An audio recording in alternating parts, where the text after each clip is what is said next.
Welcome to the stream. One-on-one live tonight. An uncivil war awaits as Roman Reigns, Jimmy Uso, and Jey Uso, the OG bloodline, reforms to battle Solo Sikoa and his new outlaw bloodline. Bronson Reed is on a mission to become a main event superstar. The man standing in his way, as Bronson refers to as a stepping stone. Seth freaking Rollins, Bronson Reed, they clash tonight. Four teams will battle. Only one will leave Rihanna as WWE Women. Nights with his cousins Jimmy and Jey Uso for the first time since their dissension in 2023. Now, yesterday at the Crown Jewel kickoff event, Michael Cole stirred the pot a little bit. He asked Jey Uso in front of Jimmy if he fully trusts his twin brother. Now, Jey said surprisingly he trusts Jimmy 100%.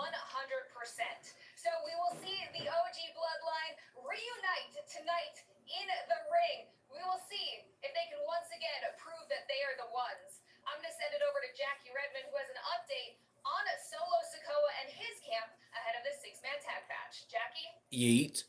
Thanks, Kathy. As far as Solo Sikoa's new bloodline is concerned, speculation has been running wild all week after Solo was spotted this past Monday in conversation with the man formerly known as the honorary Uso, Sami Zayn.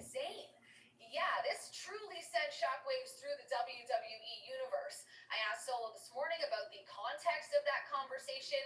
He respectfully... Sammy's definitely going to get involved today. So while that conversation I know this because the importance of tonight's match, the way they took the title off him, gave it to Braun Baker, Jey took the title, gave it back to Braun, like they're going to put Sammy back, like they're going to move him back up in that ladder, you know. Roman Reigns ever did. As far as his brothers are concerned, Solo says he is disgusted that they've decided to side with Roman. He says it didn't have to be this way, but they made their choice, and tonight, they'll pay for it. Cole, back to you. Thanks, Jackie. So we know that Solo's bloodline's solid. That has been pretty well advanced over the past number of months. So I want to focus now on the Roman Reigns, Jimmy, and Jey Uso situation. And Corey, I'll start with you.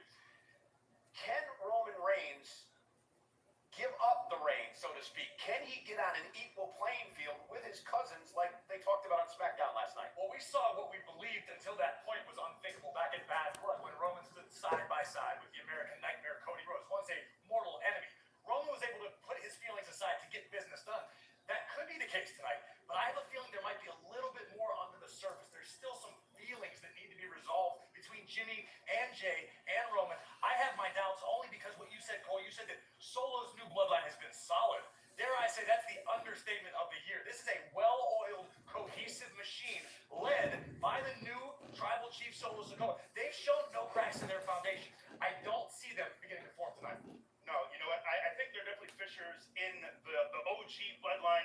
Jey on kickoff alluded to the fact that he and Roman necessarily, this thing isn't, melded together quite yet. They still have some things to work out. I think they actually need to reach out to Dr. Shelby. Remember Dr. Shelby? Female, no. We all need to sit down, have some family counseling. Let's get this all hashed out. But you're right. They went through a lot of trauma back and forth between Jey and Roman, and now to expect them all to be on the same page, we'll see. To a point Corey made earlier, too, about Solo Sikoa, Solo is the new tribal chief. He's in charge of that group. But the one thing that Solo has not done, in my mind, that Roman did a lot over the last number, and it involved Big E. We'll talk about that in a little bit, but coming up tonight, it is champion versus champion.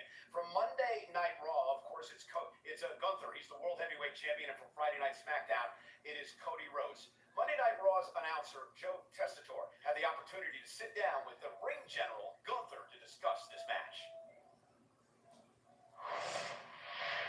Gunther, first off, I just want to thank you for taking the time to sit down with us when you're in the midst of your final preparations for what is going to be a historic match.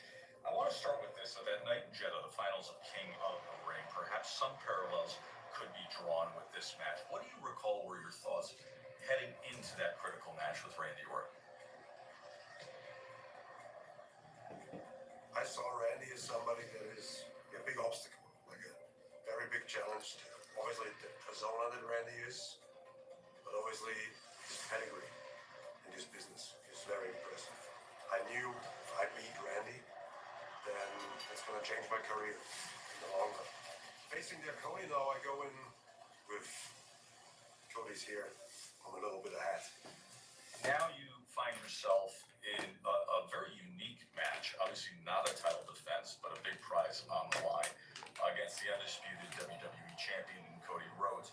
In your mind, when you think about everybody you've gone up against, all the success you've had, what makes Cody a different kind of challenge for you? I mean, Cody doesn't come alone. He comes with the support of everybody. It doesn't matter how I view his methods of gaining that support. The support is there. I think it would be more in the favor of the company too if their poster boy goes out victorious and not the one that is, doing a little bit of his own thing.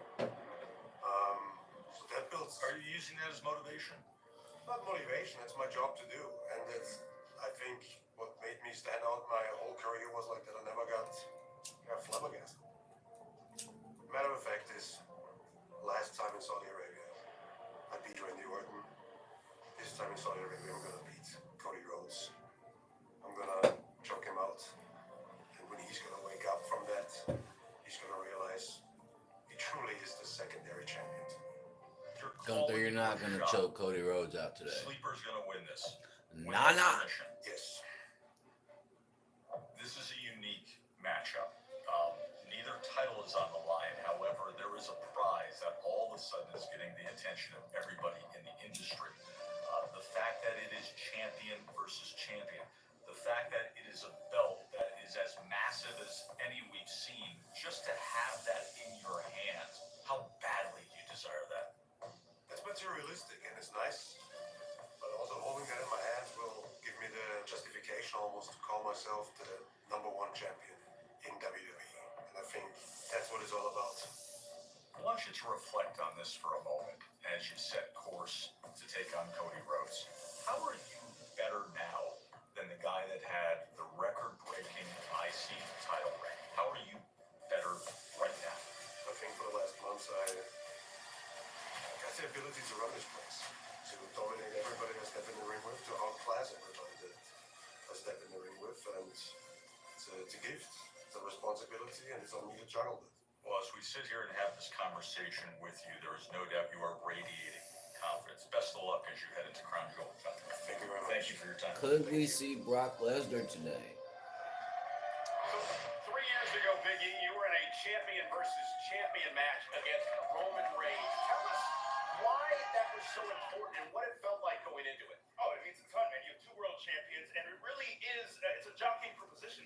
Right now, Roman Reigns, obviously things did not go well for me. Roman Reigns walked away the champion that night, walked away the winner that night, and it certified him as the guy, as the very Shout out to top guy. Con And Man tonight, 167. Gunther and Cody Hope you really enjoying your mean homeboy's so much wedding. because I caught your Cody Friday really Night are SmackDown ace. Is he stream. the guy to lead this company? Heard you said you weren't going to be He's the quarterback. streaming today. I figure, hey, big Gunther, space the buzz saw, open, might as well This match, I think, although hold no the fort world down for you. championships will be exchanged, none will be lost or gained.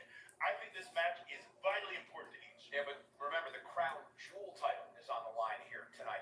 Corey, I talked to Gunther about this yesterday, and for the That past Crown couple of Jewel years, does look, everyone in the that world does is look talking like a about Cody sweet Rhodes title and the though. story and what he had to accomplish to beat Roman Reigns. Gunther has We're had not an taking that incredible back to 6 the months. States. He won King of the Ring. He won at SummerSlam to win the title against All that Damian Priest. ammo. He knocked off Randy Orton in Berlin. He knocked off Sami Zayn. But in all of this, because of the publicity that Cody Rhodes gets, Gunther has almost taken a back seat to Cody. And I think that could play into how things Shout out unfold tonight, Snapchat in the sense that Gunther got into this Big game potty at. to be great, not to become famous. Yes, the fame and the Shout out accolades to come with Lil it, Booby, too. but Gunther wants to be recognized the world over. Many parts of which he Pineapple already is Express as comes the with- greatest grappler on God's green earth. Gunther came here to Saudi Arabia a few months back, delivered on his promise to become King of the Ring, and the momentum has not slowed down. To your point, Gunther has been a buzzsaw. There's ice water in his veins. Cody Rhodes has been running the John Cena schedule infamously. Cody has not slowed down, not even for a heartbeat. I think that could all play into how it 2025, goes. Cena's And what last Cody has run. said, Big E, is, yeah, Gunther may be the best wrestler in the world, Is but Cena there gonna get a more to title? that here in WWE, as you're well aware. Absolutely, man. The Knowing World that he's gonna Championship walk means a lot, but away, it's not what you do in ring. will they Cody give brings him so a much to the title? table outside of the ring as a champion. That all comes with it.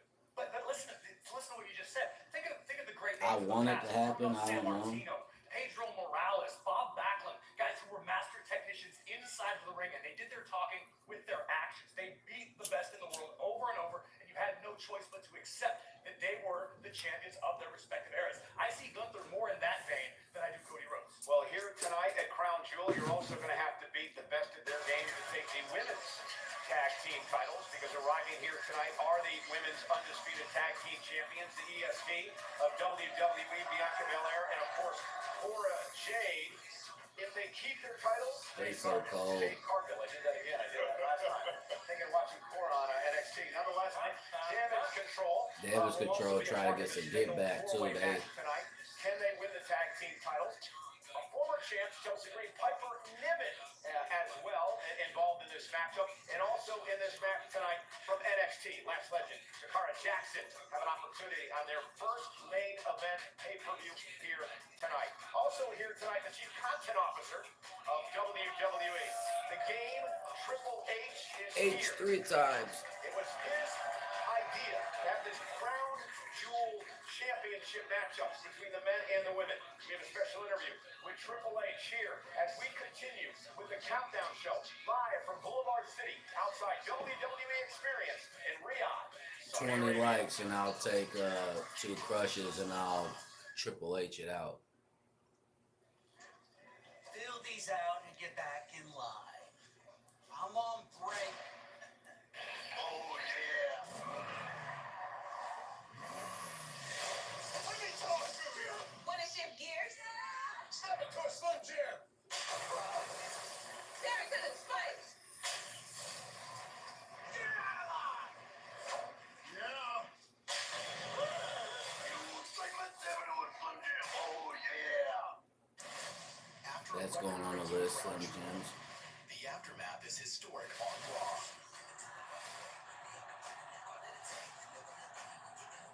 It is a star-studded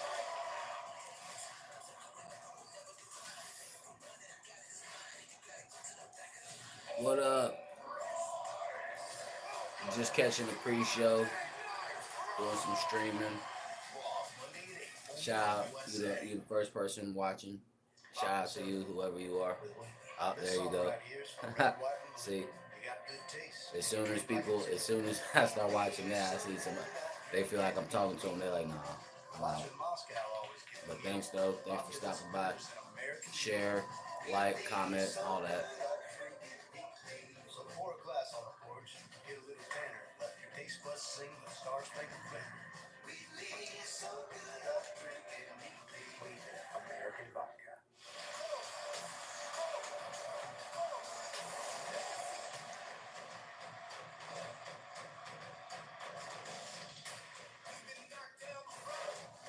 Might as well leave it on the floor.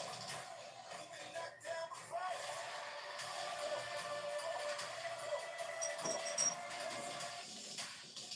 Might as well leave it on the plate.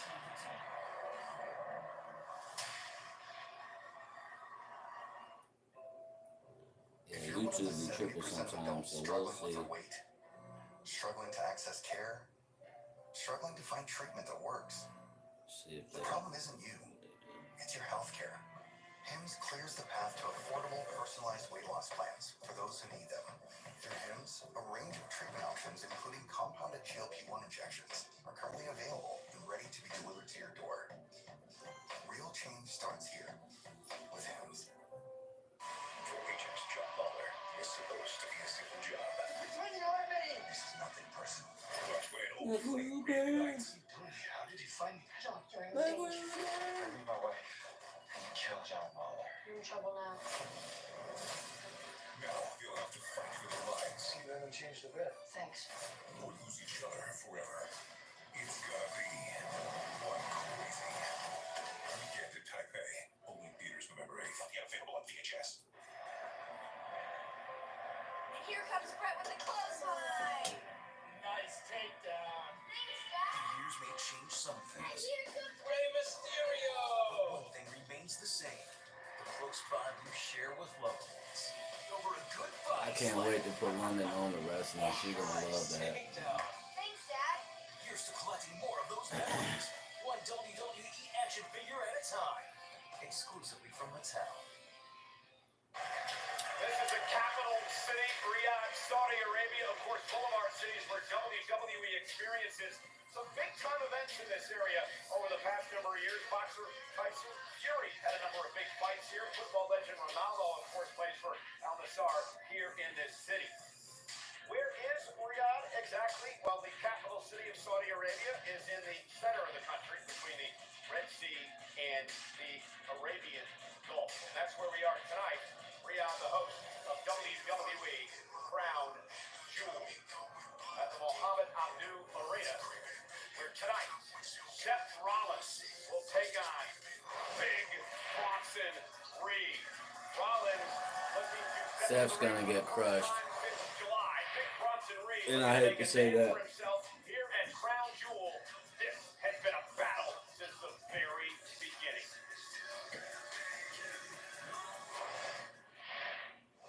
There are a lot of gatekeepers that are standing in my spotlight where I should be the one shining. I see now. I want to get to the top. I have to create my own path. I am a visionary! I am a revolutionary! I am Big Bronson Reed! A 330-pounder has ambushed Seth Rollins! He said he was done being disrespected!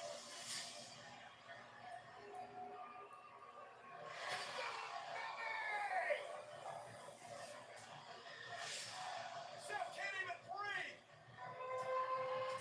He's making a statement! Not again! Are you kidding me? He's gonna kill the damn guy! This guy's out of control! Where's all the cops? Get somebody out here! How much more can Seth freaking Rollins take?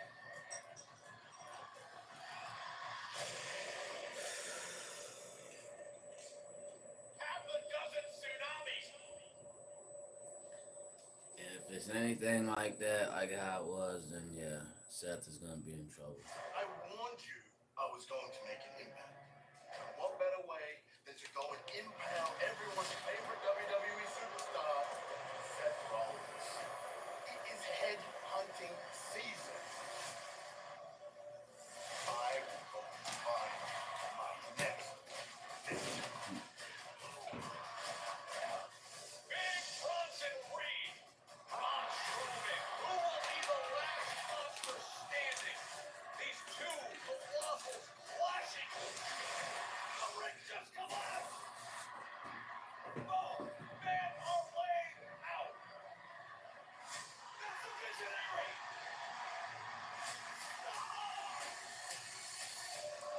Braun Strowman's the last monster standing.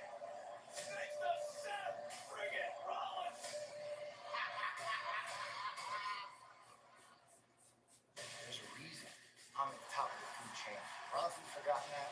That sounds nice. Hunting monster. Bronson Reed, get out of here! You want to be famous, big boy? I think you're as famous. I just want to stop. I want the one-on-one match with Seth so I can show you that I am the top guy in WWE. If you want to hunt a monster, then I'm right here.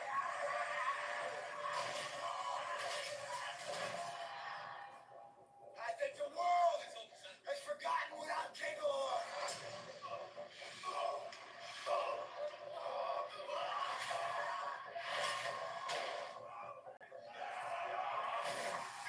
I don't want to see my boy get smashed, dude. The worst mistake you ever made, Jeff. Like he was just He is indeed he was just champion for a long time, but after being hurt, coming back, injury, you could just tell. You could tell Bronson's in season. You can tell. I mean, he's a tank. And Seth got so many built up injuries still. He's still not recovered. I don't know if he'll be able to get a leg stomp in, Well, first off, curb love the stomp. glasses. King Troy special. What you thinking? Well, you have a match tonight against Bronson Reed, a man who took you out of action for a couple months.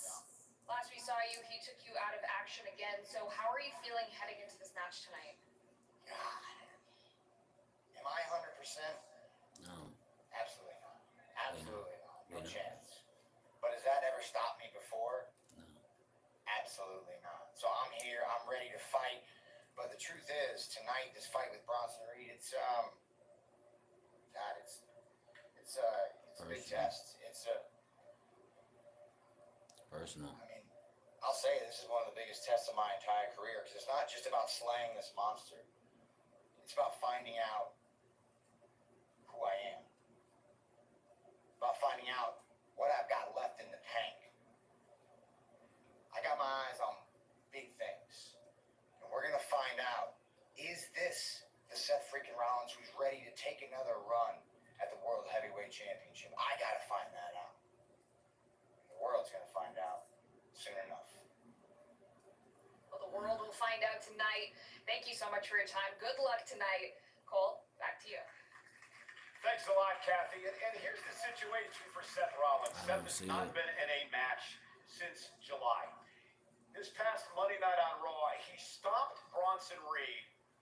Bronson Reed got up from that stomp and then beat the hell out of Seth Rollins. How does Seth, Big E, stop this monster? Seth is going to have to throw everything plus the kitchen sink at Bronson Reed. I have so thoroughly enjoyed this run that Bronson has been on. He has been relentless. I saw this man in the gym yesterday. I need to relinquish the big moniker, take that out, because that man is truly big. I'm just E now. He deserves it. He's massive. He's on a tear. And I think he has a ton to prove. I think by beating Seth Rollins here tonight, he proves that he belongs in that upper echelon, that he's no longer a newcomer, a guy trying to get to that spot that Seth's been at. He now, by beating Seth Rollins, he now occupies that top spot. Yeah, I'm going to ask you a question. Do you remember in the early days of the Performance Center, there was a massive banner on the wall that said, "You're not here to fill a spot, you're here to take a spot." Right? Seth Rollins is a superstar who took that to heart. What Bronson Reed and the evolution we've been witnessing recently has been doing reminds me very much of early Seth Rollins. Rollins was frustrated. Rollins felt that he wasn't receiving the opportunities that he deserved. Bronson Reed left WWE, went across the world to Japan, dominated there, came back and wants his just due. It's eerily similar, the mindset of Bronson Reed versus a young Seth Rollins. You heard Seth just say there are some doubts in his mind. The old saying goes, it's tough to wake up and do road work when you're sleeping in silk sheets. Well, is that maybe the case with Rollins? Well, the thing about Bronson Reed is this. He promised he would make an impact, and he's done that. The thing about Bronson is he has made himself must-see television. I mean, it's like watching a car wreck, right? Bronson Reed, you want to see what he's going to do next. On every match on this card tonight, this is the one I'm really looking forward to the most. I want to see what Bronson Reed's going to do to Seth Rollins now. How many tsunamis is he going to hit tonight? What's he going to put Seth Rollins to? Can Seth Rollins rise to the occasion? We'll have our answer by the end of the night. I think we all need to be very, very careful to not bet against Seth freaking Rollins. If history has taught us anything, there is one man you don't want to bet against because the visionary will find a way to get past the Kaiju. Absolutely. And he's someone we talk about how beat up he is and how banged up he's been over the last couple years. This man has been banged up for the better part of the last decade. It's nothing new to him. He's going to push through and give his very best.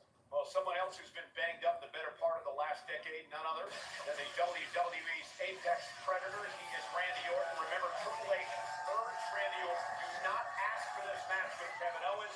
Randy Orton's going to get that match with KO, very personal here tonight. If you guys have not had the opportunity to visit WWE Experience, do yourself a favor and please get involved. This place is absolutely incredible. Corey, we were walking through here on the way over, and you even said this place is massive. It is a dream come true for any WWE fan, no matter where on earth you find yourself. If you ever have the means and the opportunity to check this place out, it is must see. It is unbelievable end to end. What a thrill.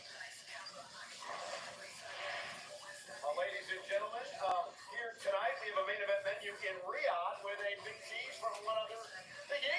Yes, God, I had the pleasure of walking around Riyadh. It had some incredible booths. It's good to see that happy. Wait, you get paid to eat now? That's right. That's right. Yes. Go ahead. Welcome to Riyadh, a kingdom of cuisine as rich in taste as it is in tradition. I'm Big E, and this is Main Event Menu. Working on my mix. Would you mind taking us through this sumptuous spread? It is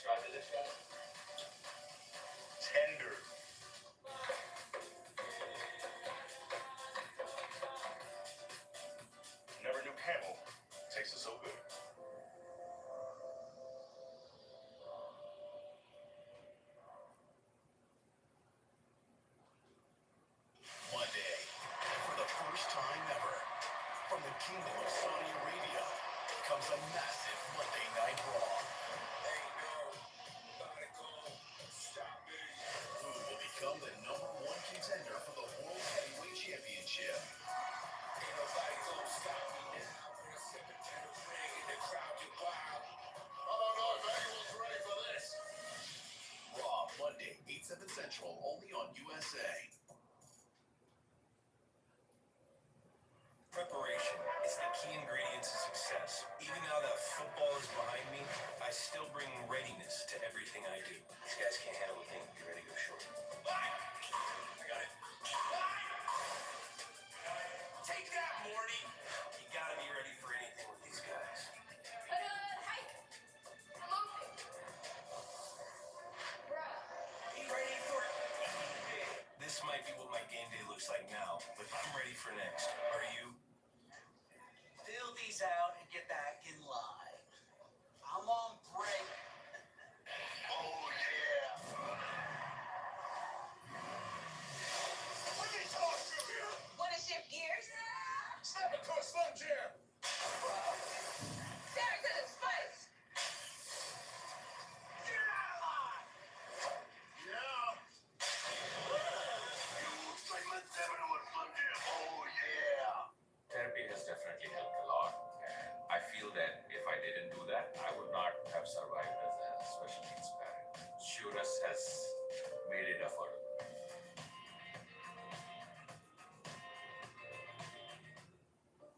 What keeps baby skin healthy? A diaper that doesn't leave skin wet. That's why Pampers Swaddlers absorbs wetness better for up to 100% leak-proof protection and 0% skin irritation. Pampers for healthy baby skin.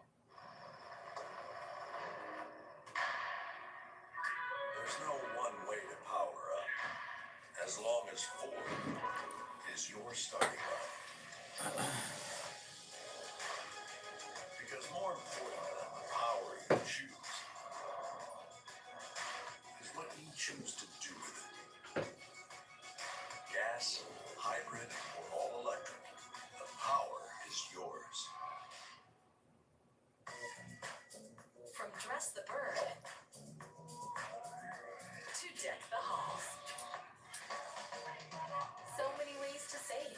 Life ready, wallet happy. That's 365 by Whole Foods Market. Aye, it was a grand adventure. Vibrant music. Grim gritty ghosts. Charlie, let's go. Unbelievable awaits on the all-new Disney Treasure. When Wednesday dances, you experience her emotionalism. Just like that Korean show on Netflix, where people play kids games for money, and if they lose, they actually die. And the great part, when Max's eyes roll back and she starts rising up to the... Todo el equipo está perdido. Sin nada durante 2 meses. We have to talk about the show. Like, yo, you have a stalker? Why haven't you gone to the cops? Instead, he kept egging Martha on. Like, Donnie, bro, what are you doing? I would love to bigger complex. Do nada. Están en una persecución de coches. I binge Drive to Survive, and I felt like racing could be my next stage. My favorite part No. Mas a cena do espelho. Honestly, I can't believe I haven't seen it. It's so good. So good. So good. so good. So good. You better watch. It's so good. The crown jewel. There's the Saudi Arabian country bird that is the Falcon here live above the WWE Experience in Boulevard City, where tonight at Crown Jewel we have a big matchup for the first time ever at a premium live event. It is one-on-one for Randy Orton versus Kevin Owens. This is a match that has become extremely personal for both men. Cody And Rhodes KO got that decided to beard take on extra Kevin big Owens' mode, so arch you know he enemy, ain't finna play Roman around. Reigns. We need to talk. Not now. We need to talk. Dude, I just said Not now. People are asking me why I turned on Cody Rhodes. Cody Rhodes turned on me. Kevin Owens was fined and suspended after the assault in the parking lot after bad blood.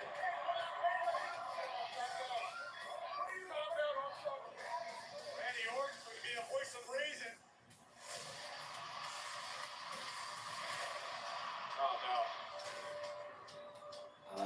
put that punch sound effect in.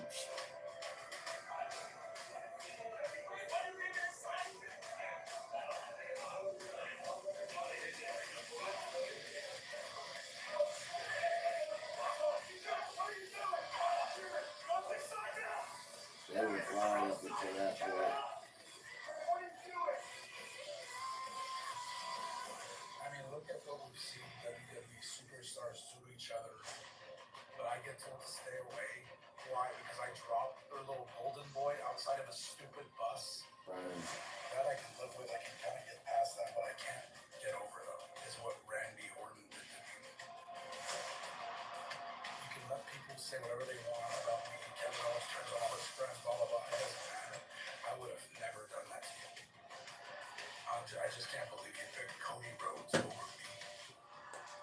I've been doing everything I can to get my hands on Kevin Owens. For some reason, Kevin Owens is off limits. If I didn't know any better, I would swear to God that I thought you were protecting Kevin Owens from me. I am not protecting Kevin Owens. I am trying to protect you. He trusted you, and he trusted Cody Rhodes. And in his mind, you guys turned on him. Something different in his eyes. He is not the same. I don't want to put him in the ring with you. I don't want to see you go back on that shelf, maybe permanently. What would you do if you were in my shoes? You wouldn't just sit back and let it slide. You would do what we have always done, and that is handle our business right in the middle of this ring. Give me Owens a crown jewel. You got it. You got him. From this moment forward, I suggest you protect yourself at all times. At all times. But with Triple H, backstab Randy. That would be crazy.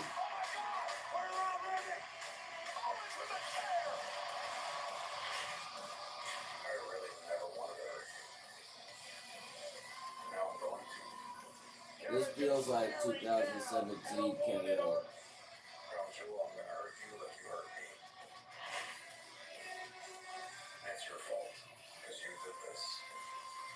We really haven't seen Kevin have like a meaningful,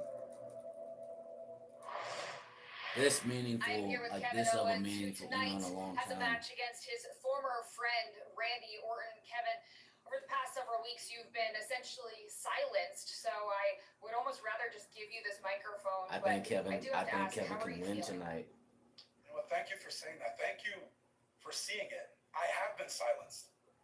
And you know how I'm feeling. Because 2 days ago, we got here in Saudi Arabia and we were told by WWE, hey, we have some great activities lined up in the middle of the desert for you guys. Go out there, enjoy yourselves, right? And what happened? We got into a dune buggy. And what happened? We flipped. We rolled over several times. What was it? 3, 4, 5 times? We rolled over right? 3 times, yeah. We were in a car accident 2 days ago. You know why? Because I have no doubt that driver was paid off by Randy or Cody Rhodes. What? Make that happen. Because since everyone is against me. Do you know that? You realize that, right? Everyone's against me. Ever since I attacked the little golden boy, Cody Rhodes, oh no, you can't touch Cody! Not Cody! But I did, and he deserved it. None of this is my fault. So tonight, they're making me do something I don't want to do. Making me fight my friend Randy Y'all Orton. pissed him off. I loved Randy Orton. And tonight I'm gonna make Randy Orton feel way worse than we felt when we got out of Dune Buggy. You were collateral damage. I'm so sorry. But I'm gonna make it right tonight. This is And Randy, so bipolar. just remember, what happens tonight is your fault. It's your fault. We good? Thank you. Good luck tonight, Kev. It's good to see he Kevin still has the is- fighting spirit after everything we endured a couple days ago. Oh, But Kevin's I'm gonna gonna send do it back that to you to guys on the Randy. panel. Nonetheless, I've known Kevin for a long time. He's delusional. He's gone off the deep end. I mean, to say that somebody paid him off for that. You were there. I mean, I can't confirm the accident. I Right, but visualized it. I someone saw it paid him happen. off. It did happen. I somehow doubt anybody was paid off to do it. That's the scariest thing about dealing with a psychopath. They don't know that they're psychopaths. Everything Kevin Owens has done for the past several months has been completely justified in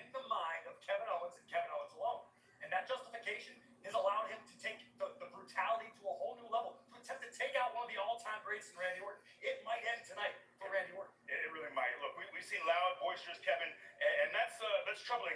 But this quiet, scary, menacing Kevin is a side of Kevin that troubles me. You can't get through to him. Again, like I saw him as well. I saw his bursa sack extended out here. The accident did indeed happen, but to actually believe that someone was paid off to cause that to happen is insane. But in his mind, as a accident and he believes wrestled every 2 days single word after. you say. That Well, is with kind more of on this, let's hear from Peter Rosenberg.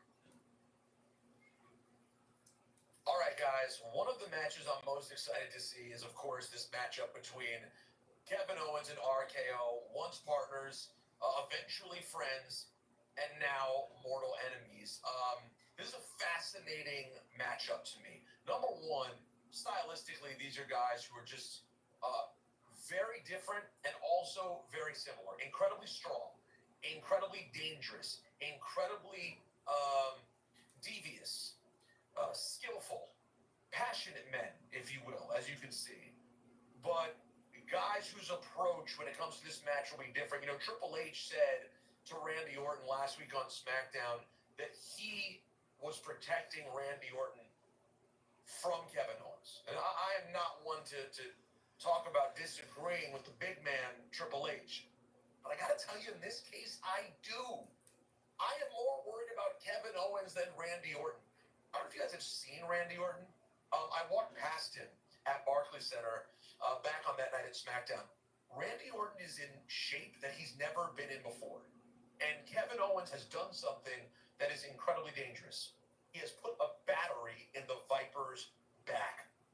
Randy Orton not only needs a win on this monster PLE, but he also needs to prove something to the rest of the locker room. This is a guy who is here in spite of what just happened to Gunther a while back in Berlin. This is a guy who sees himself as a world champion still, and he can't think about WrestleMania dreams unless he does the job against his former tag team partner.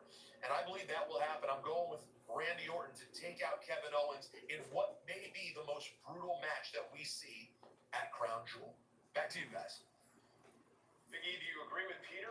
Will Randy Orton pull it off tonight? I'm not sure if I do. You know, I think we've seen a kinder, softer Randy. Look, physically, he's in the best shape of his career. But I credit 2 things. I credit his incredible wife, Kim, for softening him. And I also think post-injury, post-back surgery, I think he's someone who's very grateful for the second chance, for the second opportunity. But I think he's going to need to tap into that ruthless, vicious, relentless Viper that we know and love from many years ago. The question is that still inside of him? Knew and loved. We know that with Randy Orton in the past. What really stands out to me was Triple H's involvement. Triple H is the guy who arguably knows Randy Orton as well as anybody knows Randy Orton. And the same can be said for Triple H and his relationship with Kevin Owens. Kevin Owens came up through NXT under the watch of Triple H. Hunter is explicitly familiar with both of these superstars. And for him to even have pause, just a moment of concern for Randy Orton, a surefire Hall of Fame, one of the greatest to ever do it. For Triple H to show genuine concern for the well-being of the Viper, that spells trouble for Randy Orton, and believe it or not, big things for the future of Kevin Owens. Well, listen, at the end of the day, Kevin Owens is nuts. He's off his rocker. He attacked Cody Rhodes outside of a bus in a parking lot. He attacked Randy Orton because he thought Orton sided with Rhodes. I mean, he's off his rocker. Let's see what happens tonight in this matchup. And you guys mentioned Triple H. Well, our chief content officer, Paul Triple H Levesque, had the opportunity to sit down yesterday with the Middle Eastern social media team. And here's that interview. Paul Triple H Levesque, WWE Chief Content Officer. I'm very honored to be joined by you today at the WWE Experience for this exclusive interview in Riyadh and Saudi Arabia. Well, thank you. Pleasure is mine. Well, we're having this chat the day ahead, the 12th event happening in Saudi Arabia, which makes it very safe to say that WWE today has had an incredibly successful partnership with Saudi Arabia, especially with the GAA, the General Entertainment Authority. Tell me about this partnership and what has it meant for WWE in the past 6 years? Well, we love this partnership here. This all stems from His Excellency's vision to bring the best entertainment from around the world. You know, when we first started here, I think fans were excited, but they didn't know what to necessarily expect. And over that time, I've seen that change exponentially. We had the first women's match here in Saudi Arabia. It went from us asking, can we bring women here, to to being on billboards all over the city, to the GEA and His Excellency calling us and saying, I don't feel like there's enough women on this show. Can we have more women put into the show? It speaks to the progress here in Saudi Arabia, but it speaks to the fan base, and it speaks to the power of WWE as a truly global brand. Well, we're sitting here in this very impressive room, which is part of the Hall of Immortals at the WWE Experience. I'd like to know, how did the idea of the WWE Experience come about, and why was Riyadh chosen as the host city? Because there's only one place like this in the world. Yeah. It's here. It's in Riyadh. It's in Saudi Arabia. This is one of a kind. WWE had grown so big here, and His Excellency wanted it to be a permanent thing here, where fans could make a trip here and be immersed in WWE, be immersed in rooms like this where you can see the history of WWE come to life. Go in a room next door and get locked in Undertaker's graveyard. I think Riyadh was the perfect place to put it. Riyadh is, to me, a sort of a cultural hub, especially right now with it being Riyadh season, to sort of still be a focal point of something as big as Riyadh season from an entertainment standpoint, and to have this be here, it's an incredible experience for them as well. For the first time ever, we're about to see two champion versus champion matches. The winners are going to be crowned the first ever Crown Jewel champions. I want to know from you, what is the significance of the Crown Jewel Championship, and what is it meant to represent? When I was growing up, there were always champions in different organizations, and the thought was always, what if Bruno Sammartino back in the day faced Harley Race, if Ric Flair had faced Hulk Hogan at their peak? When you talk about best of the best, there's no better place to do it than here in Saudi Arabia. So it was a concept we talked about. If we're going to do it, we have to make the most impressive, elaborate championship we've ever seen, which I believe we have done. The championships will actually stay here in Saudi, so that fans can come here to the experience and see them in the vault and get a look at the history that they own and that they have created here. What is your vision for the future of WWE in the region? One thing about WWE that I know, we never look at what we've done before. We always look at how can we make it better. So no matter what the show is, WrestleMania, the Royal Rumbles, SummerSlam, Crown Jewel, we're always looking at, as soon as it's over, we're looking at, okay, how can we make this show bigger for next year? A simple way to put it is just over-delivering every time we come here, and they like it. And making sure that when we leave here, people not only feel like they got to see the greatest show they could, but that they know when we come here again, it's going to be even better. So if I can allow myself to ask in a yes or no question, is WWE here to stay in the region? Yes. And everybody wants you to be here. Paul, thank you so much.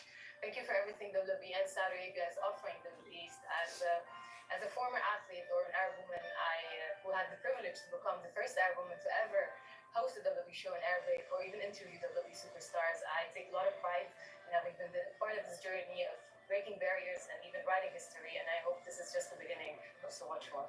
It will be the beginning of so much more, and congratulations to you. You created your own opportunities. You've broken barriers. You are a role model for a lot of these young girls and young women, and hopefully you've inspired a lot of strong women to do incredible things in the future. Thank you. I'm very touched by these words. It means a lot to me. Thank you so much, and thank you for your time. Thank you.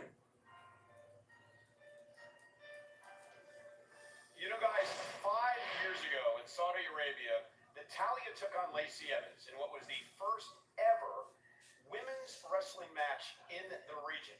And we've come from there 5 years ago to today, where we are about to crown a brand new women's Crown Jewel champion. I talked to Nia about this. I've talked to Liv about this. They are so extremely proud to really be on the forefront of what has become this massive growth for women wrestling in Saudi Arabia. Absolutely. To see, 10 women on the card here tonight, it's really incredible. Excited for Jakara and Lash to have their first opportunity here in front of this crowd, but seeing the progress, seeing the growth of women's wrestling as a whole, but women's wrestling in this region as well has been really inspiring. I just love being able to witness and be part of the evolution of this kingdom. Remember coming here 5 years ago, how different things were across the board, not just time we come back here, it's better than the previous time. The hospitality is unbelievable. The food is off the chain, as you can attest to, Biggie.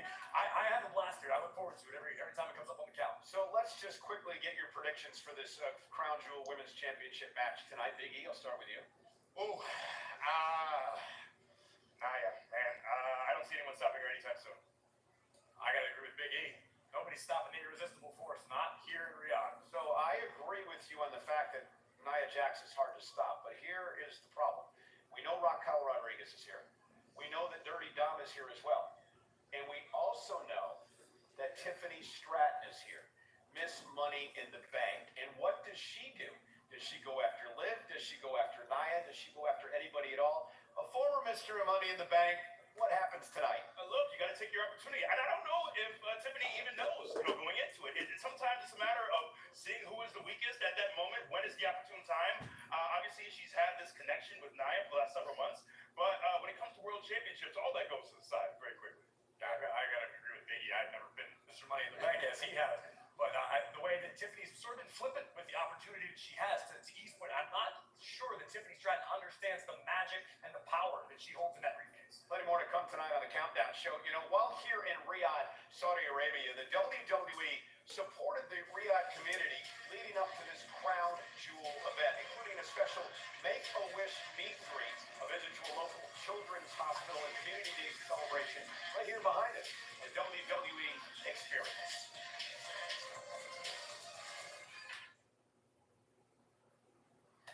During the exciting build-up to Crown Jewel in Saudi Arabia, WWE superstars kicked off the weekend by meeting with families and fans at a community day event at Al Faisal University. We're working with the community today, hanging out with the kids of Riyadh. What's better than that?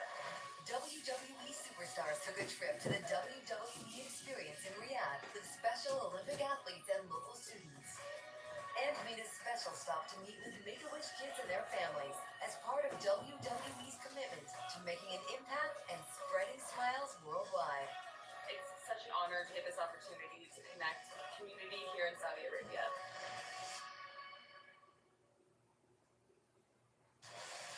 When you enter Viking territory, you must be ready for anything. The Colts head to Minnesota for the ultimate test. Colts, Vikings, Sunday Night Football on NBC and Peacock. Vodka with wheat. This song right here is for red, white, and blue. You got good taste, and you drink like it too. Wheat tea so good, I drink it neatly. Watching Moscow always get the mule. Vodka that's good is an American jewel.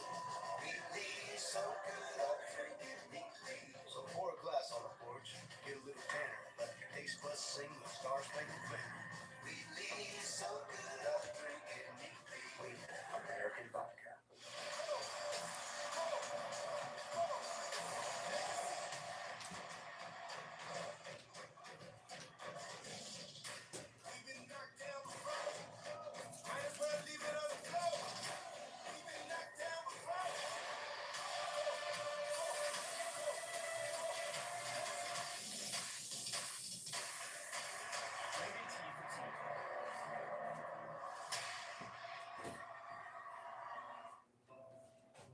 If you're one of the 70% of adults struggling with their weight, struggling to access care, struggling to find treatment that works, the problem isn't you. It's your healthcare. HIMSS clears the path to affordable, personalized weight loss plans for those who need them. Through HIMSS, a range of treatment options, including compounded GLP-1 injections, are currently available and ready to be delivered to your door. Real change starts here with HIMSS. You said no more secrets. Shut up and let me drive. Come on, who is this guy? I'm an undercover DEA agent to find and take Hog's operation now. I meet my wife and killed our mother. So you came back after all this time to call with a note from me? I just did one weekend. And then we should work out. See, we haven't changed a bit. Thanks. We can't impact that. Peter's not great. Here comes Brett with the clothesline. Nice takedown. The years may change something. Rey Mysterio! One thing remains the same. The close bond you share with loved ones. over a good body slam. Nice takedown. Thanks, Dad. Here's to collecting more of those memories. One WWE action figure at a time. Exclusively from Mattel. Fill these out and get back in line. I'm on break. Oh, yeah.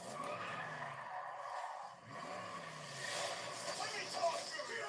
Wanna shift gears? Step into a Slim Jim. Sarah to the spice. Get out of line. Yeah. Huge segment 7 with Slim Jim. Oh, yeah. From tried and true to try something new.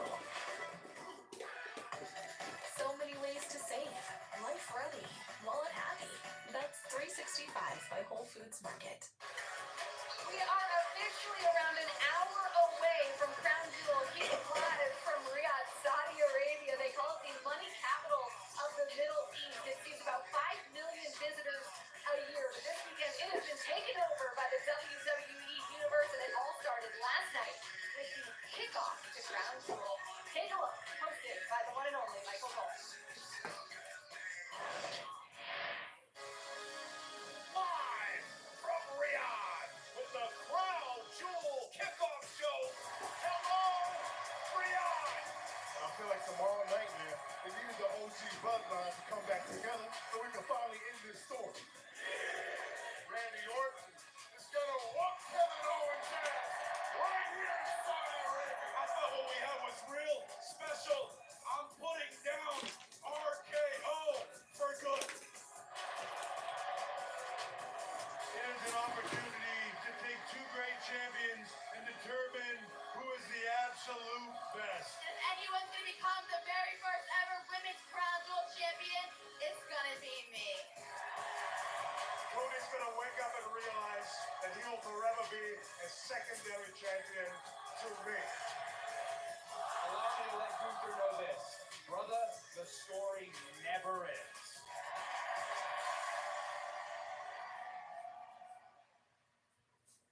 Hello, everybody, and welcome back to the countdown to Crown Jewel live from Riyadh, Saudi Arabia. We are set up at WWE Experience. Jackie, I'm very excited to be reunited with my boy E, who no longer goes by Big E as of today, and making his countdown debut. He is a former WWE champion, World Heavyweight champion, United States champion. The list goes on and on. Sheamus, what is up, my man? What's the story, alright? There's lots of stories. Going into the Finally start cooled tonight. down over here, you know, so it's all good. I'm excited for the show, of course, for the weekend we have in store for everybody, and it's great to be inside you, Jackie, and of course, the infamous Double D Big E, so I'm great to be back here. Back here with Big E, you know what I mean? Thank you. Thank you. Sheamus, I gotta say, I'm digging the threads that you decided on for this show. You know, Dressed up. thanks, appreciate Double it. D, Big Dress E. up that again. Oh, you're trying to insinuate something here, like, you know? No, I'm just saying, you look good outside the ring. That's all. You look sharp. I like the hat. I'm digging it. Welcome to the show. Is there anything you're looking most forward to tonight before we get going here? Excited to be around such great people here tonight. All right. Well, there's been a lot of Fans around us as well, really excited. Oh, you're excited! Yes, they are excited, and we almost couldn't get you up on stage here. So many requests to take your picture, but Hello. yes, of course, and understandably so. And E, we saw earlier a little teaser of your main event venue. Yes, But I did. we're gonna get to the real goods right now. So let's take a look at the Taste of Riyadh. This is Big E's experience here.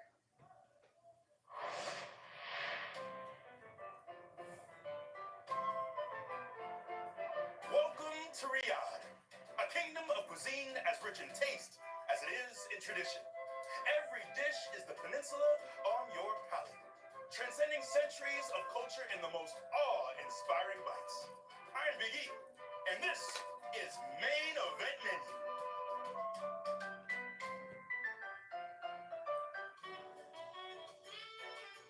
This is a seed where a local family turn their home dishes into heavy hitters for public consumption. And you better believe I'm about to gobble up some of these family flavors. Working on my mixing here. I think our food is arriving. Come on in. Come on in. Hello, how are you? This is one of our best seller here. This is sambusa. Sambusa. It's a hashi. So it's a camel meat. Camel. Yes. That's camel. Never knew camel tasted so good. The food keeps coming, man. Just keeps coming. This is one of our signature. This is the shoulder.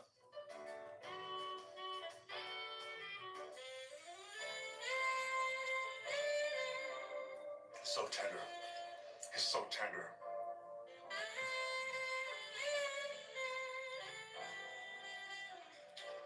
Did you describe the dish as?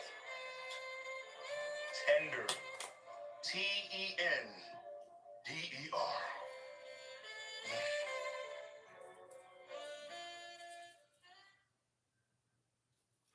I'm Big E, and a seed is a certifiable Big Eat. Now, seems clearly blessed us with quite the spread, but we have 2 more places to go. So let's do this.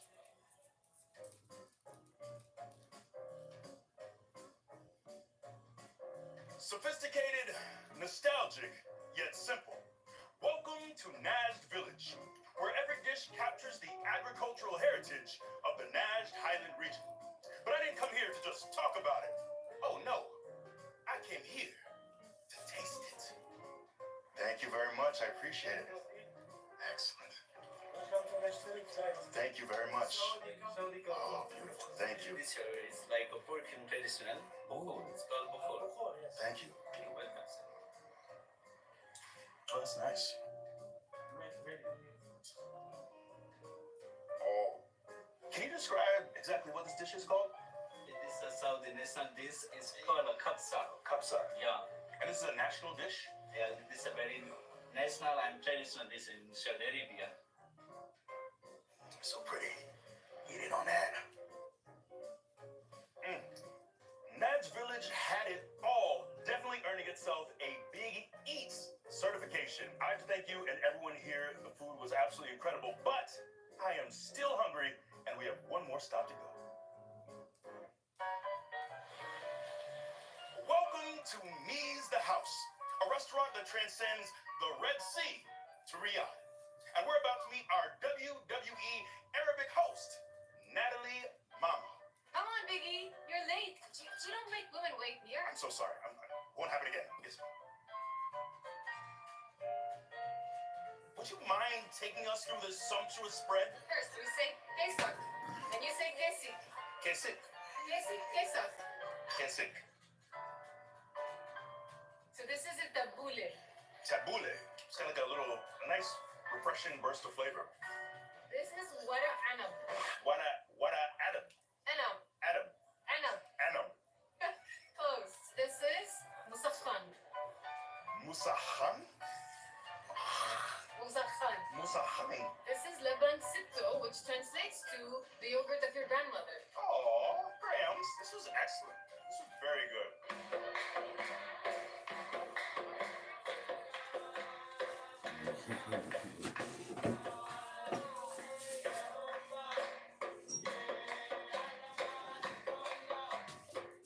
You can officially crown Me's The House as another certified Big Eat tonight. Yes, I think so too. Riyadh, the food here spoke a language that I need to be fluent in. Every single bite was an experience beyond measure. I want to thank all of our incredible Big Eateries for hosting us. Until next time, I'm your host, Big E, and this has been Main Event Menu. No surprise, E, you absolutely crushed that. Everything was amazing. We've got some stuff here on the desk. I believe we have chicken shawarma, some lamb. I can't remember what's down on your side. I think I see some hummus down there. Hummus there, yeah. But what's the best thing that you ate? Camel. Believe it or not, I had camel. Seamus, these are, I think, grape leaves.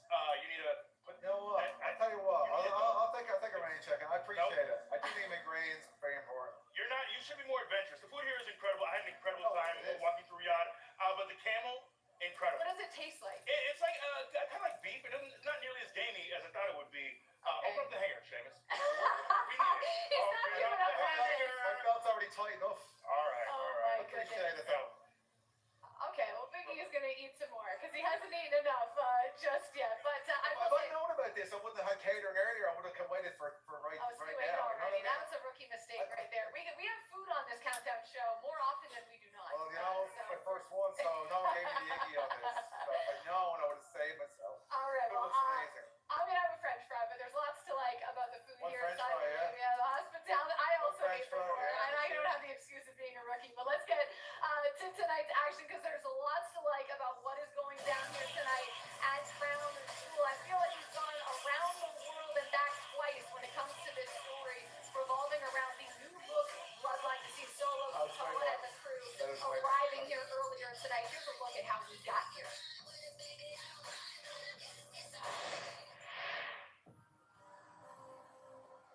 For 4 years now, we took what was ours.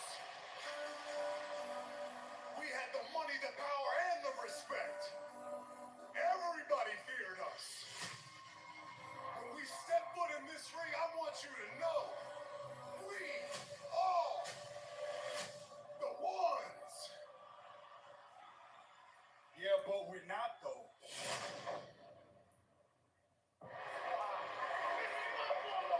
It would all be the same if Roman Reigns never went solo. That's why I'm here, to build a whole new family. This family will rule for decades as long as I'm the tribal chief. I see a chief with no tribe right now. I see you with no Ulafala around your neck. You'll forever be my tribal chief, man. But I am the only one in the family that still acknowledges you. We need help. Yeet. And no yeet. Don't nobody got bigger issues with Roman than I do. But dividing a family like this, it ain't it. Why did you have to go and get them? I left the family and I became the Intercontinental Champion, little brother. Stop calling me your little brother. Jay Uso, different things against Braun Breaker. I'm your tribal chief now.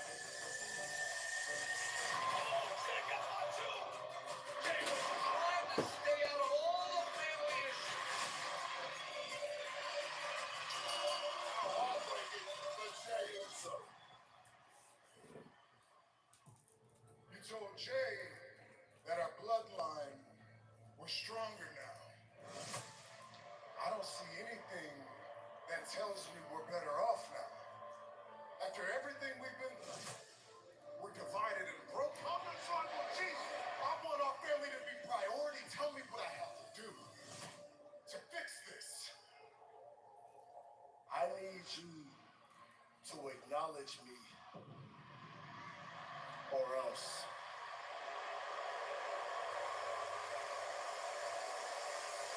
Or else what? The OTC and Jimmy Uso neutralizing Taker and Solo, but we still have a tag team title match underway right now.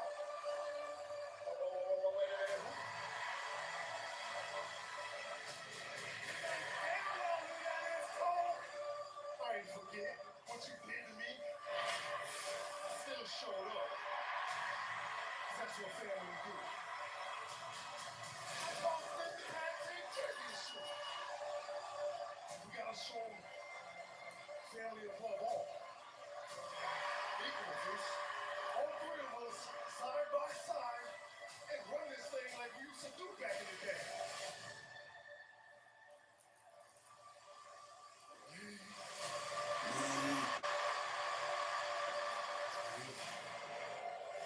Full respect. You will acknowledge me. If we don't be strong like we know what this is, we move on to Solo and his bloodline. Pain heals, anger subsides.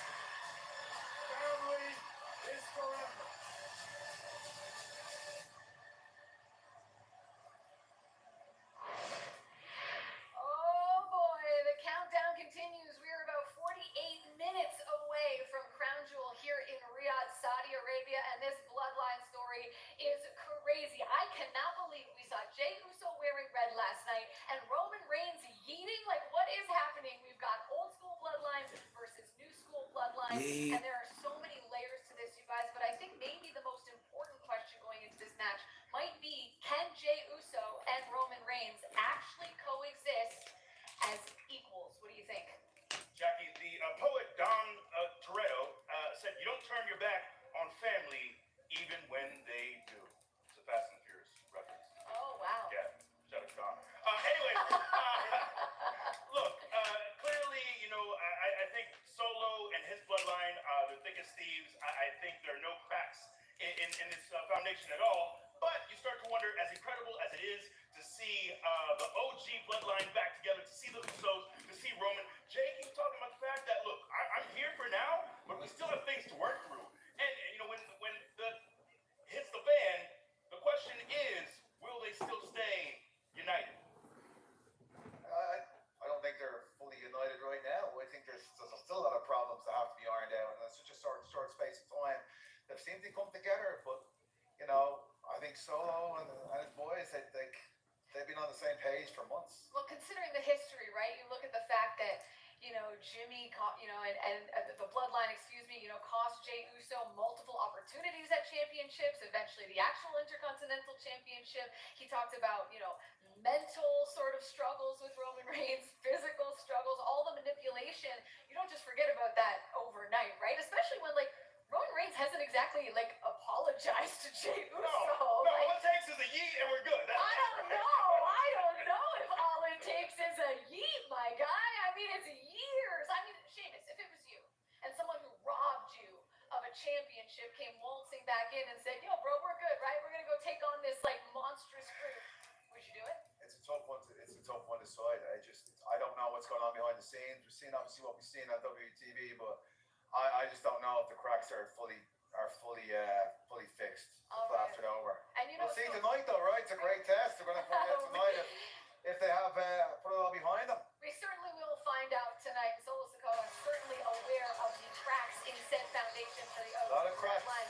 One of many matches on the card tonight here at Crown Jewel. We're also making history here tonight in Riyadh. For the first time ever, we are going to crown Jewel Yeet. Liv Morgan or Nia Jax. Who will be? They both have people in their corner. One of them will become the first ever women's Crown Jewel champion. Elsewhere, it is more than personal between Randy Orton and Kevin Owens, who feels like he is actually the one who's been betrayed here. He is the victim. He has said all week long he is going to put down RKO for good. And my goodness, there is only one word to describe what has gone on between Seth freaking Rollins and Bronson Reed, and that is chaos.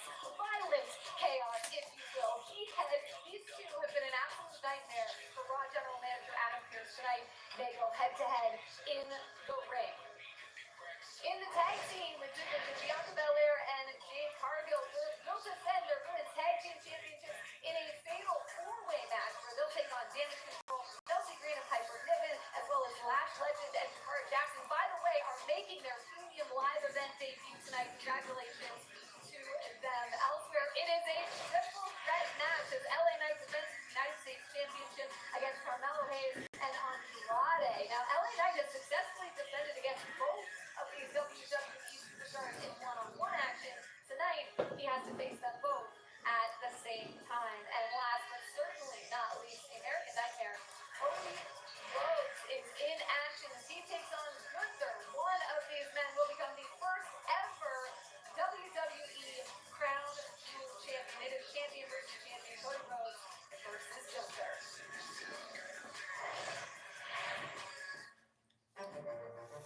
It will be the beginning of a new era for WWE. This is us creating a moment in time. This is the biggest match in the history of professional wrestling. Tonight, history will be made. All of these fans are a big part of it. It don't get no bigger than this. This is what our business is all about.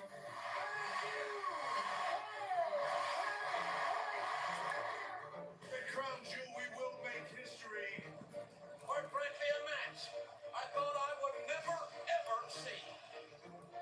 Our reigning WWE champion will face our reigning world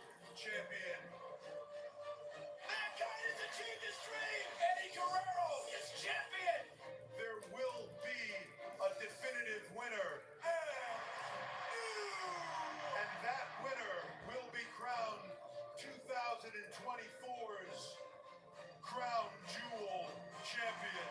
50 carats of diamonds that will signify the winner as the best of the best.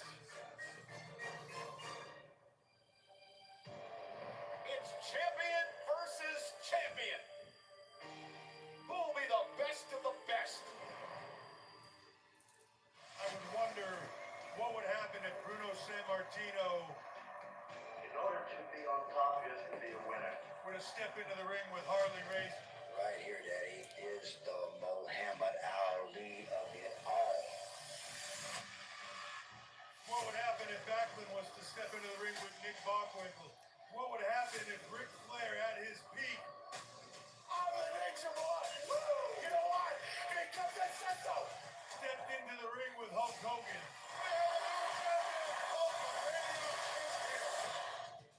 This is us creating a moment to take two great champions and determine one time who is the absolute best.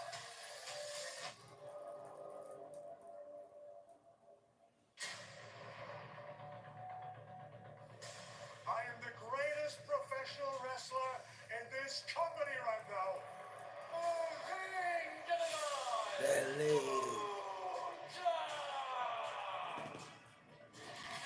Dilly. Get it. In regards to this Crown Jewel Championship, it's not about the next one. It's not about the last one. It's about who is going to be the first one. Destiny awaits. I am greatness personified. One champion to another. When it comes to Crown Jewel, you play the game not to lose, but you play to win. Welcome to a new time, to a new era. Who will lead the kingdom of Saudi Arabia the first ever Crown Jewel champion?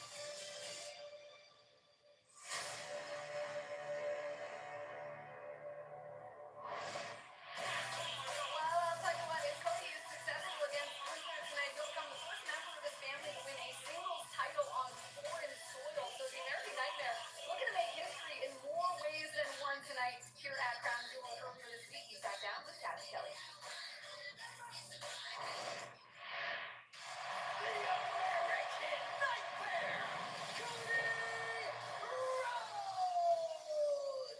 Thank you so much for taking the time today. I think we're all equally pretty busy, right? You think so? It's a team effort going on. I mean, you're on the champion schedule. You've been on that for 7 months. 7 months as champion. How are you feeling? If I had any complaints, they'd be so surface level to the point where they're not going to remotely compete with the fact that I am the happiest I've ever been in terms of where I would like to be professionally. It's a dream come true. There's an element of leadership involved, and that's something that I would say has actually really excited me, because in the past, I felt like when I had a leadership role in wrestling, I didn't do well with it. I feel like I failed with it, but I knew why perhaps I failed with it. So this has been an opportunity to plug back in, and maybe there's a future beyond the actual wrestling with WWE in a different setting. It's been something I've been thinking about a little lately. Well, off camera, you shared with me that one of your goals this past year was to spend more time with your daughter. Yeah. Obviously, the champion schedule, very demanding. How do you reconcile that? This job is at contrast from being a family person. I actually am more emboldened and willing to do more work because of my family. At 11:11, twice a day, every day, if I see it on my phone, I make the same wish, and it's that those two girls never want for anything. Sorry, but yeah, no, I'm very lucky because Brandy is a ride or die beast. I told her once, like, hey, this is when everything happened with Rock and going to WrestleMania. I remember saying, I just want to get there. You know, if I just got there, I'd be fine. And she was hip to the fact that that's a lie. As Bailey has coined, and myself and Road Dogg talk about all the time, when you have the fever, you just have the fever. Like, when you work here, you want it. I do want to bring it back to The Rock, because you just mentioned him. Bad Blood. before we talk about him, have to talk about your unlikely partnership with Roman Reigns. I'm just glad it didn't become this classic will they coexist thing. We had agreed to coexist, and we did. You learn a lot too. There's a level of me that has been brought out. I hope I have been able to do the same. What do you make of The Rock coming out after that match? Maybe a reminder that he can show up at any point, do whatever he'd like, and everyone has to follow where the final boss goes. He picked a shot to have arguably the two faces of WWE in there and squeeze his big, old, shiny, lovely, beautiful head in there. That he's there too. Well, looking forward to your match at Crown Jewel. Champion versus champion. Gunther has had quite a meteoric rise in WWE. How do you feel like he'll fare? It's odd I want this match so much because I feel like nobody on paper is looking better than Gunther. Really been an incredible World Heavyweight Champion, having known him in WXW, having known what he did in NXT. I mean, all over Europe, really. But I've had 2 Royal Rumble skirmishes with the champ. Both have gone my way. I am looking forward to testing myself. I think Gunther's overconfident. Gunther also said a few weeks back on Raw that what you said sounds like a true secondary champion. Yeah. What is your response to that? I think Gunther has a really good skill of getting under people's skin. You can't get me. That's not a line that I remotely flinch on. Like this guy right here is the North Star of our business, and I am lucky enough to have it. What happens if you leave Riyadh with a loss to Gunther? The WWE title is the title that carries the company. So if I was to lose at Crown Jewel, then we're looking at a situation where who's main eventing WrestleMania? Who winning the Royal Rumble? Which title they want? It's probably more obvious now which title they would want, and that stresses me out beyond belief. Just having gone through that, because you don't want to be that one who devalues the most valuable thing in the game. But I don't think that'll be the case. Well, Cody, thank you so much for taking the time today. Very much looking forward to your match at Crown Jewel against Gunther. Congratulations on everything, and a heck of a run the last 7 months. Thank you so much. How do you want to end? Shake? Shake? The OG? Okay. There it is. Thank you so much. Thank you very much. Thank you. Thank you.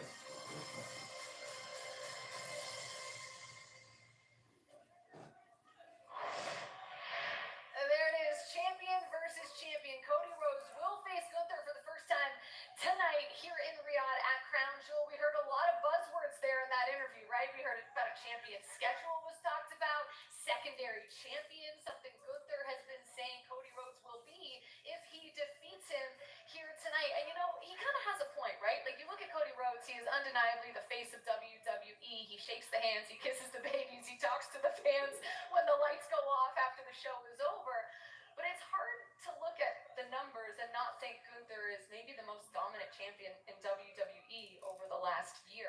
If he defeats Cody, do you think he has a point? Will he become the superior champion over Cody Rhodes? I think he has a very strong argument. Absolutely. He's a guy who feels like every title he's won, he's held for 600, 700, 800 days. The man don't lose. He don't lose. He don't lose. One time, a big one at Mania. That's it. Exactly. And then he goes on to another long, incredible run. There's so much on the line here. I think Cody has done so much to occupy that Cena spot. And not that he's trying to copy Cena or mimic Cena. He's carved his own lane. But to be in that path of being the guy. But Cena was not a guy who dropped many of these opportunities.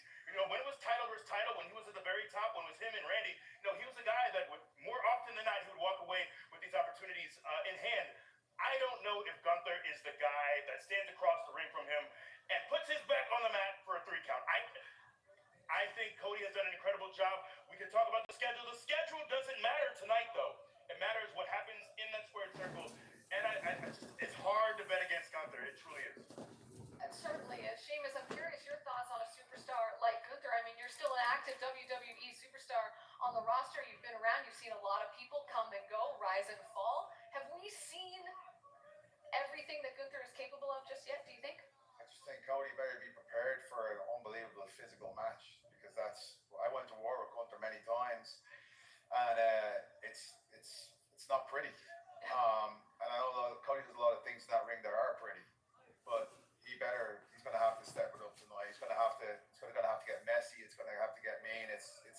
He's gonna have to put his heart and soul into it, because anything else, Cody is just gonna eat him up. Well, it's one of two champion versus champion matches tonight. On the men's side, it's Cody Rhodes versus Gunther. On the women's side, it's Liv Morgan facing Nia Jax. Here she is with Kathy Kelly.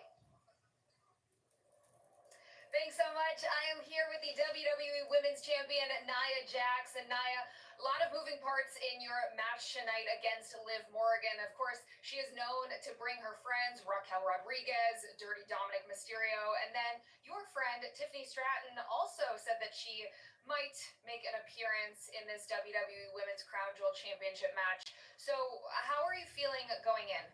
Well, I feel great. Apparently everybody's obsessed with me because they want to be involved with whatever I do. You know, and I'm not worried about either one of them. I'll go out there, I'm going to squash Liv, I'll squash Raquel, I'll even squash that little dirty cockroach, Dominic Mysterio.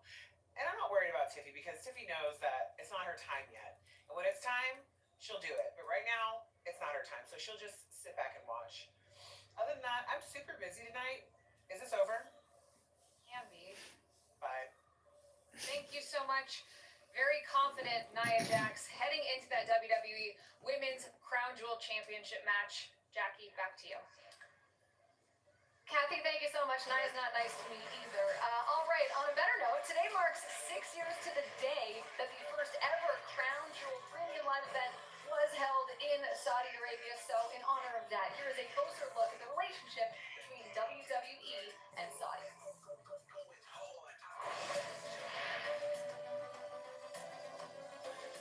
في السنوات الأخيرة صارت المملكة العربية السعودية وجهة رئيسية لعروض WWE. Welcome to the greatest Royal Rumble. Crown Jewel Elimination Chamber. Night of Champions. King and Queen of the Ring. صار العالم كله ينتظر بفارغ الصبر أحداثها الكبرى، واليوم المصارعة في المملكة العربية السعودية ما صارت مجرد ترفيه، صارت حدث عالمي يعكس التحولات الكبيرة اللي قاعدين نعيشها. عروض ضخمة بحضور نجوم WWE الكبار تجمع بين الحماس الفريد للجمهور السعودي والتاريخ العريق للمصارعة اللي تعودنا عليه في السنوات الماضية. وصارت المملكة العربية السعودية حديث العالم. كان صعب نتخيل انه في يوم من الايام نعيش هذه الاحداث عندنا، لكن الحلم كان يكبر مع الوقت. Where history will be made on so many fronts on this majestic desert kingdom.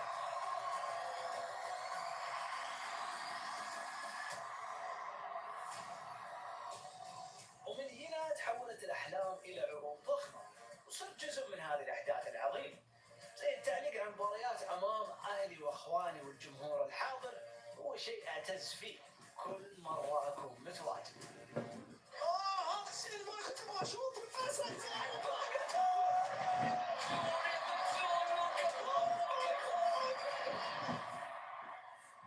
وهذه العروض قد تكون هي القمة. لكن الفعاليات اللي تصير قبل العرض لها طابع خاص، خاصة لما أشوف النجوم يتواصلوا مع جمهورنا بشكل شخصي، وهذه لحظات تعتبر لحظات مؤثرة وتخليني أفتخر أكثر. خليني أقول شكرا عن جد.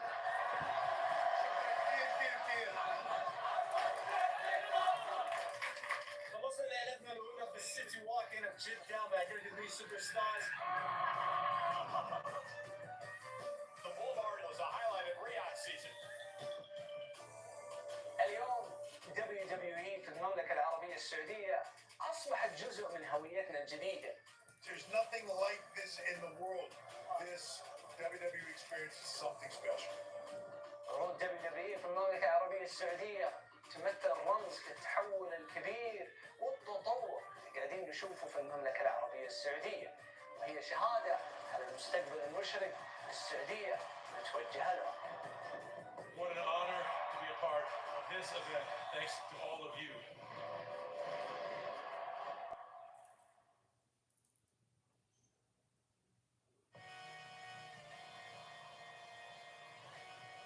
Next April, Las Vegas has never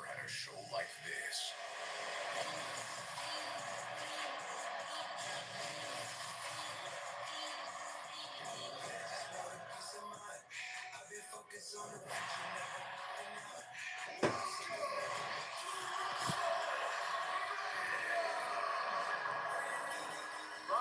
Vegas. The champ is here. WrestleMania from Las Vegas. Sunday combo tickets on sale now. Scan the code to get yours. Ever wonder what you'd do if you found yourself in a horror movie? Hello? A reboot by Jordan Peele and Monkey Paw Productions. This is my first human. I am so excited. Of a prank show? See American Nightmare Cody Rhodes. I just pranked the New Day. So scary. It's funny. Oh my god. It's a finger, I'm out of it. No, bye, girl. USA Scare Tactics. New episodes Fridays. Hems and Herx helps people live better lives, better health care. That's why we're offering teachers, first responders, nurses, military and veterans GLP-1 weight loss treatment plans for up to 50% off. Find personalized prescription plans that serve your goals 100% online. Through Hims and Herx, you also get access to tracking tools and unlimited chat support from licensed medical providers. Our communities rely on you. Now you can rely on us for quality care. Get the service appreciation discount for up to 50% off at Hims and Herx. Vodka soda with Wheatley. This song right here is for red, white, and blue. You got good taste, and you drink like a tip. Wheatley's so good, I drink it Wheatley. Watching Moscow always get the mule. Vodka that's good is an American jewel. Wheatley's so good, I drink it Wheatley. So pour a glass on the porch, get a little tanner. Let your taste buds sing the star-spangled banner. Wheatley's so good, I drink it Wheatley. Wheatley, American vodka. Rated T for TV.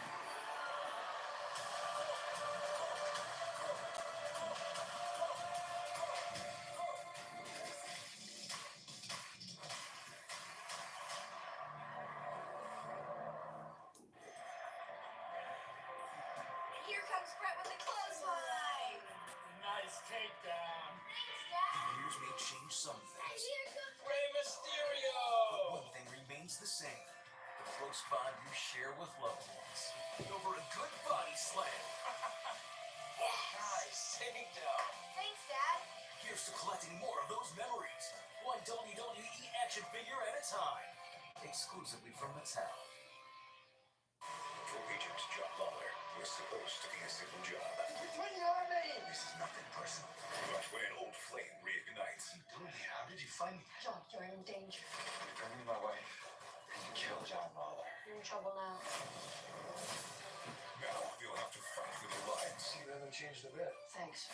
or lose each other forever. It's gonna be one crazy weekend in Taipei. Only in theaters November 8th. Yet available on VHS. We're in a limestone cave to test finished jet dry against the toughest residue that can form in the rinse cycle. And we let the residue build up.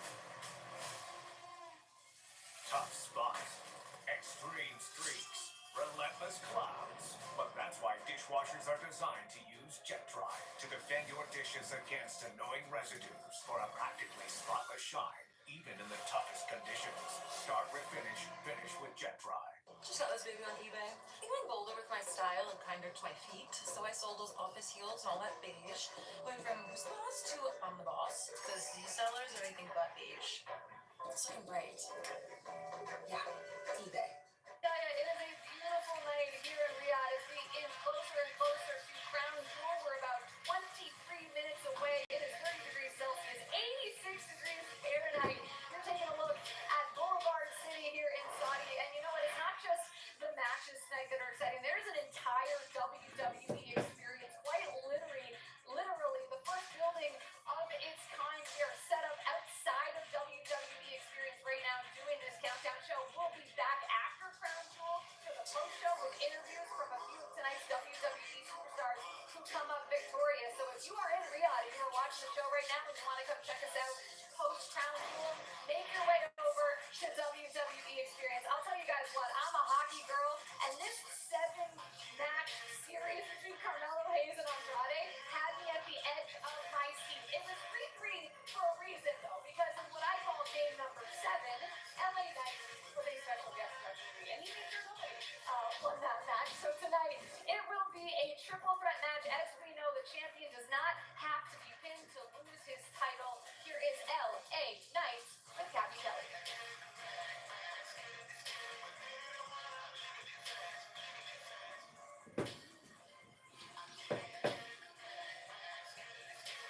LA Knight, quite the birthday weekend for you, celebrating here in Saudi Arabia with a title defense against Andrade and Carmelo. So how do you feel about being in this match and this being your first title defense in Saudi Arabia? Well, here we are, Saudi Arabia, one more time. And let me talk to you, because here's the deal. You want to talk about my birthday weekend? Yeah, it's a big birthday weekend. You know what I didn't do? I didn't celebrate. I didn't celebrate a thing. My celebration yesterday was spent in the gym. My celebration yesterday was sitting in my hotel room, pretty much staring at the wall, figuring out exactly what I'm going to do, and thinking about the fact that I must have really soiled the Cheerios of Nick Aldis, because he got pretty hot at what happened in Game 7 there with Andrade El Idiot and with what old Carmelo Hayes. He is him. Well, him did miss, and him will miss again. And what that means is tonight, as I walk in here, you got to understand something. Triple threat match kind of changes the game a bit. You talk about the championship advantage. Usually I walk in, I don't have to beat them, they have to beat me. Now tonight, you got two guys, they can pin each other, they can pin me, I can pin them. Anybody can pin anybody, so there is no advantage. As a matter of fact, if you look at it, there's kind of a disadvantage. You got a 33 and a third % chance. I ain't gonna go into all the Steiner math and everything like that. But the bottom line is, look, the odds are stacked against me. But the odds have been stacked against me my whole damn career, the whole time I've been here, and nothing's gonna change. I walk into Saudi Arabia, U.S. champ, I walk out, still with everybody saying, LA Knight. Yeah. Thank you so much, LA. We'll see if he's celebrating later tonight. Jackie, back to you. Kathy, thank you so much. Sounds like LA Knight, despite it being his birthday week, has been all business getting ready for this triple threat, as he should be, because Andrade and Carmelo Hayes, based on the performance they put on against each other, have proven themselves to be worthy superstars of this opportunity. Absolutely. You know, I'm excited because this match is filled with what the kids call hoopers. You know, just a bunch of ballers. You know, just a bunch of people who are really great at their craft. And thankfully, I don't think that the loser, you know, there's been a lot of references to putting the fries in the bag. I don't think that the loser of this match will have to go to fast food work. But you start to wonder if LA Knight's hubris, his confidence, his arrogance got ahead of him a little bit, because now he's not in a position where he's defending his title against one of these two. It's a triple threat where you talk about the champion's advantage all the time. That the fact that it's not there, you know, he didn't have to be in the ring to lose his title tonight, and you wonder if he made a mistake by not calling things a little bit down the line. But that's why he's beloved. That's why people love LA Knight. What was that word you used? Hoopers. Hoopers. What would your word? Well, what's your term? Be? I don't know, mate. I think it's all I know is LA's probably self-sabotaged himself here after what happened with the other two boys. But you can see the future's bright. You know, Andrade's back. He's on a roll as well, and Hayes is one of those most exciting young talents to come out of NXT as well, a long time. So it's again that glass ceiling those lads are trying to break. We've both been there, you know what I mean? We both know what it's like to push through that, and those eyes are on that United States Championship. And with three lads in there, you know, three fellas, three superstars, anything can happen. And again, LA doesn't even have to get pinned to lose that title. Exactly. But you know, you break through by having great performances, and I know those guys are all motivated to go out there and to steal the show. They're hoopers, right? Hoopers. They're hoopers. And here's the thing, they proved that, right? I mean, Andrade and Carmelo Hayes have both had opportunities against LA Knight for the United States Championship and lost. But I imagine they probably learned something through those matches that they will bring into this triple threat tonight. And Carmelo Hayes, since he came to the main roster, has proven he is not afraid of the big stage at all. So I don't know. I feel like maybe a Carmelo Hayes upset here tonight. I don't make predictions, but I just feel something for Carmelo Hayes tonight. He has been so good since joining the main roster. So that'll be a triple threat for the United States Championship. LA Knight maybe at a bit of a disadvantage. Elsewhere, our women's tag team champions, Bianca Belair and Jade Cargill, will defend their titles in a fatal four-way match. I mean, these two have been so dominant together. It's hard to imagine anybody beating them truly, even in this situation where it's a fatal four-way. I mean, you know a lot about tag teams, Biggie. What are your thoughts on this one? That I do. You know, cohesion is a big part of success in the tag team division. One thing, you know, as long as Damage Control have been around, Kyrie and Io, we still don't talk enough about how incredible these two women are. Both can be world champions in this company solo, but the two of them together, you know, when they're on the same page, nearly unbeatable. I think there's a ton of talent in this match. I have absolutely loved seeing what Piper and Chelsea have done over the last few months. They've been wildly entertaining. There they are. I agree with you. Though I think Chelsea and Piper are some of the most entertaining things you've seen on TV like for a long, long time. Both of them are just like a yin and yang, but they just complement each other so well. And of course, you've got three other dominant tag teams in there. Don't forget Lash there and Miss Jackson. You know what I mean as well. Coming It's a up. great opportunity for them, you know, to be on this big stage and get a shot tonight. Right straight into the PLE, a massive PLE like this. So again, it's 4 teams. Anybody can win. Anybody can sneak it in. You just don't. These unpredictable matches are really what makes it so entertaining. You know what I love about it too is it was only a few years ago that we had the first ever women's wrestling match in Saudi Arabia, right? Natalya, Lacey Evans. And now tonight we have one single match that features 8 female WWE superstars. Let's bring in another member of our team, Peter Rosenberg, with his thoughts on this one. All right, guys, let's get into it. It's Crown Jewel. It is the Women's Tag Team Championship, a fatal 4-way. And there are a couple of stories within this match that I find so intriguing. Let's start with the champions, Bianca Belair and Jade Cargill. Number one, they have to be concerned going into this match, sheerly from a number standpoint. Not just because every time a champion goes into a match like this, they completely lose champion's advantage, and anyone can get pinned to cause you the title. But particularly because this has happened to them before. That is how they lost the title the first time. So there is an immense amount of pressure on Bianca and Jade to make sure they handle business this weekend. They cannot go out like that again. And if they were to, what does that say about the cohesiveness of this unit who's trying to establish themselves as what they should be, all-time dominant champions? And with all due respect to Piper Niven and Chelsea Green, and of course the former champions Damage Control, I'm also thinking about Lash Legend and Jakara Jackson. Guys, they didn't show up on the main roster to not win championships. That is why they showed up. Okay, to bring the tag titles back to NXT. Remember, this is the floating championship of all of WWE, a title that can be represented on Raw, on SmackDown, on NXT, and I think somehow, by hook or by crook, the incredible size and athleticism of Lash Legend, I love Jakara Jackson and Lash Legend to find a way and bring the gold back to NXT. We'll see. Back to you guys. Rosenberg, thank you so much. You hear him there talking about Lash Legend and Jakara Jackson making their premium live event debut. This is a big match for your first ever PLE combat. Absolutely. You know, I think of the time, you know, when you're first coming up from NXT and you get that opportunity on the main stage, you know what it's like. You know, when you were pre NXT. Your first ever like PLE match? Do you remember what it was? Oh man, it was many moons ago. Still the chalk? Actually, not pre the shot, or maybe post shot. But no, actually my first match was at WrestleMania. I was in a tag match with Dolph at WrestleMania. And when my first main roster match at all was at WrestleMania. And you know, similarly, they're on a big stage coming in from NXT. They have so much to prove, so many new eyes on them as well. They're so incredible. But I think, you know, there's a bit of a new audience that's going to get to see Lash and Jakara. They're special talents, and they have a lot to show tonight, and I can't wait to see what they do. Sheamus, you remember yours? Yeah, mine was Survivor Series. Who were you facing? It was me, Miz, Drew McIntyre.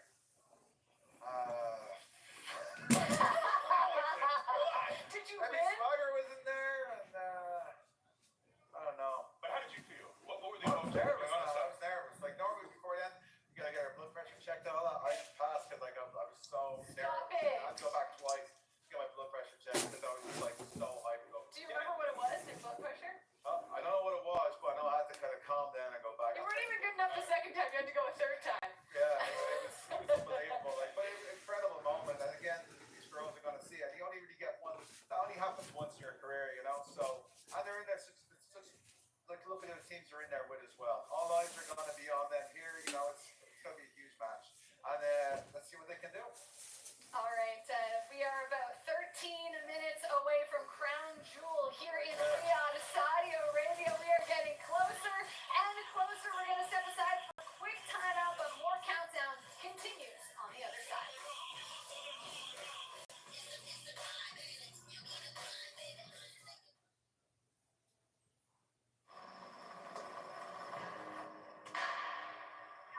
There's no one way to power up, as long as 4 is your starting line. Because more important than the power you choose is what you choose to do with it. Gas, hybrid, or all electric, the power is yours. From tried and true to try something new. So many ways to save. Life ready. Wallet happy. That's 365 by Whole Foods Market.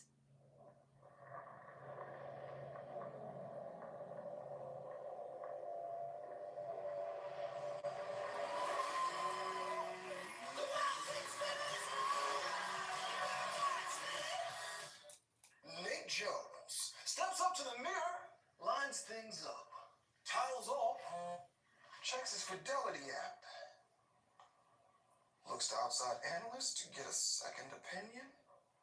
Nate likes what he sees. Same page? And he places the trade before anyone hears him talking to himself. Buy U.S. stocks and ETFs for as little as $1 with no commissions. Talk about easier investing. Amazon early holiday deals are here. With everything you need to kick off the season. Shop Amazon early holiday deals now. When Wednesday dances, you experience her emotionalism. Just like that Korean show on Netflix, where people play kids games for money, and if they lose, they actually die. And the great part, when Max's eyes roll back and she starts rising up into the... Todo el equipo está perdido. Sin nada. La gente no es un asesor. We have to talk about this show. Like, yo, you have a stalker? Why haven't you gone to the cops? Instead, he kept egging Martha on. Like, Donnie, bro, what are you doing? I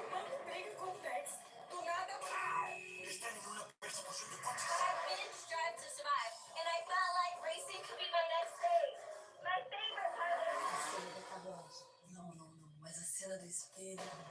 Honestly, I can't believe you haven't seen it. It's so good. So good. So good. So good. So good. You better watch. So good. Liberty Mutual customized my car insurance, so I saved hundreds. With the money I saved, I thought I'd get a wax figure of myself. Cool, right? Look at the craftsmanship. I mean, I even got my nostrils right. It's just nice to know. Years after I'm gone, this guy will be standing the test of... He's melting. Oh, jeez. No. Only pay for what you need. Liberty, liberty, liberty, liberty. Better than the best. I am phenomenal.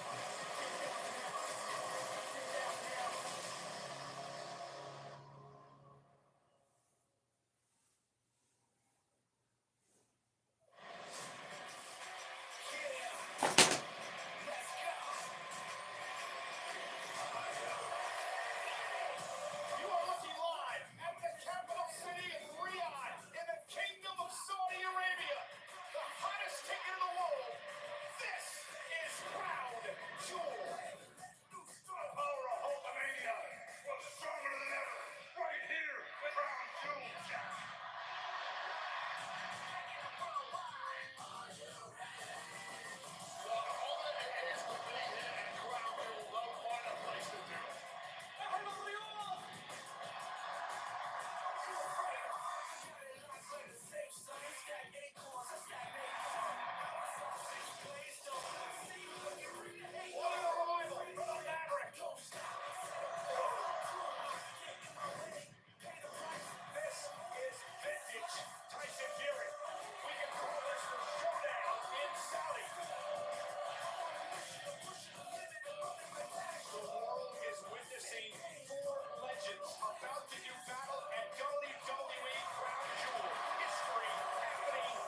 looking at the Bubba, and you looking at the Tribal Chief.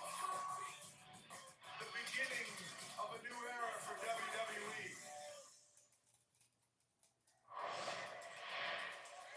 We are officially 7 minutes away from kicking off Crown Jewel here in Riyadh, Saudi Arabia. It'll mark the 12th premium live event to happen here, but this one is special because for the first time ever, we're giving out Crown Jewel championships. Here's Kathy Kelly at ringside.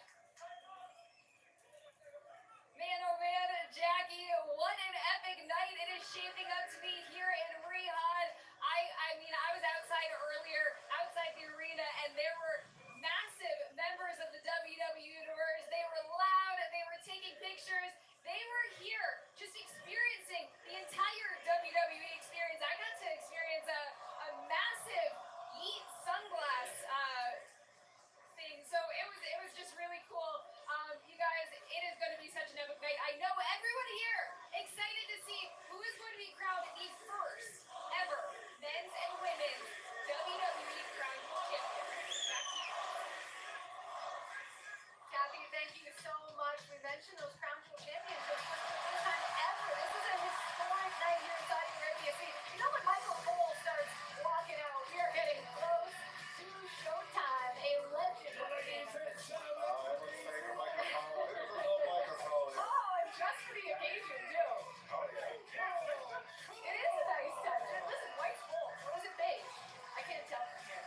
That looks white. Let's go white. Well, Michael Cole getting ready to call tonight's festivities. Like we're going to have two champion versus champion matches. One will feature Cody Rhodes taking on Gunther. The other, Liv Morgan versus Nia Jax as we crown both a women's and a men's Crown Jewel champion. They will also get Super Bowl-esque championship rings, which I think is so cool. Yeah, I don't think I've ever seen rings in WWE before. At least we've never had the opportunity to win. Hall of Fame rings, man. That's true. Hall of Fame rings, but an opportunity to win it here tonight, very, very incredible. And I heard that. Sorry, Jack, to be up. But be the first as well. You know what I mean? To be the first is always it's a huge bragging rights. 100%. Michael Cole, popular guy, obviously, signing autographs and taking pictures at ringside as he gets set to call tonight's festivities. You know, one of the matches that we haven't touched on yet, at least Sheamus and I haven't, is Randy Orton versus Kevin Owens. I mean, this has gotten very personal. Corey Graves making his way out, getting ready to join Cole on the desk there. But Kevin Owens feels like he's the one that's been betrayed by his real friend, Randy Orton here, which is interesting because it's normally KO doing the backstabbing. Yeah, and Sheamus, I think both on the Celtic Warrior workout, I believe. You know these two gentlemen well, do you not? I don't think about Kevin Owens, the Celtic Warrior Not yet. workouts. No, but about that, we relaunched Celtic Warrior workouts there on Wednesday. A banger episode with Randy Orton. We're like, as of today, we're 6,000 away, 6,000 subscribers away from 1 million. So really excited about that. And of course, being here, you know, in Riyadh, PLE, really excited. I want to expand Celtic Warrior workouts to open live workouts to all future WWE PLEs. Big fan media events where I bring out WWE superstar guests, workouts in front of the crowd, ask them questions, have fun. That's really what I want to go. This Celtic Warrior workouts getting so big. And by the way, I'd love to have a couple of teams beside me there, you know. I'm going to have to find a boss, Triple H. But Jackie, love you to be there as well. Baby, you've never been on the channel. Soon. Never been on the channel. I need to at some point, but I know Randy was on recently, and Randy's been in the best shape I think of his career. He looks incredible. He's massive. He's strong. You get to see it up close and personal. He'll be taking that new improved body of his into his match with Kevin Owens. He looks like he ate you all around the yard. That's how big and Jackie is. Massive, man. And I'm telling you, he's a different force. He's back again. He's on his top game. He's like, you see that hunger in his eyes, you know? KO better be careful, fella, because again, that RKO out of nowhere take you right down on the mat. I'll tell you what, I've seen Biggie in the gym. I want no part of his workouts. I don't think I can hang, but I can hang with tonight's match card. I don't know if I can. You know whose workout I'd love to see? Gunther. You should get Gunther on the show. His workout. That's true. You might end up fighting before that episode's over. But Gunther tonight taking on Cody Rhodes. One of them will be crowned the first ever men's Crown Jewel championship on the women's side. It's Liv Morgan versus Nia Jax. There are a lot of external factors in this one.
sure ended is a loss. All right, here we go. Solo Sikoa and his new Bloodline 2.0, the new look Bloodline, have arrived. They are making their way up to Gorilla. I recognize that ramp. It looks like the Bloodline is going to kick off Crown Jewel here tonight. The question is, can Roman Reigns and Jey Uso actually coexist? Because they're going to have to if they want to defeat the likes of Solo Sikoa and his version of the Bloodline. Crown Jewel starts right now for Biggie and Sheamus. I'm Jackie Redmond. Thanks so much for watching. Enjoy the show.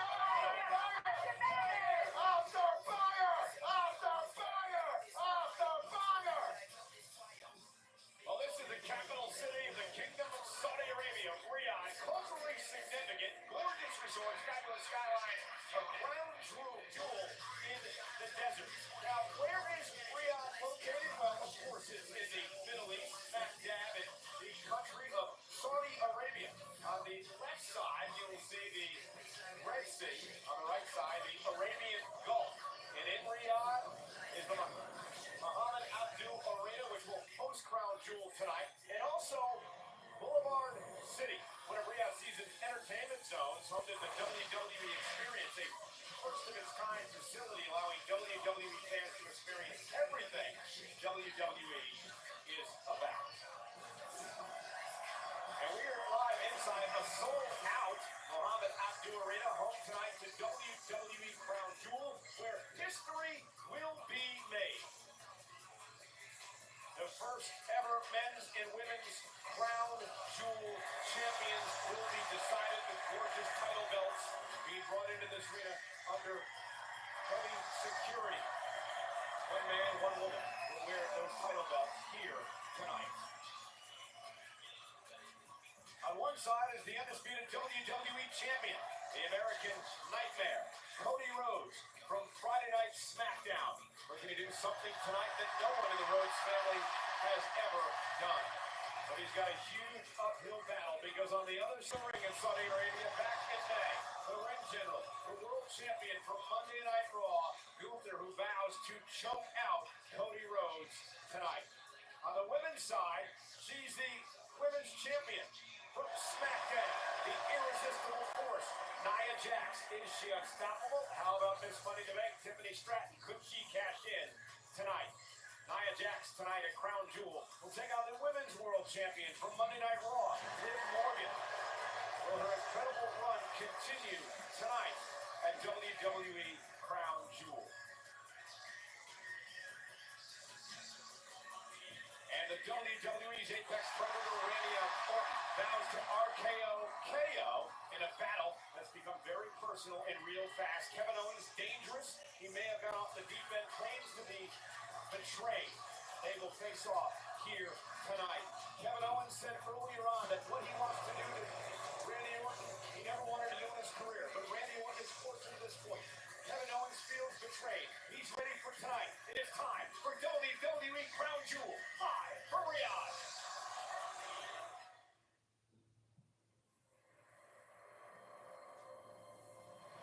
Imagine a reality with soaring potential. A passageway to opportunity. Designed with equal parts power and beauty. A reality where champions battle champions for the honor of the crown jewel. Imagine no more.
WWE presents Crown Jewel.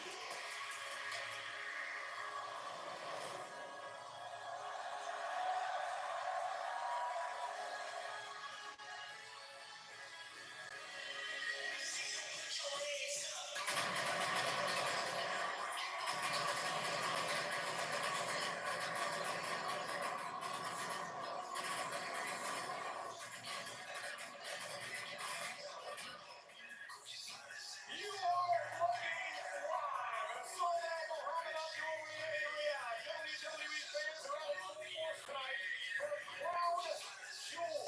It's WWE's 12th massive show in this country. And we get underway tonight with the Battle of the Blood Lines.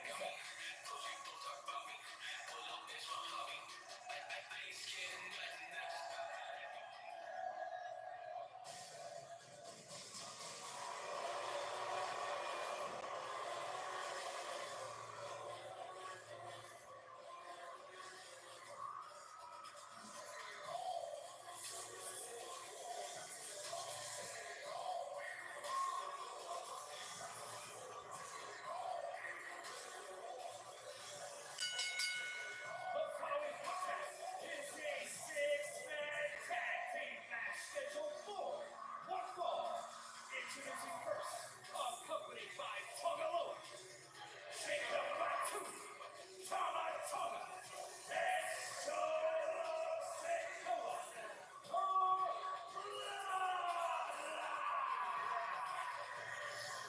The one thing about the Solo Sikoa-led new bloodline is unified. When it comes to Solo Sikoa and the Tongans, they're more unified, I believe, than the original bloodline ever was. Solo Sikoa may be the leader, but he has treated everybody with respect, and Corey Graves, it has led to success for this group. Solo still does not quite understand. Solo cannot grasp why Roman Reigns and the Usos refused to acknowledge him as the new tribal chief. Solo believes he was just picking up where Roman left off, that this is all for the good of the family. But there can only be one tribal chief, and at the moment, you are looking out. So much at stake tonight for Solo Sikoa. If he wants to prove he's the supreme ruler, then against the tribal chief, then knock off Roman Reigns and the Usos tonight. And hello again, everybody, from Friday Night SmackDown at ringside. I'm Michael Cole. He's Corey Graves. This is going to be a spectacular night. No doubt about it. We've been here for 3 days. The kingdom has been rocking from end to end. We're going to make history tonight at Crown Jewel, but we can't do it without our Saudi Arabian broadcasters. Of course, say hello to my friends Jude Alajani and Faisal Mugaisi. يا هلا والله فيني كوري جريس وايضا مايكل كول في المملكه العربيه السعوديه. هلا والله فيك يا جو. اهلا وسهلا فيصل واهلا وسهلا بالمتابعين الكرام وكل الناس الحاضره هنا على راسي وعلى راسي. يا حبيبي. You better pat me on the head like that. And there is the Samoan werewolf, Jacob Fatu, Tama Tonga, Solo Sikoa in this match.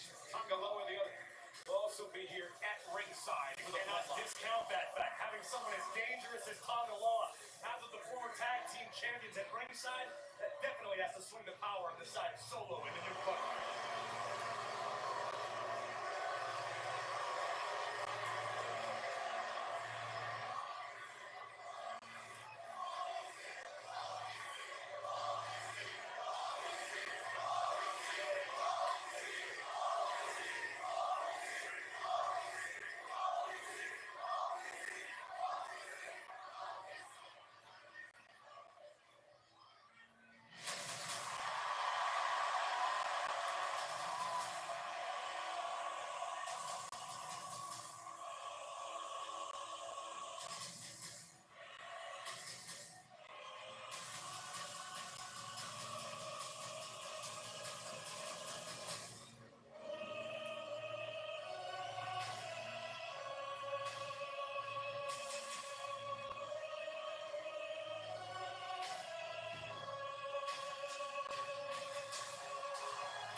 superstar and their mentality. Jay knows what he's capable of on his own. I'm curious to see if that factors in to this six-man tag team contest. Jimmy and Jay have said family first. Jey Uso owes the bloodline a lot. They cost him the Intercontinental Championship a couple of weeks ago. Jimmy Uso taken out of action after WrestleMania by the bloodline. He did not reappearance about a month ago. And for Roman Reigns, it is just his second match since he lost the Undisputed Championship back at WrestleMania.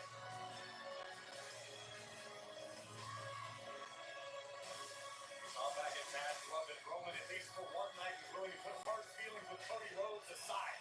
Can Roman set his issues with his family aside for this battle? Because if not, Roman Reigns will fall tonight. Well, we've talked about this for many years. Roman Reigns, Corey, a narcissist. He wanted to be the leader of the bloodline. He had to be in control. He had to be in charge. And now he's had that power ripped away from him. And Jey Uso said last night on SmackDown, there's no more leaders anymore. We've got to be on the same page. You need to treat us with respect. Does that bother Roman Reigns? Absolutely. Roman Reigns ruled WWE with an iron fist. And he's never reciprocated to any of his family members when they didn't fall in line.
how this plays out tonight.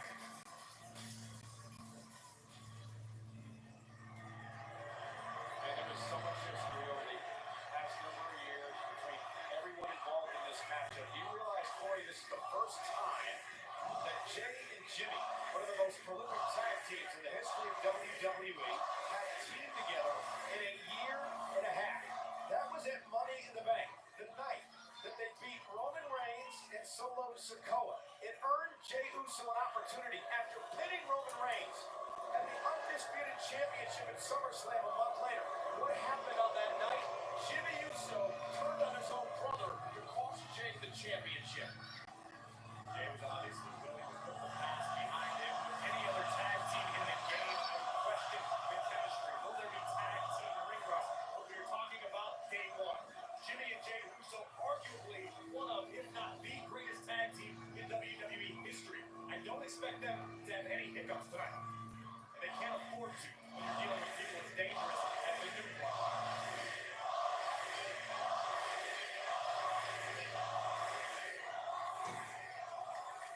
The OTC Original Tribal Chief Champs play in the arena here tonight.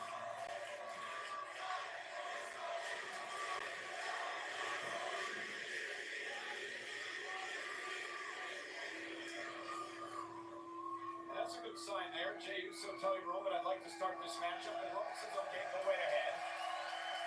So main event, Jey Uso will start things off against Tama Tonga of the Bloodline. I don't know that Roman said he'd like to, or if Jey is willing. No one's excited to get punched in the face by his family. But it is a good sign. And let's be honest with ourselves. Roman Reigns may have personal issues with Jimmy and Jey, but Roman knows this business. Roman knows this game. Roman knows he's got the best tag team in the world side by side. And again, Jey Uso and Tama Tonga starting things off here tonight in this matchup. It's interesting, Jey Uso, who at one time was the right-hand man for the tribal chief Roman Reigns. Tama Tonga has slid into that role perfectly with Solo Sikoa and the New Blood. Tribal Chief Solo Sikoa, and Solo has to be enjoying this in the early moments. Tama Tonga unleashed. So again, I think if you're the New Bloodline, Corey, you've got to try to cause rifts early on in this fractured relationship between Roman and the brothers. I would agree with that. Curious to see what sort of strategy Solo Sikoa is going to employ tonight. But you cannot overstate the X factor that is the Samoan werewolf. Jacob Fatu on the outside can and most likely will be a game changer in this one. Tama Tonga, of course, former tag team champion, won the titles with Jacob Fatu back over the summer. But Jacob was made the enforcer for Solo Sikoa. Tonga Loa took a spot. Oh, and Jey Uso with a big right hand. Oh, Jey backing it on up in the corner. Enziguri makes Tama weak in the knees for the moment. Jey Uso starting to roll.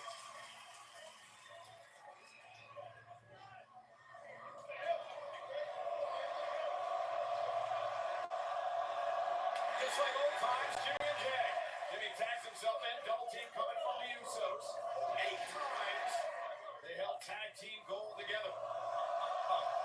Old school for Jimmy and Jey. Covered out by Jimmy. Another leg and a kick out by Tama Tonga. I understand the excitement from the WWE Universe. I got chills a moment ago watching the Usos do Uso things.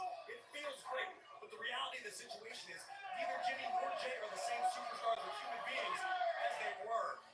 Talk about not being the same human being. Jacob Fatu might not be a human being. They call him the Samoan werewolf because you have never seen someone capable of the brutality that Jacob Fatu is. Full power all the time, always going straight forward. Agile competitor as well, and one of the most dangerous we've ever seen. Jacob runs in with blue by Jimmy Uso. Jey made the tag. He's now legal. Oh, Jey catches Jacob Fatu with a big boot, big right hand by Jimmy. And it's good to see the Usos working well together again. Jimmy ducks underneath, big kick by Jey. Classic Usos. Fatu spills to the floor. Look at amusement on the face of Roman. And now Tama Tonga sent to the outside. And Solo Sikoa said, He's going to take a breather.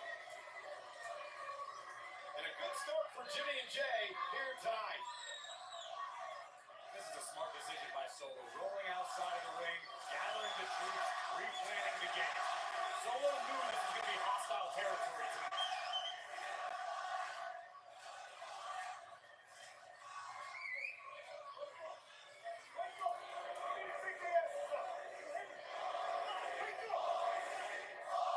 Solo establishes himself as the leader, marking orders to the rest of the new bloodline. Jacob Fatu, Jey Uso legal now in this tag team matchup. And you gotta wonder what is going through the minds. You gotta wonder what is going through the minds of Roman Reigns right now as he's watching all this unfold. Jey Uso taking that on its own. Sorry, bro, I don't feel like yelling over this capacity crowd. It is loud in here.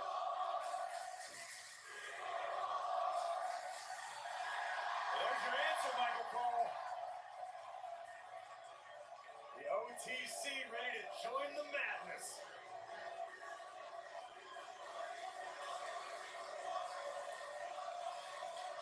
An attack made to Jimmy. What do you think that was all about? I'll tell you what I think that was about. That was Jey Uso reminding Roman that Roman's not in charge. We are all equals on this team. Again, Roman doesn't call the shots anymore. That's the playbook that Jey Uso wants to follow.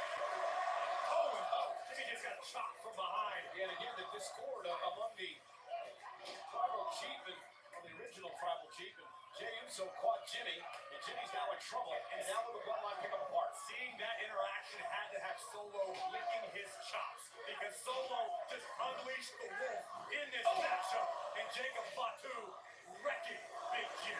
But back to what we saw for a moment, it's almost like Jey Uso is testing Roman Reigns. Can we believe you? Will you buy in? Will you be an equal? My goodness! Jacob Fatu about decapitated Jimmy Uso.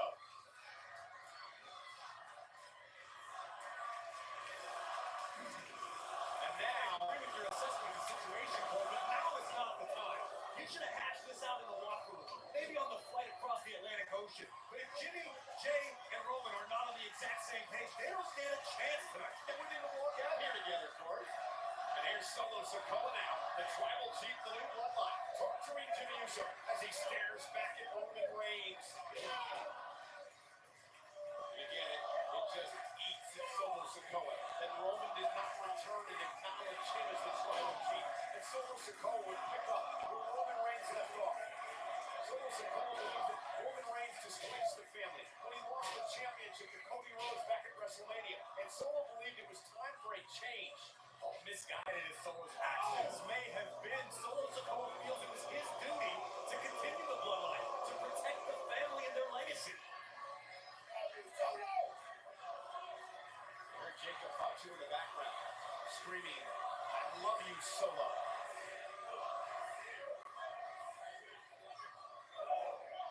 Now a cheap shot by Tamatanga. Jimmy Uso being beaten up here by the new bloodline. Think about this. Think about the competitor that Solo Sikoa has evolved into over the past several months, if not year. Jey Uso has been on Monday Night Raw. Jey has not experienced this new, more vicious, more calculated version of Solo Sikoa. Well, that's a great point. Jimmy Uso's been out of action 6 months. Roman Reigns hasn't been around. So this is new to most of them. Roman, of course, had some interaction with Solo. Jacob, bad blood, but different scenario tonight. Tag made to Jey Uso. Here's main event Jey Uso. And Jey looks to pick up the pace. And he's so upset. I talked to him yesterday over the fact that he finally won his first singles championship. And he screwed up with it a few weeks later by the bloodline. Oh, and Jey for the big right hand. And again, I think we're going to find out exactly what Jey Uso is made of inside, having tasted singles success in WWE. It's addicting. You get just a taste and you want more. You need more and you'll stop at nothing to get to the top of the mountain again. Now Jey backs it out. A homage to the late great Umaga. Cover now by Jey. Hook to the leg. Time at 2.5. Real close. Near fall for Jey Uso. Roman still waiting. I was going to say patiently, but I'm not sure if that's the case on the apron. Have you ever known Roman to be patient? At all.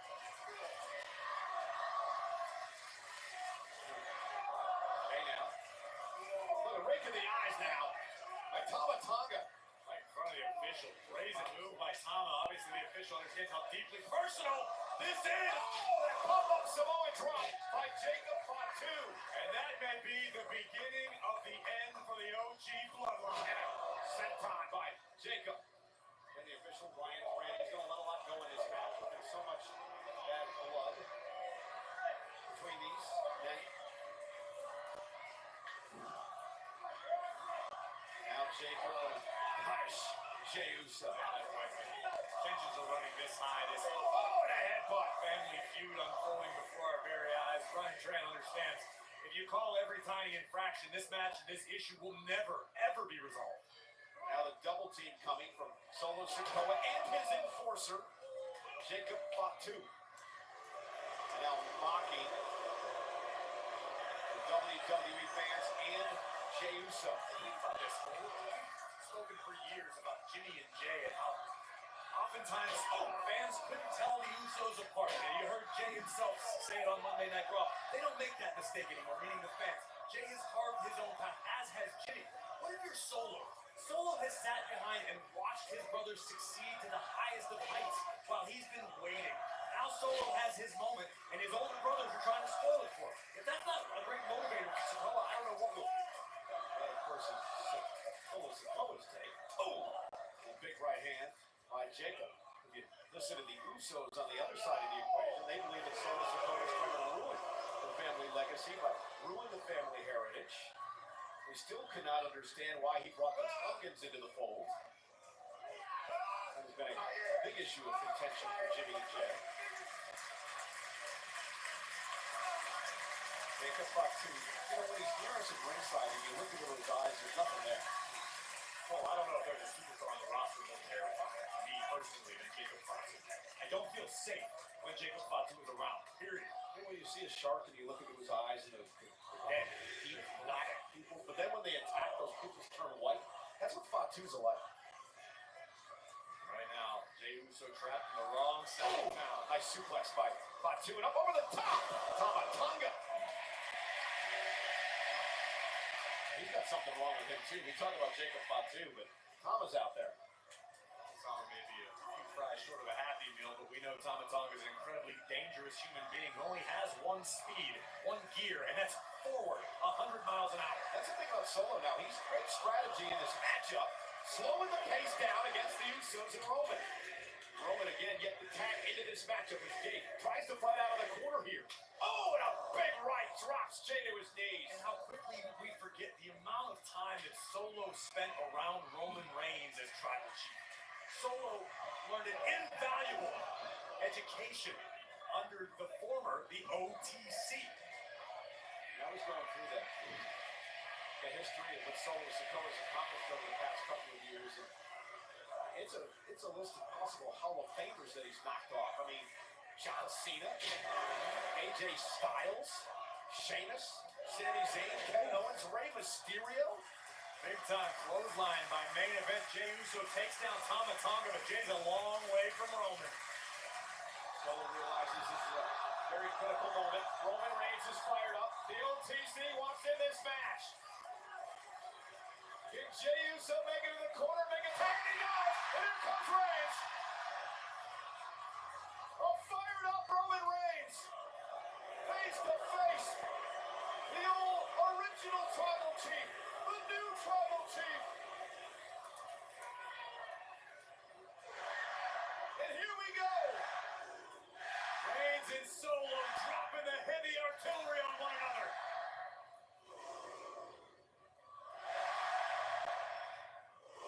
Roman Reigns wants his, he believes is his rightful place back at the head of the table.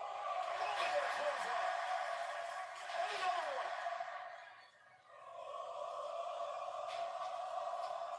Down goes Sikoa.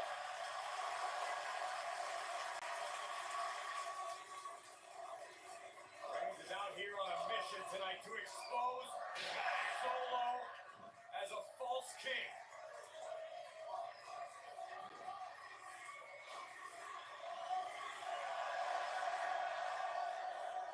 comes to the sky for Roman Reigns. Savoring the moment. Locked and loaded.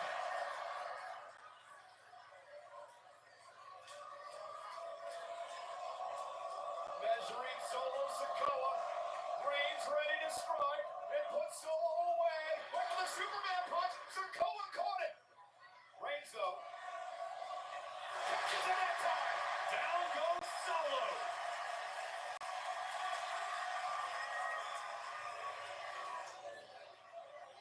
And Roman looking to put this tribal chief controversy to rest.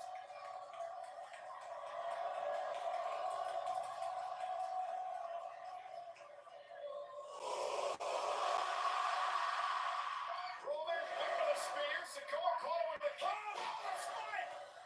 By Sikoa! Cover on Reigns! Oh my God! Oh, and kick out at two!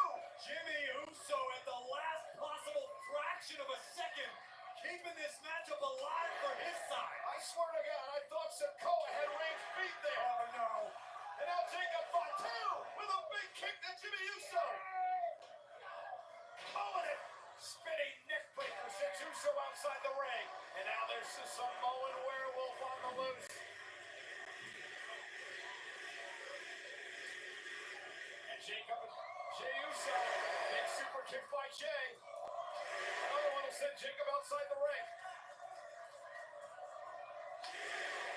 Kick by Jey to Solo. Another one. Jey with a suicide dive. Caught by Jacob. A big headbutt. How do you stop Jacob Fatu? The guy's like the undead. He just keeps coming forward no matter what you throw at him. A Superman punch to Solo.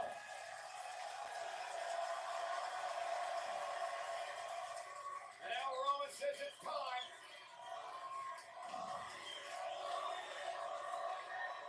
Here comes Tonga running interference. Tossed right on top of Ryan Tran, the official Superman punch to Tonga Loa. There we go, Jacob Fatu with a headbutt to Roman. He intercepted Reigns. And now Jacob Fatu with a big spinning flying elbow. Jacob Fatu just used his own body as a weapon. Moonsault to Reigns. And a man that size should not move that easily. Taking out the Usos at ringside. Reigns is in trouble. Solo starting to stir in the corner. He's got busted ribs. Solo Sikoa back to his feet. Targeting Roman Reigns with a Samoan spike. Down goes Reigns.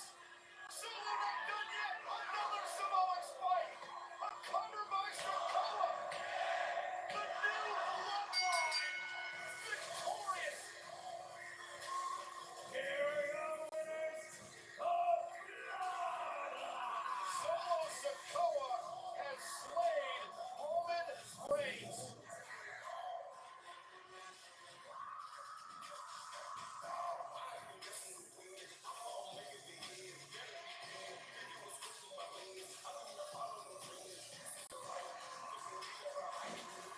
Oh, I don't know if I've ever felt the air sucked out of an arena like just happened moments ago. Here in Riyadh, a hush has fallen over the WWE Universe. A surreal sight to behold.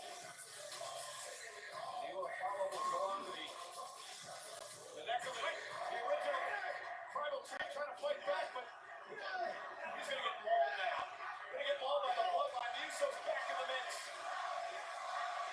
And again, the Bloodline, like rabid animals,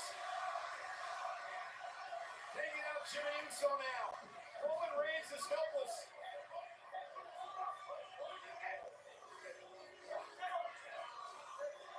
All could have been avoided had Roman just fallen in line. And I don't think we're done yet. Look out. Jacob Fatu, Solo Sikoa, cleaning up our announce table. Solo Sikoa didn't want to just beat Roman Reigns. Solo Sikoa wanted to destroy Roman Reigns. And that is what the Bloodline wants to do here. And meanwhile, Jey Uso coming to Roman's aid, fighting back here.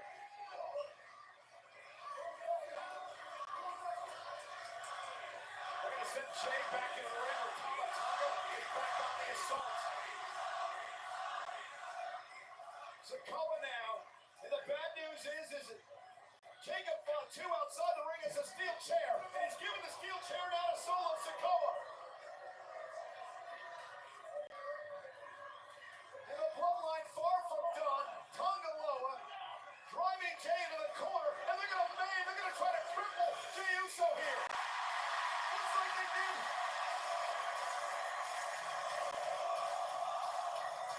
Wait a minute. Sami Zayn is here. The last time we saw Sami Zayn was this past week on Raw, and he was in a conversation with Solo Sikoa. And Zayn making a beeline to the ring.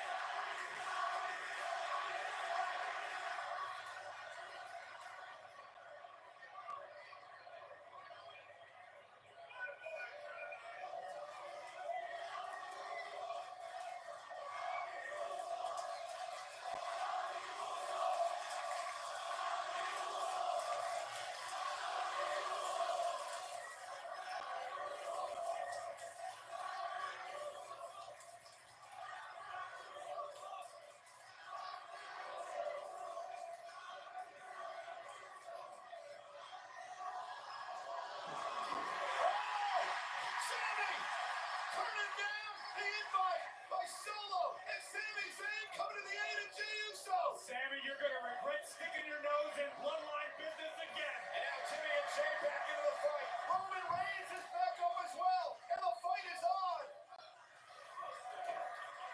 Jacob sitting to our announce table. Roman Reigns trying to make it to his feet. Solo Sikoa is cornered. The new tribal chief with nowhere to go.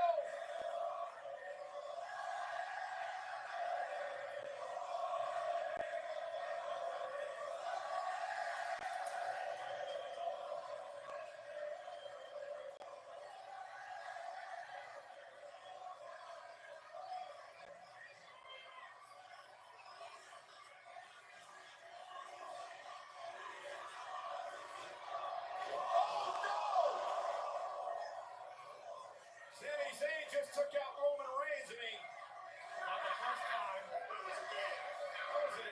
Inadvertent. Sami Zayn needs to get over himself and realize he's not family. He's not a member of the Bloodline. Quit sticking his toes into business where he doesn't belong. Well, I think Jimmy Uso's buying it was an accident. Sami never misses an opportunity to virtue signal. That's what's happening right here.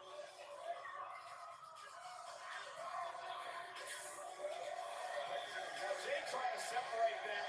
Emotions at an all-time high here. Sami Zayn took out Roman Reigns.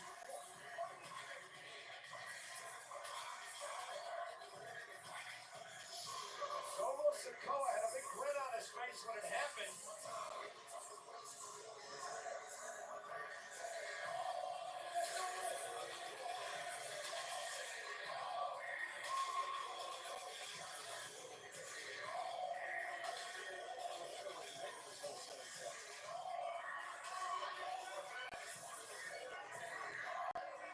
And to divide the Bloodline once.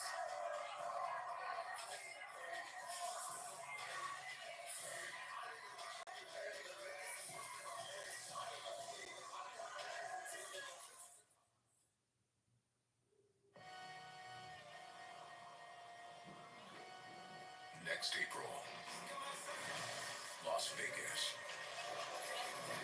has never had a show like this.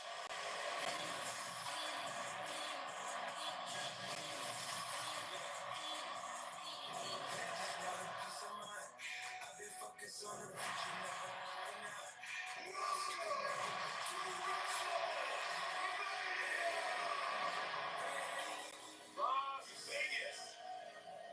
The champ is here. WrestleMania from Las Vegas. 2-day combo tickets on sale now. Scan the code to get yours. On WrestleMania 41, the 2-day combo tickets went on sale last weekend, and it is officially the hottest WrestleMania on sale weekend in history. Tickets to the show shows the Allegiant Stadium in Las Vegas, Nevada, on April 19th and 20th are going fast, so get yours now via Ticketmaster. WWE Crown Jewel is in the capital city of Saudi Arabia. This is Riyadh. So many great events have taken place here over the years. You know who plays here as well? Great football. Ronaldo plays for the team on the start here in Riyadh. Tonight, the host, the Crown Jewel. Ladies and gentlemen, coming up next is the WWE Women's Tag Team Championship Fatal 4-Way match. Bianca Belair and Jade Cargill defend against Damage Control. Chelsea Green and Piper Niven. Flash Legend and Jakara Jackson coming up next.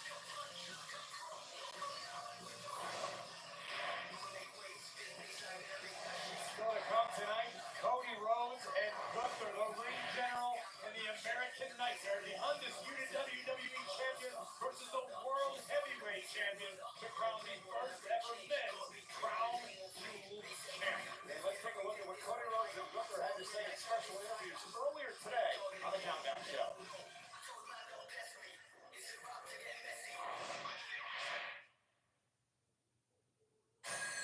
Chia, we found something. It's rock tradition. The devil has always had the best moves. People are scared. Want to exploit that? We're a heavy metal band. Let's be Satanists. Oh. Witness pure evil. You filled the room, didn't you?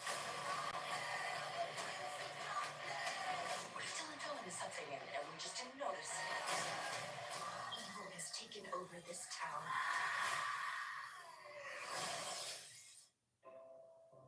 If you're one of the 70% of adults struggling with their weight, struggling to access care, struggling to find treatment that works, the problem isn't you. It's your healthcare. HIMSS clears the path to affordable, personalized weight loss plans for those who need them.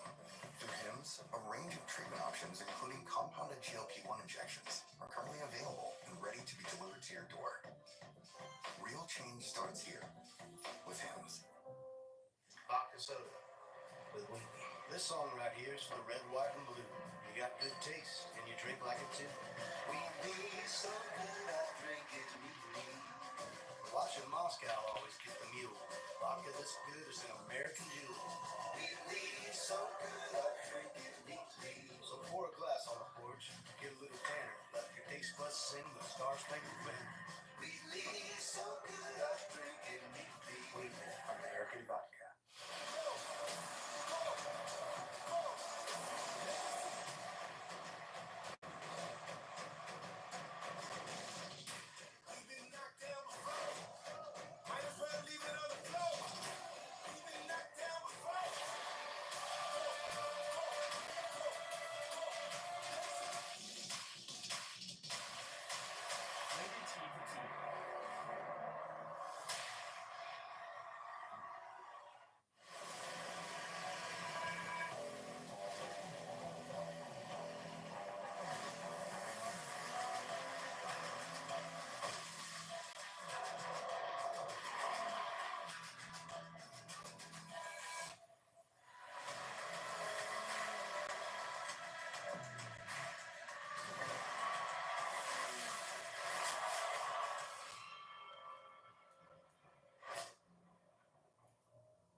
Can your pad absorb everything and stay fresh?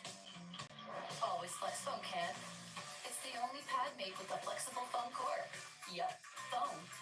That locks blood and sweat in the bottom layer and keeps it there, while the top stays dry. Keeping you up to 100% leak and odor free. Can your pad do that? Always rated with Flex Foam can. See what foam can do for you.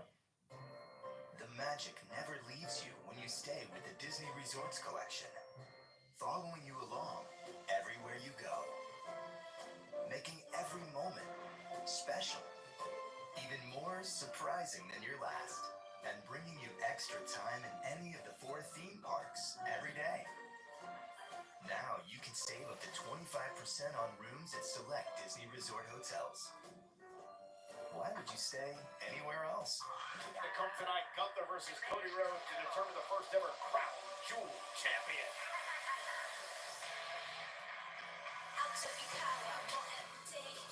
More gold on the line right now. It's a fatal 4-way match for the WWE Women's Tag Team Championship. Introducing first, Kairi Sane and Io Sky. Damage control. You know, Corey, last night on Friday Night SmackDown in a fatal 4-way singles matchup, to sort of previews tonight, Io Sky picked up the win. Does that give momentum to damage control tonight? Potentially so, and I don't know that any other team in this field needs it more than Io and Kairi Sane. They've been to the top of the mountain in the past, but recently haven't necessarily looked their best. I think tonight's a chance for both of these women to right the ship and become tag team champions again. Io Sky, of course, a former WWE Women's Champion, and Miss Money in the Bank as well. And a tag champ of the NXT and here at this level. Kairi Sane, former NXT champ, 2-time tag team champion as well. Looking to win the gold here tonight at Crown Jewel.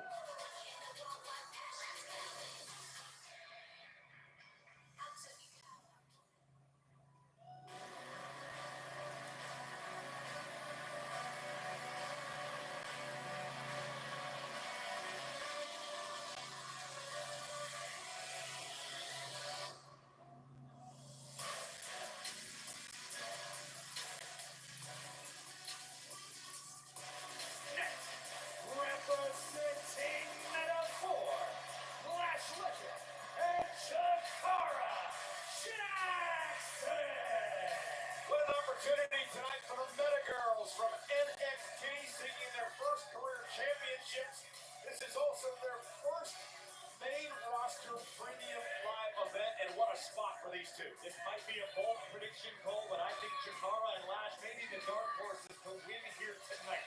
We have seen only glimpses of the power possessed by Lash Legend. You've got Chikara Jackson, who's really coming into her own as a competitor. And together, they have become a force in a very short period of time in WWE. Again, fatal 4-way matchup, fatal 4-way rules. 2 women will be in the ring at one time. You can tag anybody into the matchup. First team to gain pinfall submission becomes the tag team champions.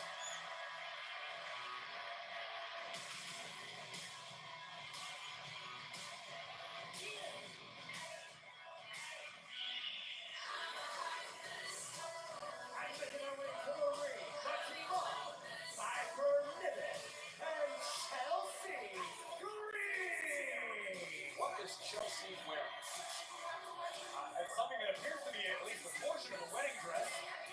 What's wrong with what Chelsea's wearing? Looks like a bed sheet. Oh, what is with you hating on Chelsea Green? It sounds to me like one of those schoolyard crushes. You think she's pretty, so you don't want to say anything nice about her. I'll give you a hint. You want to get into Chelsea's good graces? Maybe you start playing with action figures, Cole. Caribbean Internet champion. So Chelsea and Piper Niven, former tag team champions, looking to win the gold again here tonight. All kidding aside, Chelsea and Piper, very formidable team. Piper going to match power with the likes of Lash Legend and Jade Cargill and Bianca Belair.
a triple threat match back at Clash at the Castle. And despite the apparent excitement of the champions to take place in this matchup, I'm not entirely sure if they realize their chances of leaving Riyadh with the gold is even worse than it was at Clash at the Castle.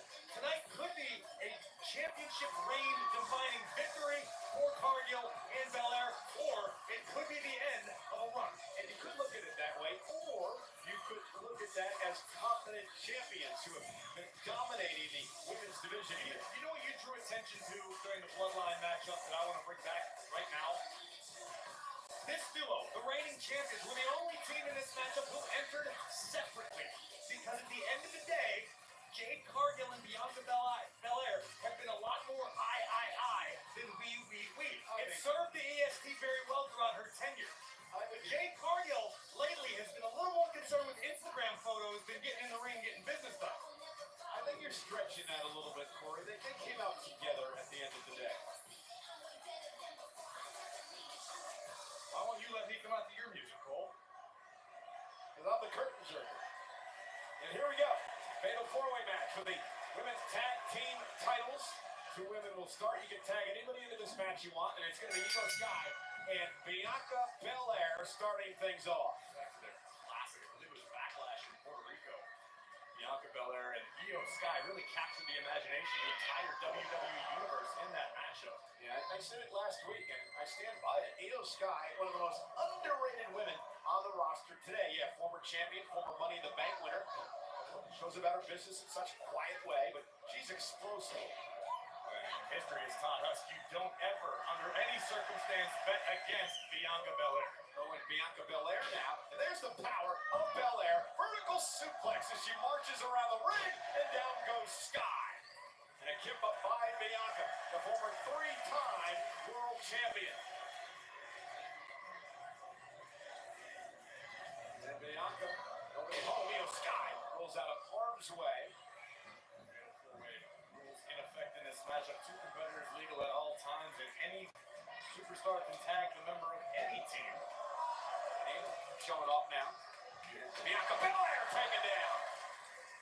Drop kick by Scott. And a kick up of her own, and Io said, whatever you can do, I can do a bit better. The Genius of the Sky, a nickname that was earned by Io. And a tag made from the outside by Chelsea Green. Chelsea, I think after the blocks the way she wanted to. Jose by Io before the EST just bulldozed Green back into her own corner. Bianca's going to want to get out of that corner. You've got Piper Niven there. Fight them both. Piper's attack. Chelsea Green, who's legal in this matchup against Bianca Belair, has had an opportunity for any offense yet. Chelsea, middle of the ring. Oh, and just slammed down by Belair. Bianca will connect that time with a moonsault cover to retain the gold. And a kick out by Chelsea. I'm going to need to see a little more urgency out of the Meta Girls as we look again at the ridiculous athleticism of Bianca Belair. We can chalk it up to inexperience, but Jackson and Legend need to be on top of their game. Every superstar has to be ready at a moment's notice to break up a pinfall to keep the match alive for your own team. Double team from the tag team champions, and Chelsea tossed right into her partner Piper. This is what I'm talking about. There's a fine line between confidence and arrogance. A lot of valuable time was wasted, and Jade got kicked in the mouth. Chelsea trying to fight back up to the second rope, and now the power of Jade Cargill. Chelsea with nowhere to go. Jade brings her halfway across the ring. Oh, and Lash Legend just tagged herself in by touching Jade Cargill. And Lash Legend is, now legal. Lash Legend is a whole lot of woman as Cargill's finding out firsthand. You mentioned it before, that's the only one who can match the strength of Jade Cargill. Tag made, here comes Takara Jackson. The scrappy and tough Jackson will double team now with her partner, Lash Legend. Jackson over shoulders into the back now of Chelsea, covered to win the tag team gold. And Chelsea able to kick out. It's a smart move by Takara, looking to send Chelsea back into the meta corner. Of course, the Meta Girls part of Meta 4 from NXT tag made. Here's Lash Legend. We talk so often about the importance in a tag team match of cutting the ring in half, of isolating the opposition. Well, in a situation like a fatal four-way, if you're lucky, you've got a quarter of the ring to work with to maximize the efficacy of your offense. Nice release suplex into a kip up for Legend, who's loves to trash talk, and that's what she's doing to Cargill. So Lash in the corner to Chelsea, the bougie bully. Powerful, candid, cocky, and out. Jakara Jackson ducks underneath. Jackson now down goes Green in a hip up of her own, and the Meta Girl's showing out here tonight.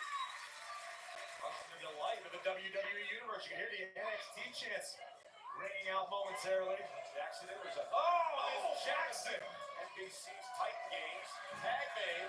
Kyrie Sane now legal. Chelsea out of the match. I don't think Chelsea realized where she was in the ring. I think Chelsea just wanted help, but ultimately not a great decision by Green to allow Kyrie to tag herself in.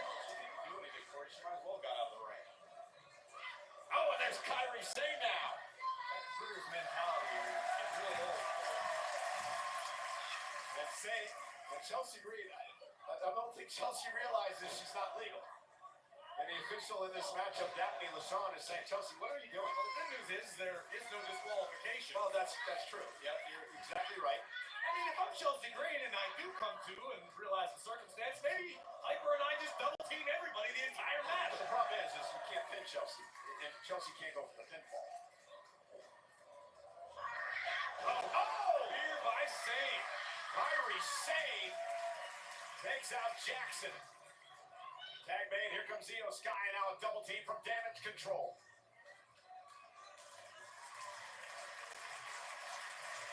Here comes Io. Oh, rare miscommunication by Damage Control. Great wherewithal by Io to deliver a showte and just rip Jackson off of the top turnbuckle. High-risk maneuvers in this fatal four-way match. Sometimes they don't pay off, but Io Sky will not let that deter her. She kicks out Lash Legend. She went out of the apron. The precision and the timing required to deliver some of these offensive maneuvers. Now Io from the top. Missile drop kick. Down goes Jackson. Hyper Niven tags herself in at the expense of Jakara Jackson. And a headbutt by the powerhouse. And Piper now. Oh, what a cross body. Niven like a steamroller in there right now. Kyrie Sane runs into trouble as well. Oh, sit out power bomb by Piper Niven. Watch Bianca. Bianca, top rope. Blockbuster by Bianca. Very well done, but here comes Legend with that pump kick. Might want to turn around, Lash. Oh, boy. Here's the collision we were waiting for. And Lash.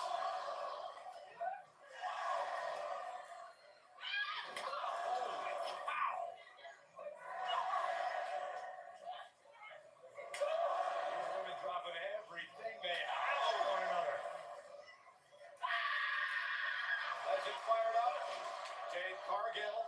With a big kick of her own.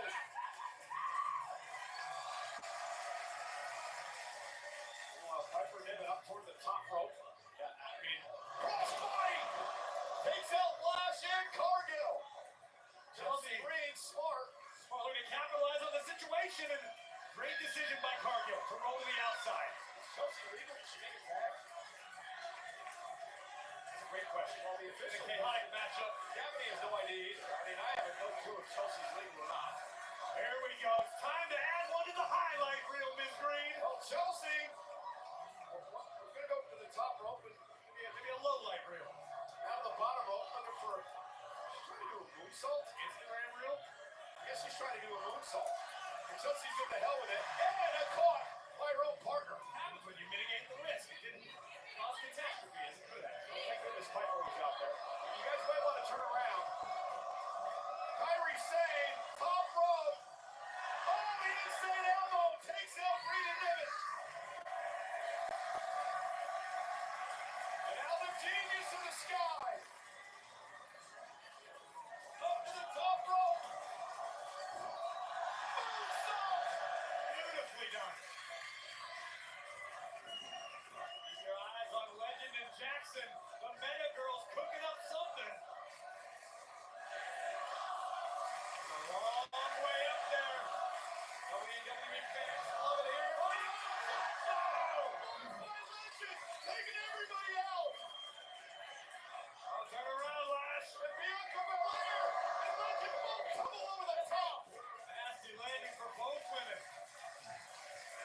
crazy action in this fatal four-way match for the women's tag team titles. First, Kairi Sane getting insane with an elbow, taking out Niven and Green. Moments later, Io would follow with a beautiful moonsault. And Miss Jackson, if you're nasty, taking everybody out. Bianca back to her feet. Chelsea back into the ring. Jade Cargill. And Chelsea realizes she's in trouble now. Jade! Cover! And breaking things up. Damage control. A rough night for Chelsea. So I feel a bit sorry for her. Feel nothing. Here comes Bianca. Big right hand. Taking everybody out. Reversal by Belair. Oh, that's the cutlass. Kyrie calls that the cutlass. And Bianca may call the beginning and the end. Beautiful bridging German suplex, but Io wasn't far enough underneath Belair's body to support the weight. The bridge attempt on a German suplex collapsed. The damage control still has some daylight to work with here. And here's Kairi Sane. Launched by Io. Elbow delivered to Belair. Cara Jackson now making the climb to the top. There's a drop kick.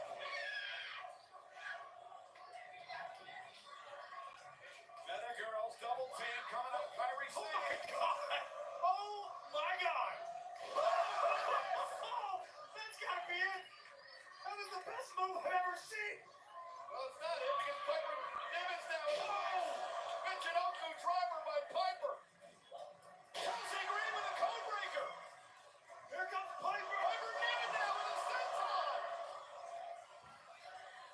Chelsea very happy. A little premature to celebrate, but the Chelsea chants have broken out as Piper makes his tag. Double team coming. The unguarded her. Oh no! Oh, Piper! Piper! Wait! There's nobody on! No! Piper just squashed Chelsea! Chelsea just turned green! And it's not with envy! I think she's gonna be sick! There's no way! No way! Bianca Belair's legal! Jade Cargill with Piper up on her shoulders! Look at this power! Just stay in her face! Covered by Belair! They retain! Here are your winners and WWE Women's Tag Team Champions, Jade Cargill and Bianca Belair!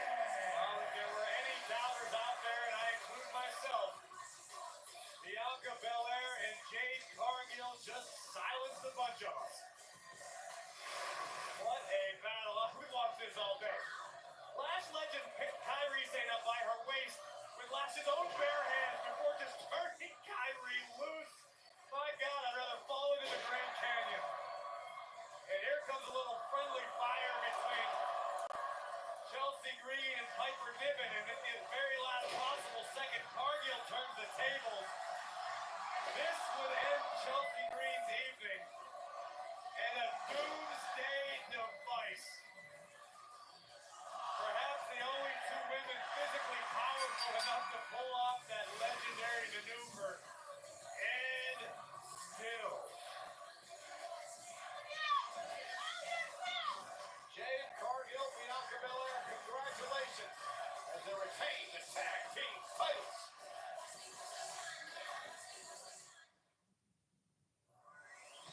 For one night only, NXT on the CW comes to Wednesday night. The House of Hardcore hosts the future of wrestling. For a historic event, NXT from the legendary ECW Arena. featuring ECW legends Bubba Ray Dudley and Rob Van Dam. NXT 2300 from Philadelphia, Wednesday at 7 Central, only on the CW. The countdown its kind has begun. You want a WrestleMania moment? You gotta win this match. Let's do it. The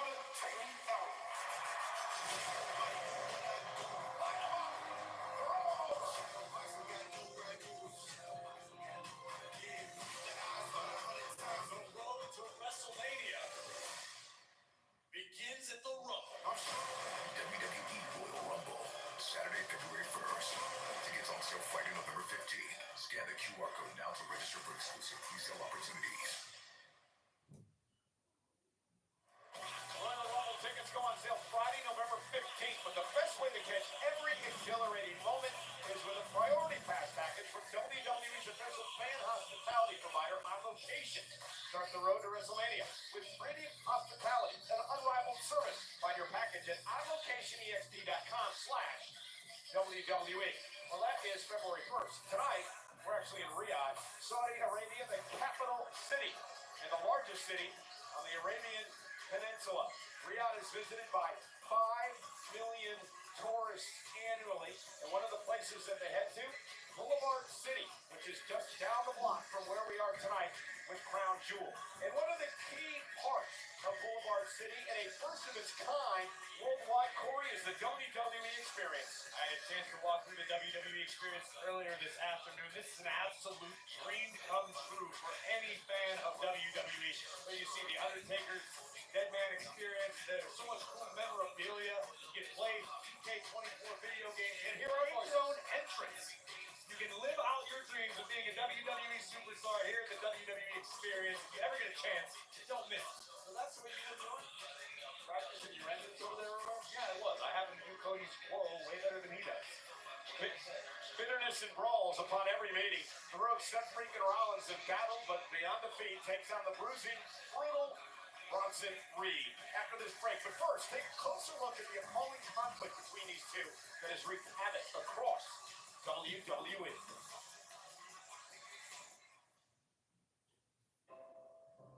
If you're one of the 70% of adults struggling with their weight, struggling to access care, struggling to find treatment that works, the problem isn't you, it's your healthcare. HIMSS clears the path to affordable, personalized weight loss plans for those who need them. Through HIMSS, a range of treatment options, including compounded GLP-1 injections, are currently available and ready to be delivered to your door. Real change starts here with HIMSS.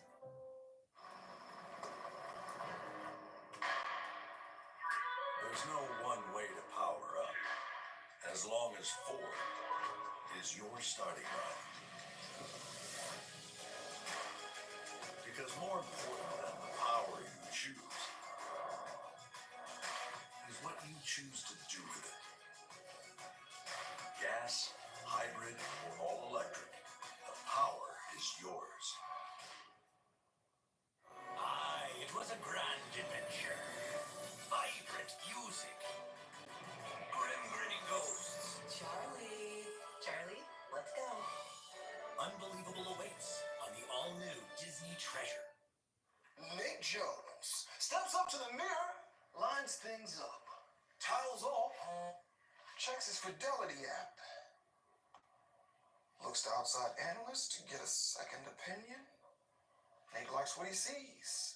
Same page? And he places the trade before anyone hears him talking to himself.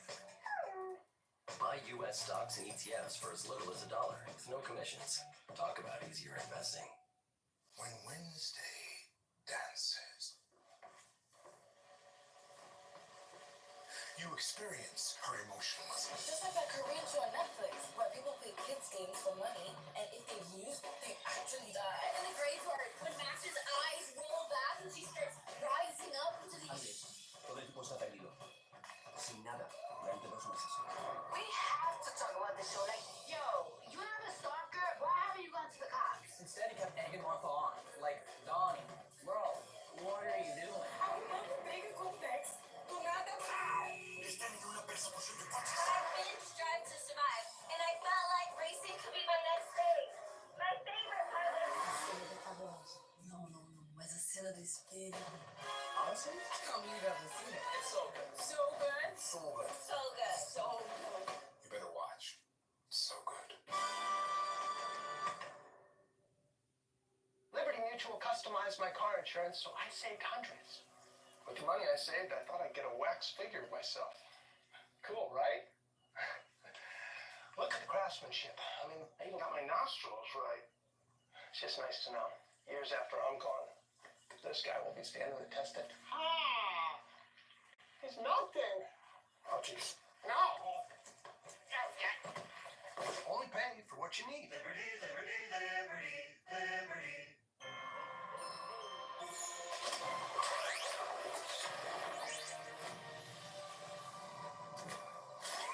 Power through the holidays with Energizer Ultimate Lithium, the #1 longest lasting AA battery.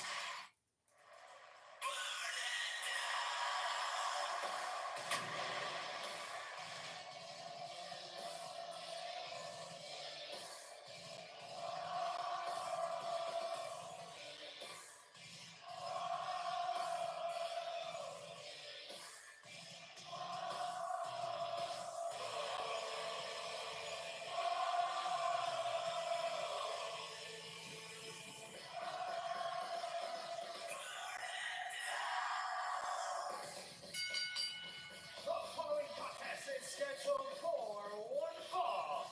Introducing first, from Davenport, Iowa, weighing in at 225 pounds, Seth freaking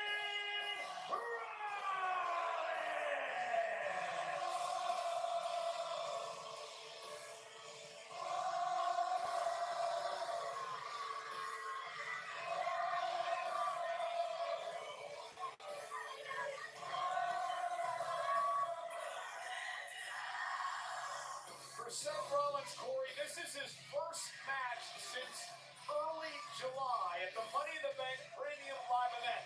Over that time, he's been beaten and battered and bruised and punished by Big Bronson Reed. Will that continue tonight?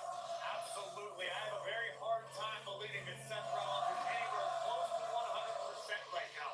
Let's be honest. We just saw the statistic. This is Rollins' 11th match in Saudi Arabia, which just speaks to the workforce that Seth has been throughout the duration of his career. There's a lot of mileage on Seth Rollins' body right now.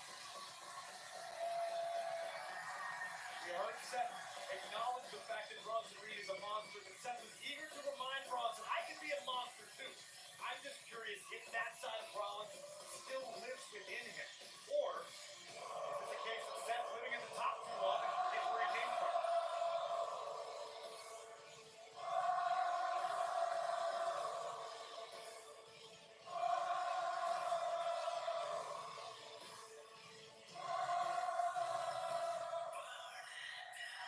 I have conquered beasts and slain kings. Those are the words of this man, Seth Rollins.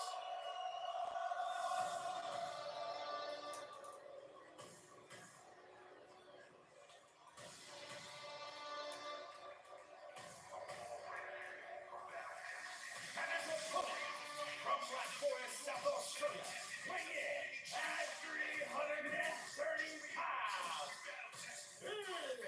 Bronson Reed! Seth Rollins wasted a little time, gonna take the fight to Bronson Reed, and here we go! Rollins meets him in the outer way, and the fall's underway! Seth Rollins understands the assignment. Seth knows what he is dealing with in Big Bronson Reed. 340 pounds plus, a bad attitude, a true menace in WWE. From Australia, I've called him the Ausilla because he's a true monster and has created mayhem for everyone in his path over the past few months in WWE. Bronson Reed out here repping MF Doom.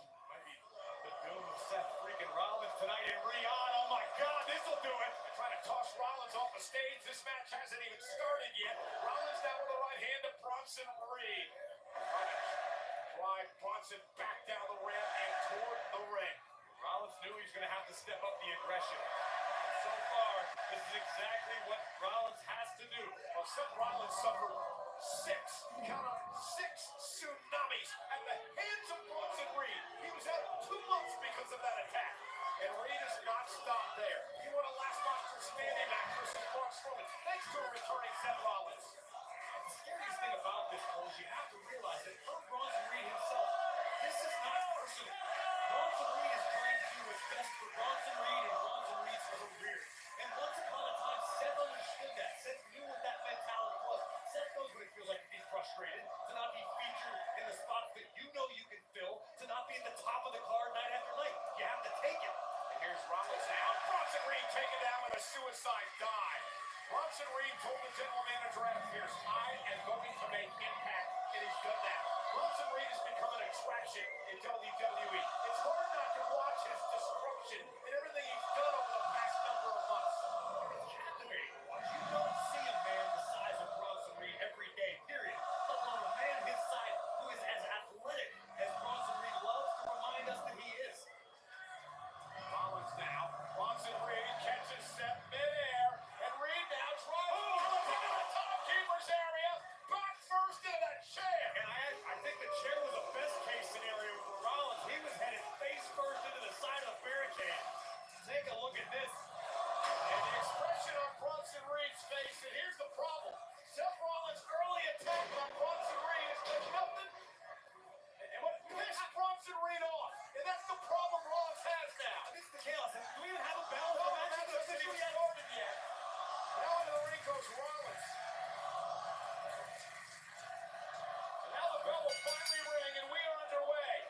Bronson Reed, who weathered the early storm from Seth Rollins, delivers a clothesline to Rollins. And Bronson Reed now going up in the apron. And this could be a quick matchup against Rollins. And Bronson Reed has tsunami to Rollins. If you want to make waves in WWE, there's no better way than via tsunami. Well, Bronson Reed is enraged after the early attack by Rollins. Another tsunami, and Rollins rolls out of harm's way. And a step in the stop to Reed. Rollins cover on Bronson Reed. Up in the leg. Reed kicks out at 2. And I think Reed made a critical error, Corey, when he did not cover Rollins after the first tsunami. Oh, there's no doubt about that. Bronson Reed may have just snatched defeat from the jaws of victory after this push. That was the second that Bronson Reed missed. Moments after a thunderous tsunami, Reed's head stomped into the canvas. Now let's talk about the recovery of Seth Rollins. In a matter of moments, was able to fight through the pain. Adrenaline is an amazing thing. Back to his feet is Reed, and Rollins now bringing the fight to the big man. Chops by Rollins, driving Bronson Reed back. And already welts developing on the back of Seth. And Reed, Rollins surviving there, kick down the midsection. Wait for pedigree on the big man. Rollins thinking about a pedigree. You know, it's physically possible to get Reed's. And Reed with the power. Seth trying for Seth flipping. Sit down, sit out, splat goes Rollins. Driving all of the wind out of the body of the visionary. And now Bronson Reed may just be playing with his food. Ooh.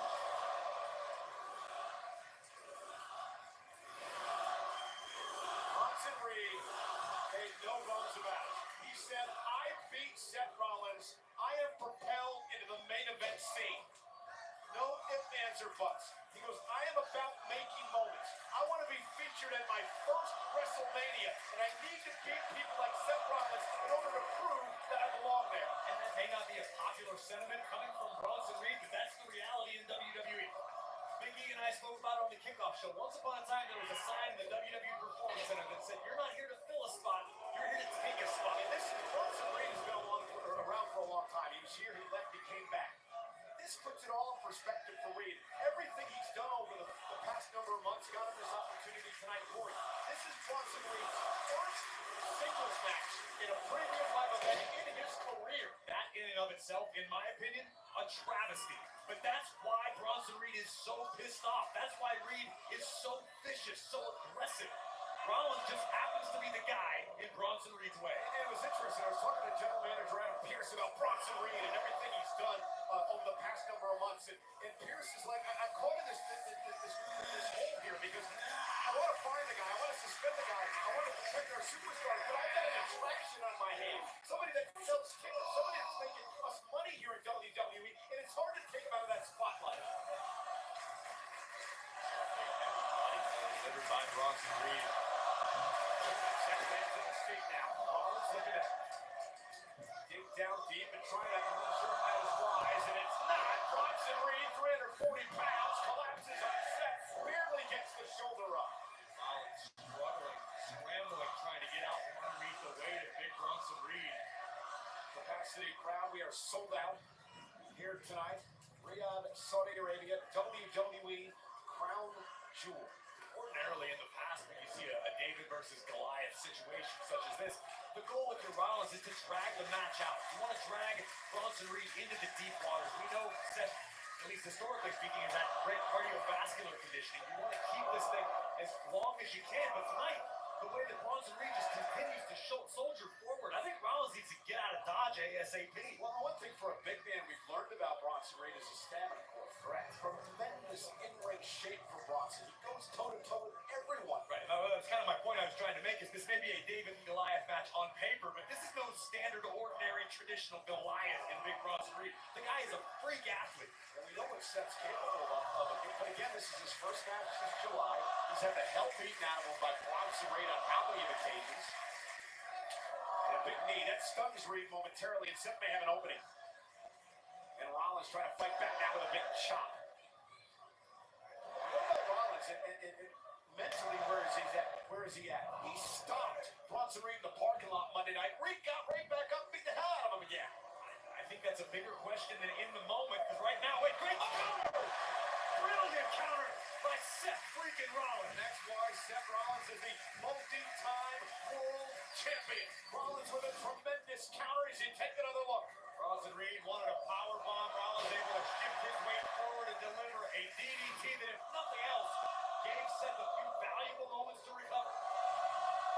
WWE fans here at Riyadh tonight trying to will Seth Rollins on. Reed, a former North American champion at NXT. He won the Andre the Giant Memorial Battle Royal earlier this year. And now trying to pick up what would be the biggest win of his career. And even for a superstar the caliber of Seth Rollins, we're just having him disheartened. When you are throwing your best shot at your opponent, and as we see Bronson Reed barely staggering, that can frustrate a superstar like nothing else. Off the second rope, Reed still on his feet. Rollins saying, what do I got to do? Rollins back out to the apron, trying to climb up top now. And Bronson Reed going to meet him there. If I'm Rollins, I'm attacking the lower body of Bronson Reed. Try to chop the big man down, try to take out a knee, an ankle, anything. Because the strategy thus far has not proven successful for Rollins. Now Reed going to climb the ropes. Dangerous situation for the visionary Seth Rollins. Rollins trying to...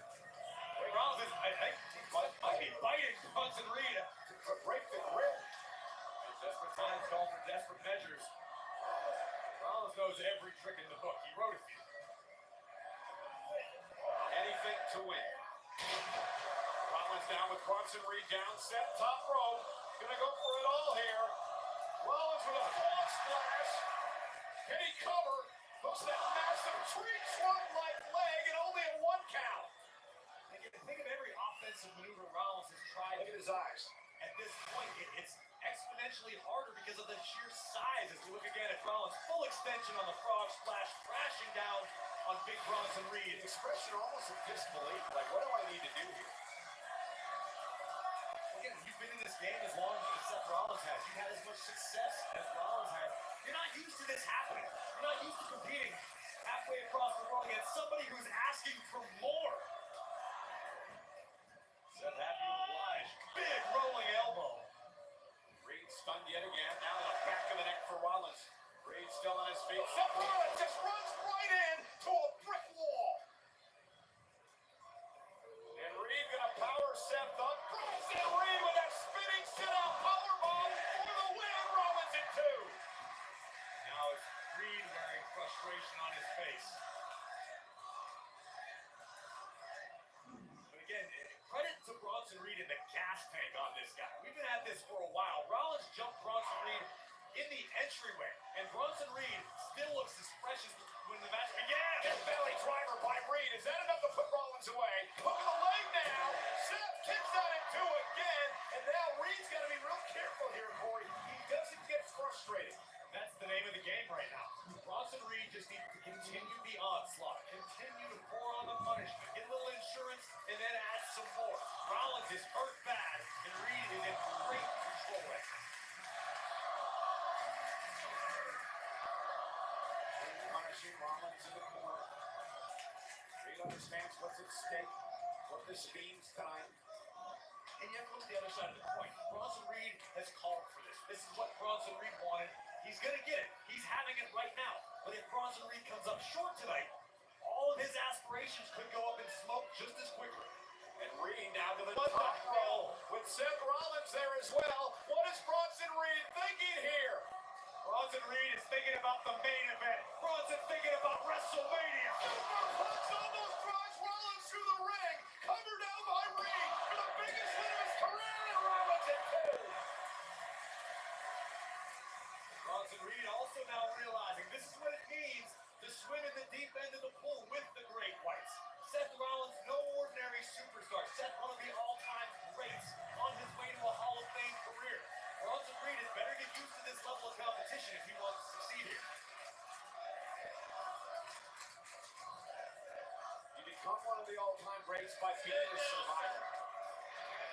Stay down.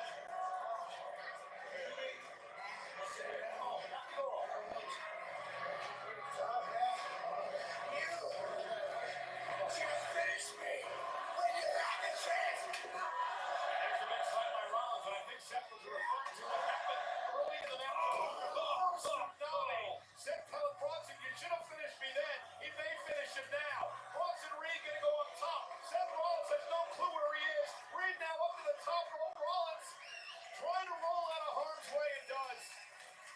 The veteran tactic by Rollins just create a little too much separation for Reed to handle. Oh, God. But is Seth just delaying the inevitable at this point? Rollins is just writhing in agony as big Bronson Reed again goes up top and again. Better instinct to Rollins. Roll out of the ring. Try to roll out of harm's way. Catch your breath. But hey, maybe a problem out there as well. Problem is you got this Aussie Destroyer breathing down your neck following each step you take. Bronson Reed looks to finish the job tonight.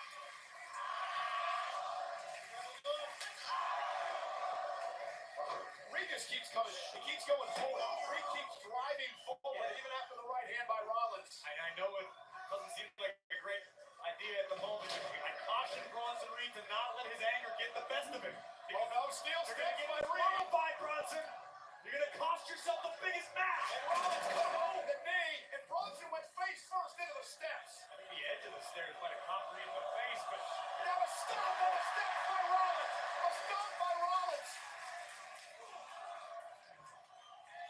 The official will begin the count now.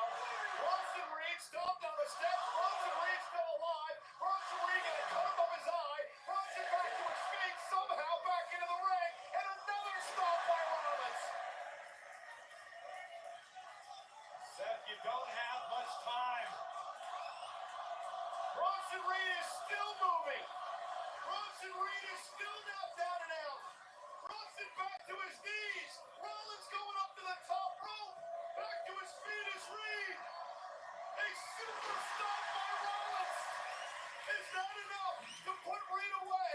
Cover by Seth. Up to the leg. And Rollins is back.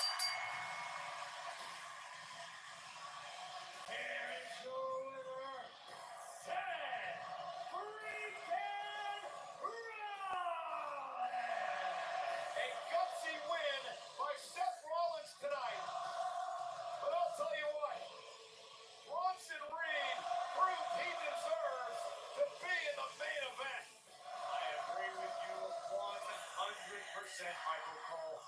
Seth Rollins reminding the WWE Universe just why he is a visionary and a revolutionary.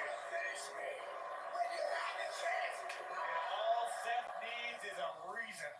And Rollins continued to fight Seth would frustrate Bronson Reed.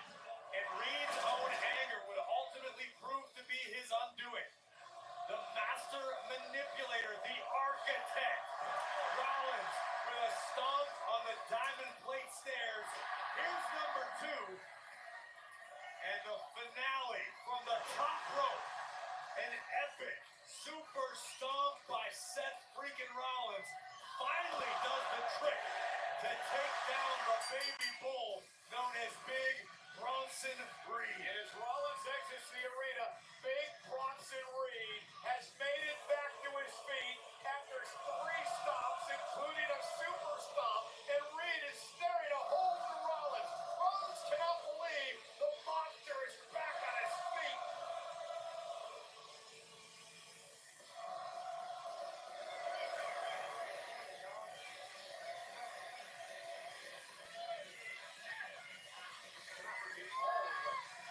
Seth Rollins was muttering, but it was something to the effect of, what's wrong with you? What are you made of? For all Rollins has seen and done, Seth ain't seen nothing. Nobody find me, all right? Same thing gonna happen to you there. You come for me again, same thing's gonna happen. You understand that? You come for me again, same thing's happening, boy.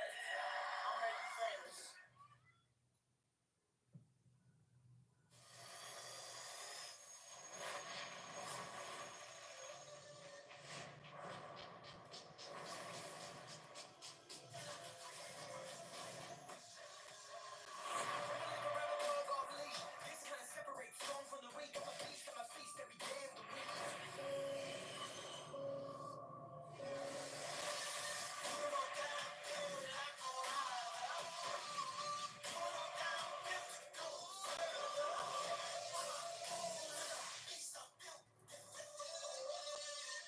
Today only. Save 25% off site-wide. Of the Los Angeles Dodgers joining their parade because of the 2024 World Series championship. There's no better way to celebrate the Dodgers' victory than by picking up your very own Los Angeles Dodgers WWE Legacy title belt. Grab yours today at WWE Shop, Fanatics.com, or MLBShop.com. Also, big congratulations to Clayton Kershaw. He deserves it. Well, Crown Jewel is here tonight in the capital city of Saudi Arabia. This is Riyadh, and for the 12th time, we bring you a premium live event from the Kingdom of Saudi Arabia. We will continue to make history here in Riyadh. There you see the first ever Women's Crown Jewel Championship, an absolutely stunning piece of jewelry, which will be awarded to the winner of the next battle. In a historic first here tonight in Saudi Arabia, 2 title reigning champions will compete for the Women's Crown Jewel Championship. Women's World Champion Liv Morgan will face WWE Women's Champion and Queen of the Ring Nia Jax, the Dawn of the Jewel Gold. After this break, but up next, we'll take a look at the Harley Jazz these women have taken at each other on their way to the ring tonight. Whether you love football or football, get all the football you can football. I love football. They love football. We love football. Because football is sensational. Football. Let's go! Sometimes the best beginnings start with a click.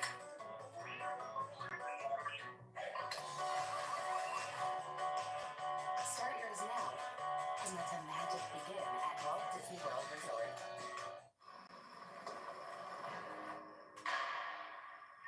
There's no one way to power up, as long as Ford is your starting line. Because more important than the power you choose is what you choose to do with it. Gas, hybrid, or all electric, the power is yours. When Wednesday dances, you experience her emotionalism. It's just like that Korean show on Netflix where people play kids games for money, and if they lose, they actually die. In the graveyard, when Max's eyes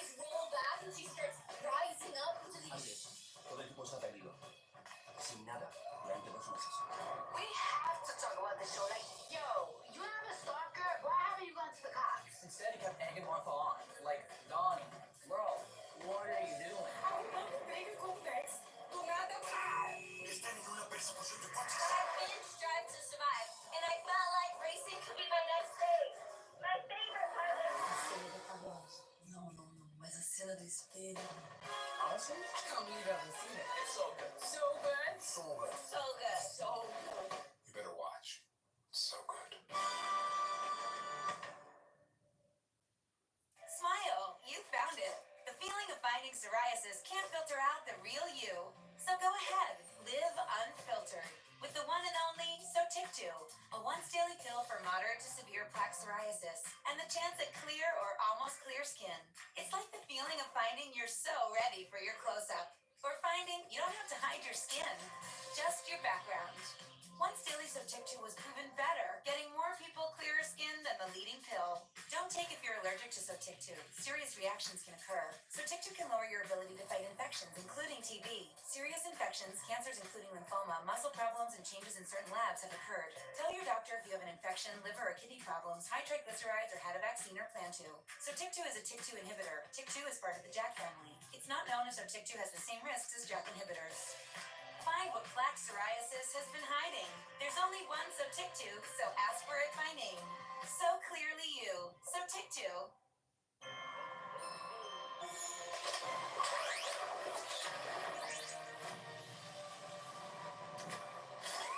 Power for the holidays with Energizer Ultimate Lithium, the #1 longest lasting AA battery.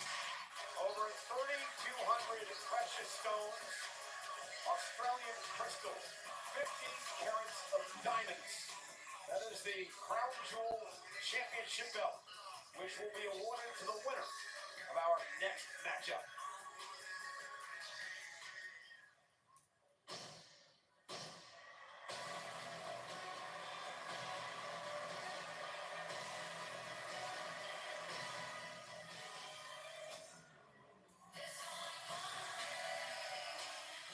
She is the WWE Women's Champion from Friday Night SmackDown. Nia Jax, who has had success here in Saudi Arabia. Back in May in Jeddah, Nia won the Queen of the Ring tournament. Tonight, she hopes to be crowned the first ever Women's Crown Jewel Champion. The Irresistible Force has been on an absolute tear as of late, turning away all comers. But the opportunity tonight is to prove that you are the best of the best. You just mentioned the Dodgers in the World Series. This is like the Dodgers and the Yankees, the NFC versus the AFC in the big game at the end of the year. This is champion versus champion.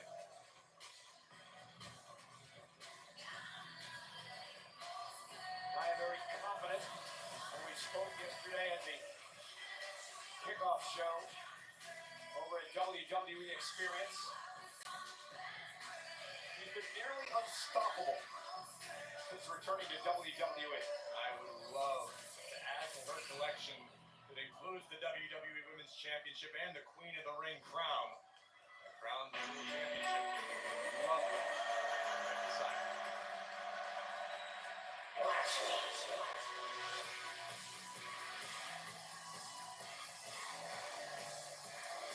From Monday Night Raw, she is the Women's World Champion, Liv Morgan. To go one-on-one tonight versus Nia Jax in this champion versus champion match. We mentioned this is the first time in 3 years in WWE we've had a champion versus champion matchup. Now, one of the arch enemies for Liv Morgan happens to be one Rhea Ripley. Liv Morgan vowed that she promised that Rhea Ripley would not mess things up for her tonight in Saudi Arabia. So what did she do this past Tuesday night at NXT, Corey? Raquel Rodriguez, Liv Morgan would assault Rhea Ripley in the parking lot. Rhea was there to talk to the women of NXT. Liv and Raquel take it too far, in my opinion, absolutely. Liv Morgan is obsessed with becoming great, and one step closer to that could be tonight. Rhea Ripley suffered a fractured right orbital socket and then attack. She's going to be out indefinitely. Again, it's one thing to remove a threat and take them out of action for a night. This could be detrimental to the rest of Rhea's career, and Liv Morgan could not be happier about it.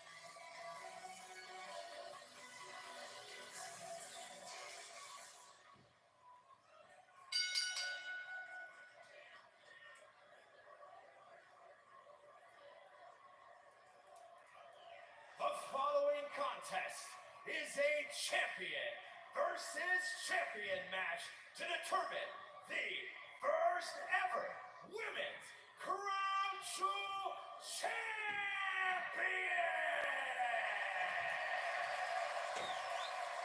Introducing first, from San Diego, California, she is the WWE Women's Champion, Nia Jax.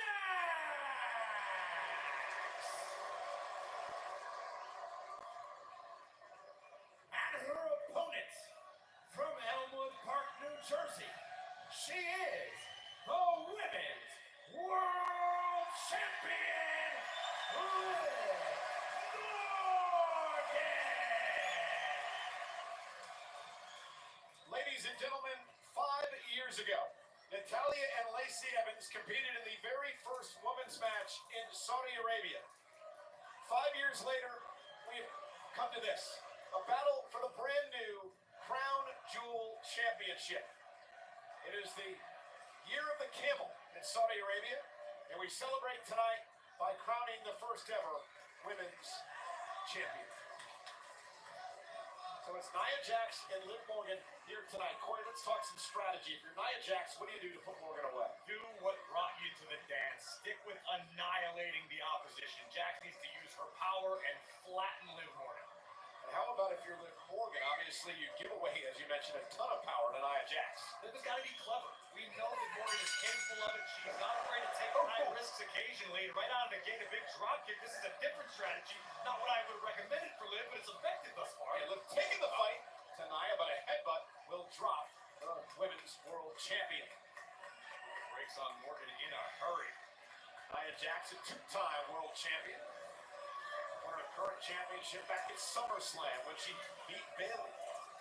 Now Liv Morgan into the ropes, forcing Nia Jax to be backed off by Anthony LaShawn, the referee in this matchup. Yeah, I don't know if Liv was paying attention to the Seth Rollins, Big Bronson Reed match, but you don't want to anger your opponent when they're the size that Nia Jax is. And Nia sends Morgan into the corner. Nia with a big splash follows it up, and this could be over quickly. Nia's dangerous in and of herself. The last thing Jax needs is additional motivation to hurt you. And Jax into the corner. Morgan, they're going to use her quickness as she ducks out of harm's way. Nia face first into the turnbuckle. And Morgan now. Cut block to the back of the knee of Nia Jax. Now Morgan on the attack. And this is smart strategy by the Women's World Champ. Totally agree. Got to chop down the much more powerful Jax. Best way to do that, take out a knee and an ankle. Got to weaken Jax one step at a time. Again, focusing on the left leg of Nia Jax. Morgan going to use a full 5 count here. Not want to get disqualified. And, personally speaking, I think Liv Morgan might be more motivated tonight than ever before because Liv is really tired of all the noise. That she's only the Women's World Champion because. Whether it's down Liv Morgan, great DDT for the win and a massive upset in my mind as Nia kicks out. That's the problem, Cole. In your mind, it's an upset when the Women's World Champion beats the WWE Women's Champion. Liv Morgan should be as such the best women's wrestler on Monday Night Raw. Let's talk about what happened in Saudi Arabia back in May out in Jeddah when Liv Morgan won the championship thanks to Dominic Mysterio. Went for the code breaker and Nia able to counter. Every other title defense was Samoa drop. Good night, Liv. Cover by Jax for the win. Kick out by Morgan. Every other victory that Morgan's had has been thanks to Dominic Mysterio or more recently Raquel Rodriguez. Not sure if let's take another look. That's not my opinion. Of Nia Jax nearly driving Morgan through the ring with an epic Samoan drop. And listen, Cole, I'm going to poke holes in your theory because if that were really the case, don't you think we'd see Raquel Rodriguez at ringside? You don't think Dirty Dom would be out here with his beloved supporting Liv Morgan like a good man should? Here, Raquel Rodriguez was at the kickoff show last night. Dirty Dom was here. Something implying they shouldn't be allowed in the Kingdom of Saudi Arabia. Well, I'm talking about it ringside. And Nia Morgan moves out of harm's way. Jax shoulder first to the post, but now Liv's got an opportunity. As unlikely as it may be, if Liv Morgan manages to topple Nia Jax, the WWE Universe will have no choice but to accept Liv Morgan as the champ. Oh, I agree. Liv Morgan wins tonight. Oh my God. This one-on-one match, then yeah. I mean, it's a big if. And now Nia marching around the ring with Liv Morgan on her shoulders. Nia gonna climb the ropes now. Up to the first rope, looking to go to the second rope. The WWE Women's Champion. Oh no! Samoa drop! That could do it. Covered by Jax again, hook of the leg. Somehow Morgan stays in it. How, I don't know. Neither does Nia. I am frustrated in a state of disbelief at the moment. I think if Jax were able to keep her foot on the gas pedal, be able to make something happen here. This is what it's going to take. He's vicious.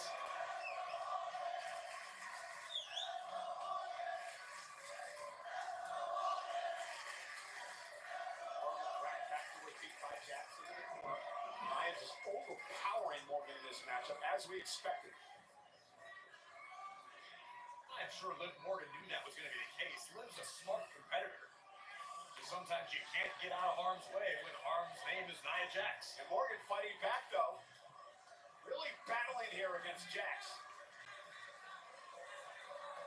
Liv up to the top rope. Nia Jax says no, catches Liv again. And Liv now slips underneath. Sunset flip power bomb. Down goes Nia. Critical moment in this matchup now for both the women. We've been talking about this for days now. Tiffany Stratton, Miss Money in the Bank, on her way to the ring. Is she going to cash in? Of course she is. Tiffany said she was going to do it at Crown Jewel. Yeah, but who's she going to cash in on? We'll find out in a second.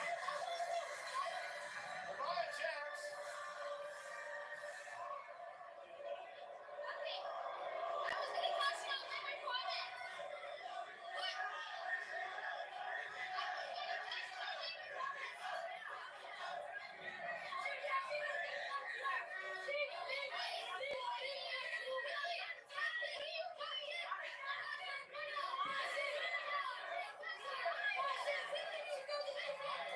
It's not the time. Well, nonetheless, Tiffany's claiming she was going to cash in on Morgan, who runs into a forearm by Nia. And Nia telling Tiffany, get out of here. Well, I agree with Stratton. Listening to Nia Jax, you're Miss Money in the Bank. That's your prerogative when you cash in, not when Nia tells you it's okay. Now Morgan up on the shoulders. Oh, drop her again. now. Wait a minute. Wait a minute.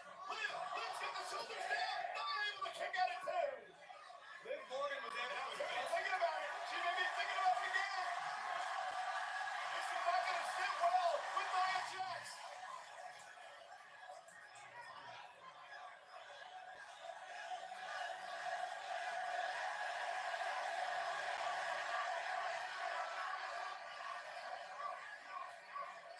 Liv Morgan went to oblivion. Nia Jax able to block.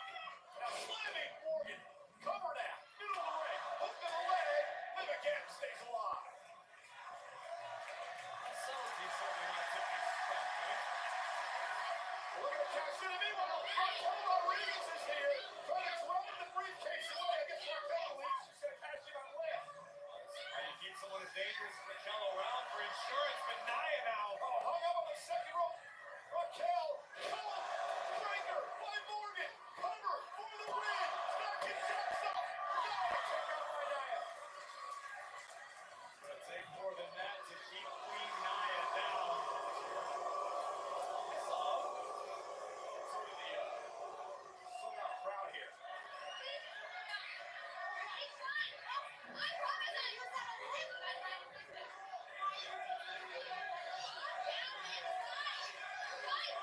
And Nia Jax now blasting Morgan and Raquel into Tiffany. Liv has no one to blame for that situation but herself. Morgan had Nia Jax down in the middle of the ring and opted to come out and talk smack to Tiffany instead. Now Nia back into the ring. Splashing Morgan into the ropes and down to the center of the ring again. And now Nia Jax goes for the leg drop. That could be it. Dragging Liv into the corner. Nia looking for the Annihilator. And hey, just like a little deja vu here from Dominic. Did Tiffany drop a briefcase? No, it's the way to win on the title. But nonetheless, Raquel Rodriguez, the official that see it, dealing in the briefcase. Raquel knocked Nia off the rope. Liv Morgan now. This has been a triple team. Morgan with Oblivion. Cover up to the leg. Liv Morgan, your first ever Crown Jewel champion. Here is your winner and the first ever champion, Liv Morgan! What a beautiful moment with the assist from her beloved. The Liv Dom stands are having a party tonight. How about Raquel Rodriguez? What about her? She's a dangerous woman. You gotta pay attention to her. And if you don't, you're gonna lose. They started breaking down right here. Raquel reminding Tiffany Stratton exactly why she has aligned herself with Liv Morgan as backup, as someone Liv can count on. This opened the door for Morgan to deliver a code breaker from the second turnbuckle. Down goes Jax, but Nia was not out just yet. Here we see on the outside as Stratton was being intimidated. Nia takes out both Morgan and Rodriguez. Back in the ring, much like we saw in the something in my eye. The official never saw this. Raquel get involved, and Liv Morgan would take advantage and deliver oblivion to Nia Jax. Big hook in the leg and new Liv Morgan history maker. And in the ring now, Chief Content Officer Triple H going to present Liv Morgan with the Crown Jewel Championship. I don't know, I got a bad taste in my mouth about this. But nonetheless, Liv Morgan makes history here tonight.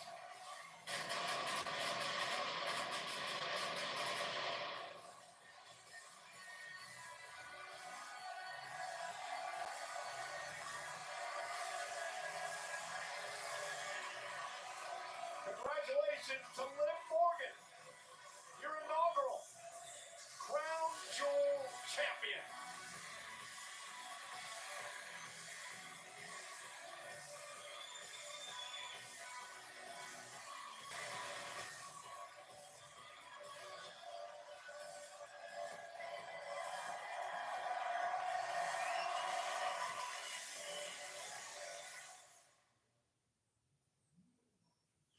The party's on its way, and it promises to be quite a bash.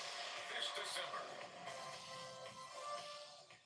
your Saturday obsession is back.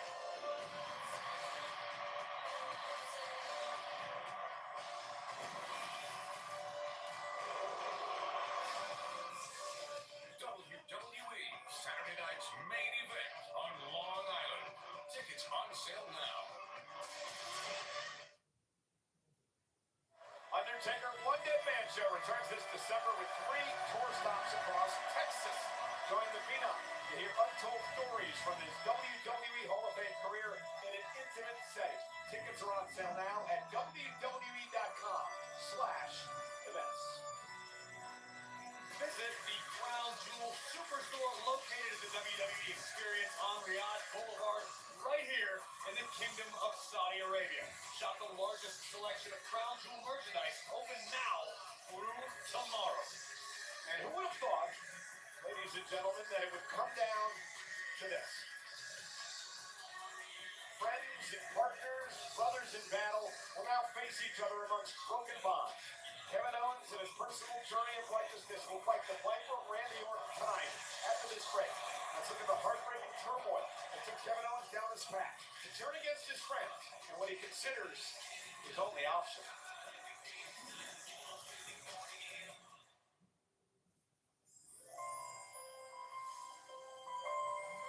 From the twinkle in their eye to the sparkle of their smile, the holidays fill our hearts with magic.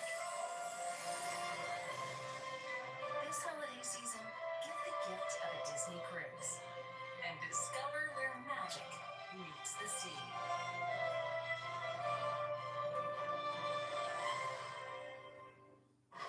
Introducing the second chance offer from BetMGM. What'd he say? If you bet on a player to score the first touchdown and instead he scores the second, boom, you get your money back in cash. Straight cash. Second chance, you heard? What if my guy fumbles? And some other guy scores first? Second chance. What if you need a second chance to land on the field? This offer only applies to touchdowns. You all right? I hurt my spleen. Get the second chance offer from BetMGM. the sportsbook born in Vegas.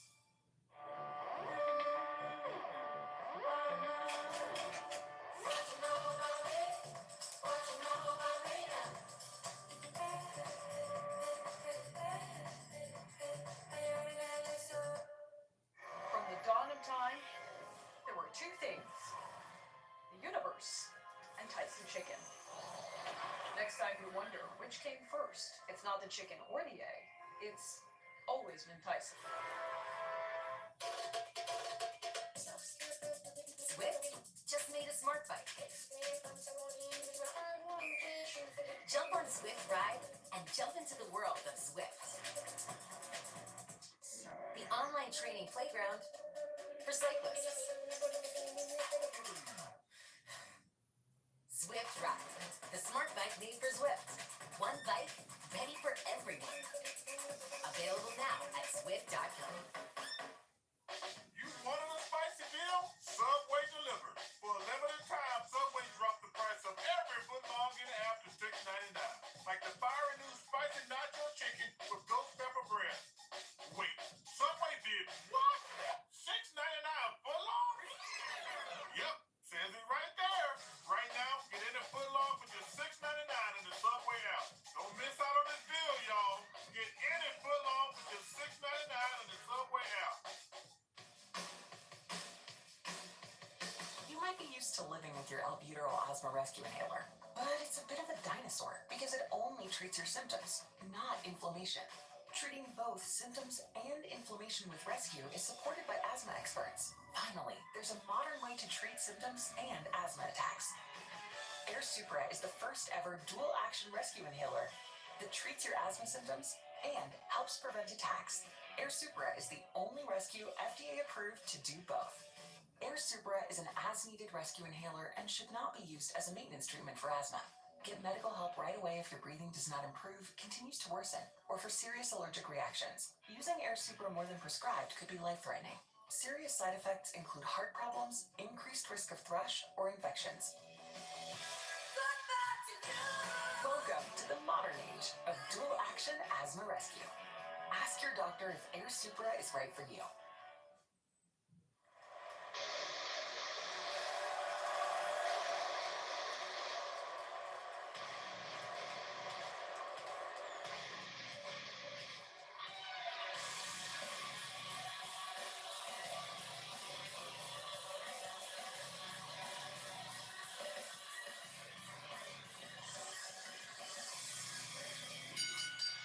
The following podcast is scheduled for one fall.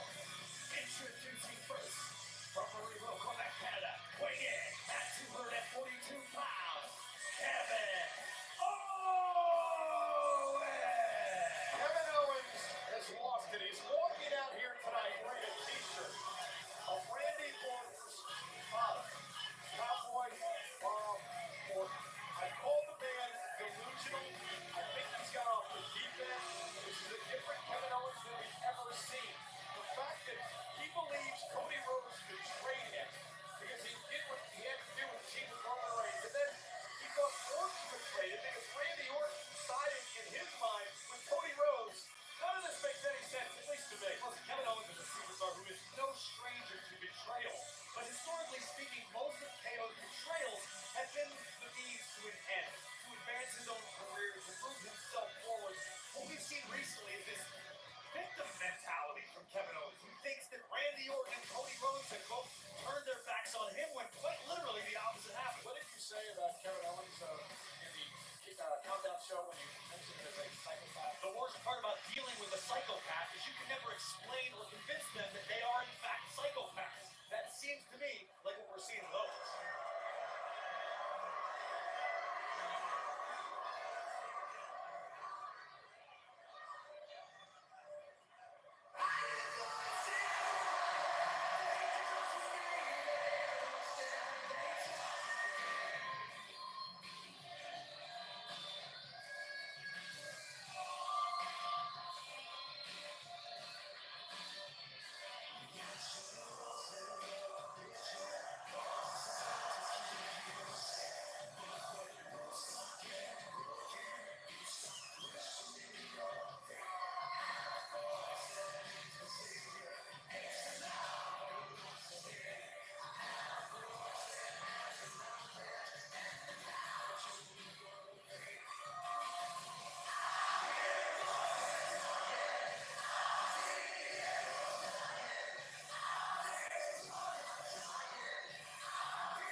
this.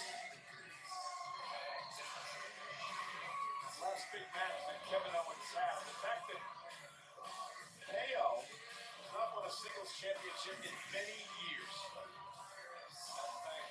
Kevin Owens each and every day. Do you think that is an impetus for what we've seen Kevin Owens going through over the past few months? I mean, he had Roman Reigns beat him on a number of occasions. That's why he hates Roman so much. I mean, we all saw that it was quite literally happenstance. Randy Orton came here to try to make cooler heads prevail between Cody Rhodes and Owens. KO tee off, accidentally blasted Randy. Randy retaliated. I don't know that this is an issue that could have been talked over and put to bed, but instead Owens attacks Orton in the parking lot and things have just gone from bad to worse. This whole situation has devolved to where Randy Orton's health may very well be in jeopardy for Triple H.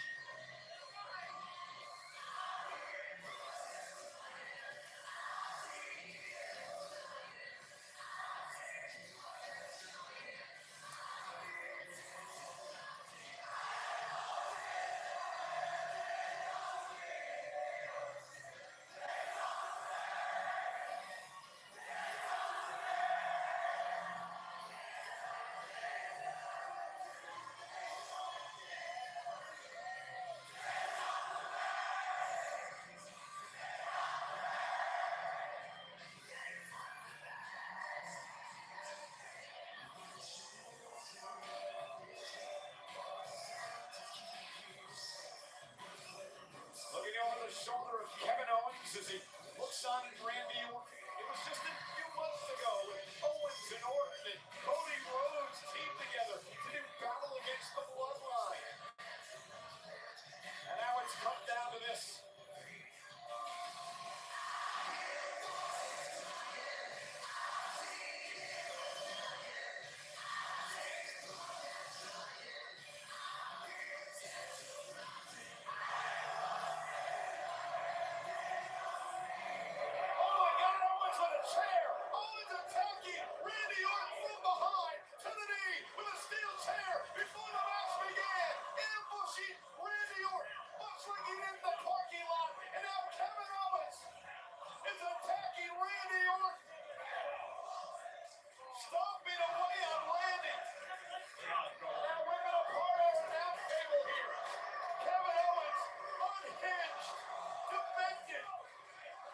Listen, Cole, Triple H himself warned Randy. Randy has spent time around KO.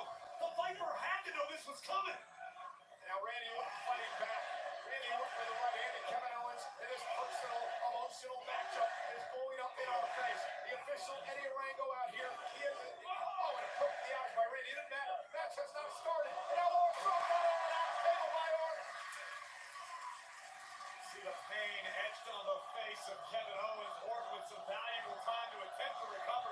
Remember, just a few moments ago, KO attacked the hamstring and knee of the Viper. Yeah, a cowardly attack. Kevin Owens didn't even wait for Randy Orton to turn around and face him. Owens wouldn't let Orton face him like a man. He attacked him from behind. A cowardly assault by Kevin Owens. And now Kevin again taking the fight to Orton.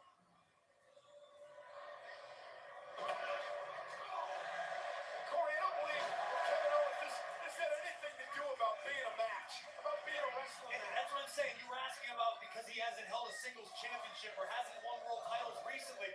Something broke inside Kevin Owens' mind. Something is wrong. I don't know what it is. I'm not a psychologist. I have no clue. But something is different, and it's very, very bad for Randy Orton. Kevin Owens now back to the injured knee of Randy Orton. And Kevin Owens now unloading. And let's not forget, and Triple H talked a lot about this, the fact that Randy Orton had steel rods put in his back. And now the official tearing the... Oh my God! A stunner to the official! A stunner to the official! Kevin, what are you doing? That's going to cost KO big time. The match hasn't even started. Owens has gone completely nuts. He just stunned our official Eddie Rango. And now some... WWE officials making their way to ringside. Orton not going to back down from a fight as long as there's breath in his lungs. And now it's Randy Orton unloading on Kevin Owens. Orton can hardly stand. Over the assault on the knee. waved off the match. We're not going to have a match tonight. Kevin Owens rolling out of harm's way. Who, Cole? Because it looks like KO and Orton are going to keep fighting till someone stops them. Orton guys, Rob Dudley, Arabic announce table. There are bodies everywhere. Jamie Noble just got sent flying. Randy Orton tossing Owens back into the ring. He wants to do even more damage. Now the Viper looks to exact his pound of flesh from a down prize fighter. Randy Orton said that Owens would ruin the day, but he did what he did to her. The assault in the parking lot, the attack from behind, and now it's Sean Maria taking the chair away from Randy Orton, and Orton now falling into the ring post. Owens taking the opportunity to gouge Randy in the eye. These two don't give a damn about anything except beating the hell out of each other. Orton now with a draping DDT. Here come the manager, General Adam Pearce from Raw, Nick Aldis from SmackDown, trying to get this under control. They're trying to separate these two before somebody gets seriously hurt. All this barking at Kevin Owens. Pearce barking at Orton. And now KO out of nowhere to the general manager. We've had officials, we've had agents, we've had general managers assaulted and beaten up by both Orton and Owens. And Kevin Owens continues to try to destroy Orton. Owens again went to the eyes of Randy Orton, and KO now in control again for the moment. And this is absolute insanity out here. Orton into the ring post. Again, Nick Aldis trying to talk some sense into Kevin Owens. Owens isn't hearing any of it. Orton and Owens seeing red. Kevin now sent out into the WWE fan base. Now Orton's in pursuit. Notice how Orton's entire demeanor has shifted since before the matchup. Randy Orton has taken this very personally. Orton realizing Owens is out here to maim him. And end his career. That's what it's about for Kevin Owens. He doesn't give a damn about a match or Randy Orton. He wants to end this guy's career.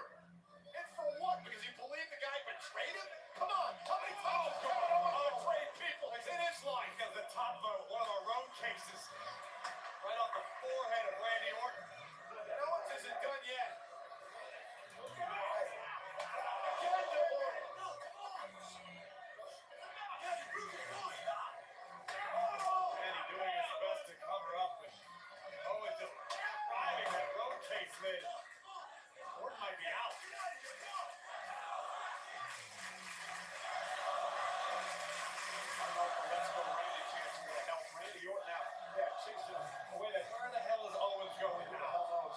Kevin Owens is climbing up into the stands here. And then Kevin Owens is going up top. Kevin, what do you think? And get down from there. Oh my God, down! Right through the massive equipment by an elbow by Owens. Has it gotten this bad, Kevin? How did it get this bad? What drove you to this?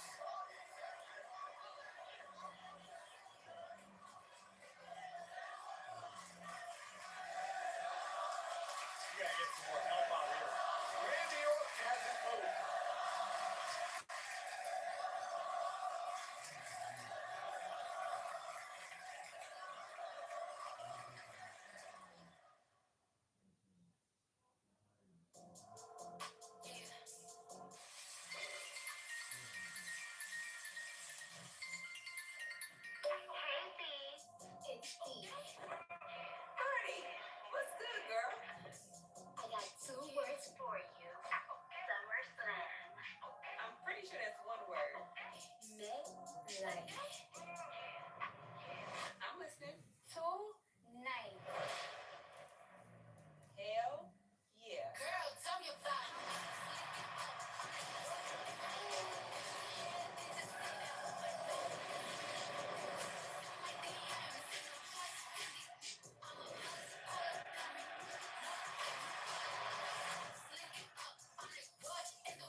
this is Riyadh for WWE Crown Jewel, but we can't pull ourselves away from what we just witnessed a few moments ago here at Crown Jewel. It was supposed to be a match between Kevin Owens and Randy Orton. It never started. Kevin Owens assaulting Orton from behind with a steel chair. It turned into this punishing ball, and we said it before. Kevin Owens is deranged. He's got off the deep end, and he tried to maim and cost Randy Orton his career. Who knows? He might have. You're absolutely right. We will promise to do our best to keep you updated on Orton's condition as it becomes available. But I think that's the scariest part, Cole, is that Kevin Owens is still walking. Kevin Owens is going to get on an airplane, go back to the United States, and continue to be a WWE superstar. As I imagine will Randy Orton. Hell, committed. This could get worse.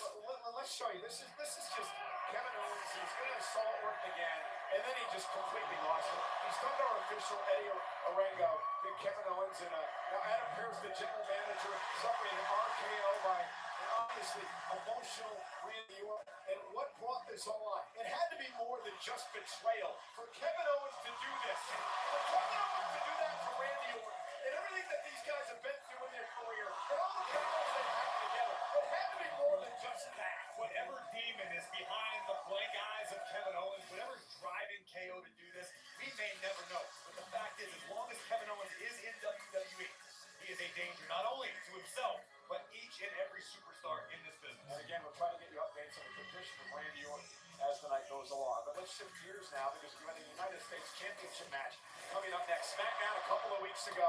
It was Game 7 between Andrade and Carmelo Hayes, tied at 3-match wins apiece. But LA Knight was the special guest referee. To the surprise of absolutely no one, LA Knight could not keep his ego in check. Despite a little incidental contact by Carmelo Hayes, LA Knight would need his revenge instantly. The United States champion would make his presence known in a very physical way. Boom! BFT to Andrade. Oh, and one for Carmelo Hayes, just for good measure. LA Knight, not a great ride. You want to keep your hands to yourself next time, because guess what? Now, you want to make yourself a center of attention? You got both of those guys in a triple threat match at Crown.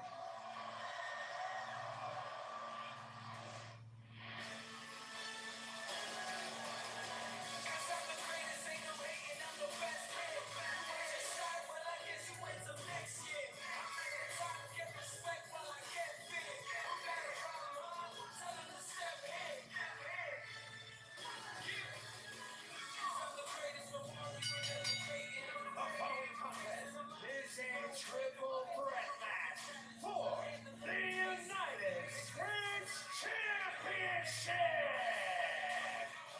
Introducing first, from Boston, Massachusetts, weighing in at 210 pounds, Carmelo Hayes. You know, Corey, Carmelo refers to himself as him. I refer to him as it, as in the it factor, because I think Carmelo Hayes has it all to be a massive star in WWE. I agree with you wholeheartedly, Michael Cole. Everything about Carmelo Hayes said star, particularly his confidence. I talked to Hayes earlier today, and he proudly declared that by the time he left Riyadh, that Cristiano Ronaldo himself would be begging for Carmelo's autograph as the new United States champion. And Carmelo doubled down on bringing back the spinner title when he wins the United States title.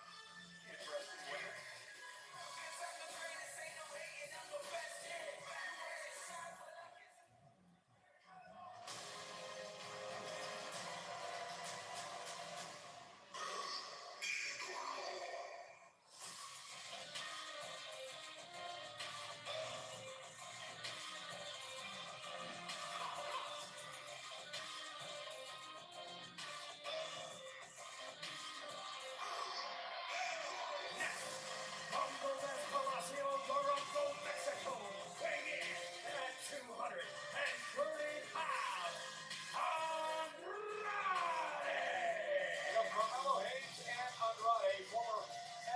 Champions, and I do want to mention, speaking about NXT, NXT will be on Wednesday night this coming week on the USA Network 2300 Arena in Philadelphia, and Trick Williams, Carmelo Hayes' old running buddy, going to team up with Hall of Famer Bubba Ray Dudley in a tag team match against Ethan Page and Rich Hollis at NXT. It's going to be an old school throwdown at the corner of Swanson and Rittner. Don't miss NXT, but right now it is all about the United States Championship. Let's talk about the history between just Andrade and Carmelo Hayes.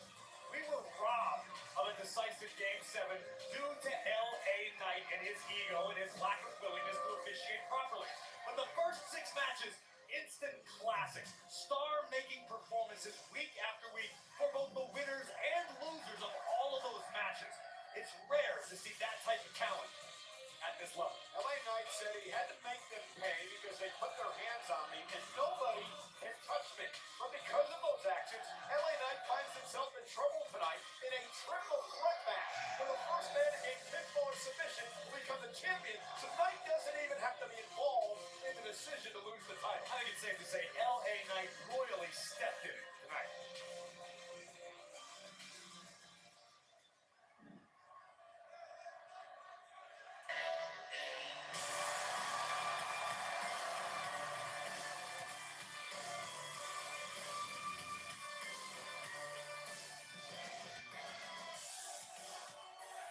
And their opponent, from Los Angeles, California, weighing in at 240 pounds, is the United States Champion, LA Knight!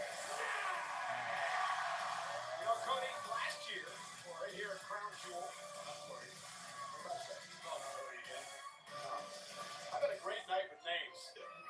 Corey Jade and the Countdown Show. Cody here tonight at ringside. Well, it's hard. Cody, Corey, 2 of my best friends. What are you going to do, right? Nonetheless, let's talk about this now because last year, right here in Riyadh at Crown Jewel, we crowned a new United States champion. Logan Paul won the title here over Rey Mysterio. LA Knight took that title from Logan Paul back at SummerSlam. Listen, LA Knight vowed to be a fighting champion, and to an extent, I can say he's lived up to the promise. But LA Knight has been so embroiled with his personal and egotistical issues with Carmelo Hayes, with Andrade, that LA Knight has really neglected the rest of the roster of opportunities at his United States goal. Thanks, Corey. The game and abuse. Look at triple threat rules tonight. First man to gain pinfall or submission will become the United States champion.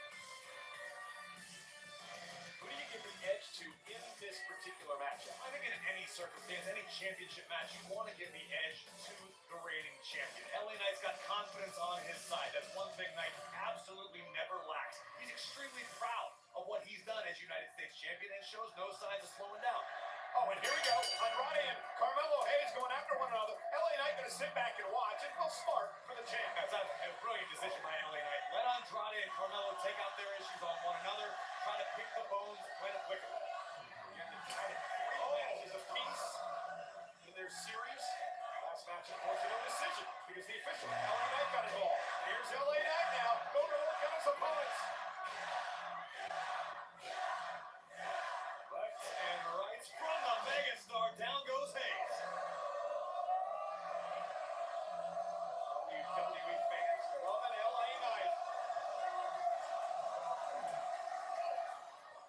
And a double kick to the champion at Knight collapses outside the ring.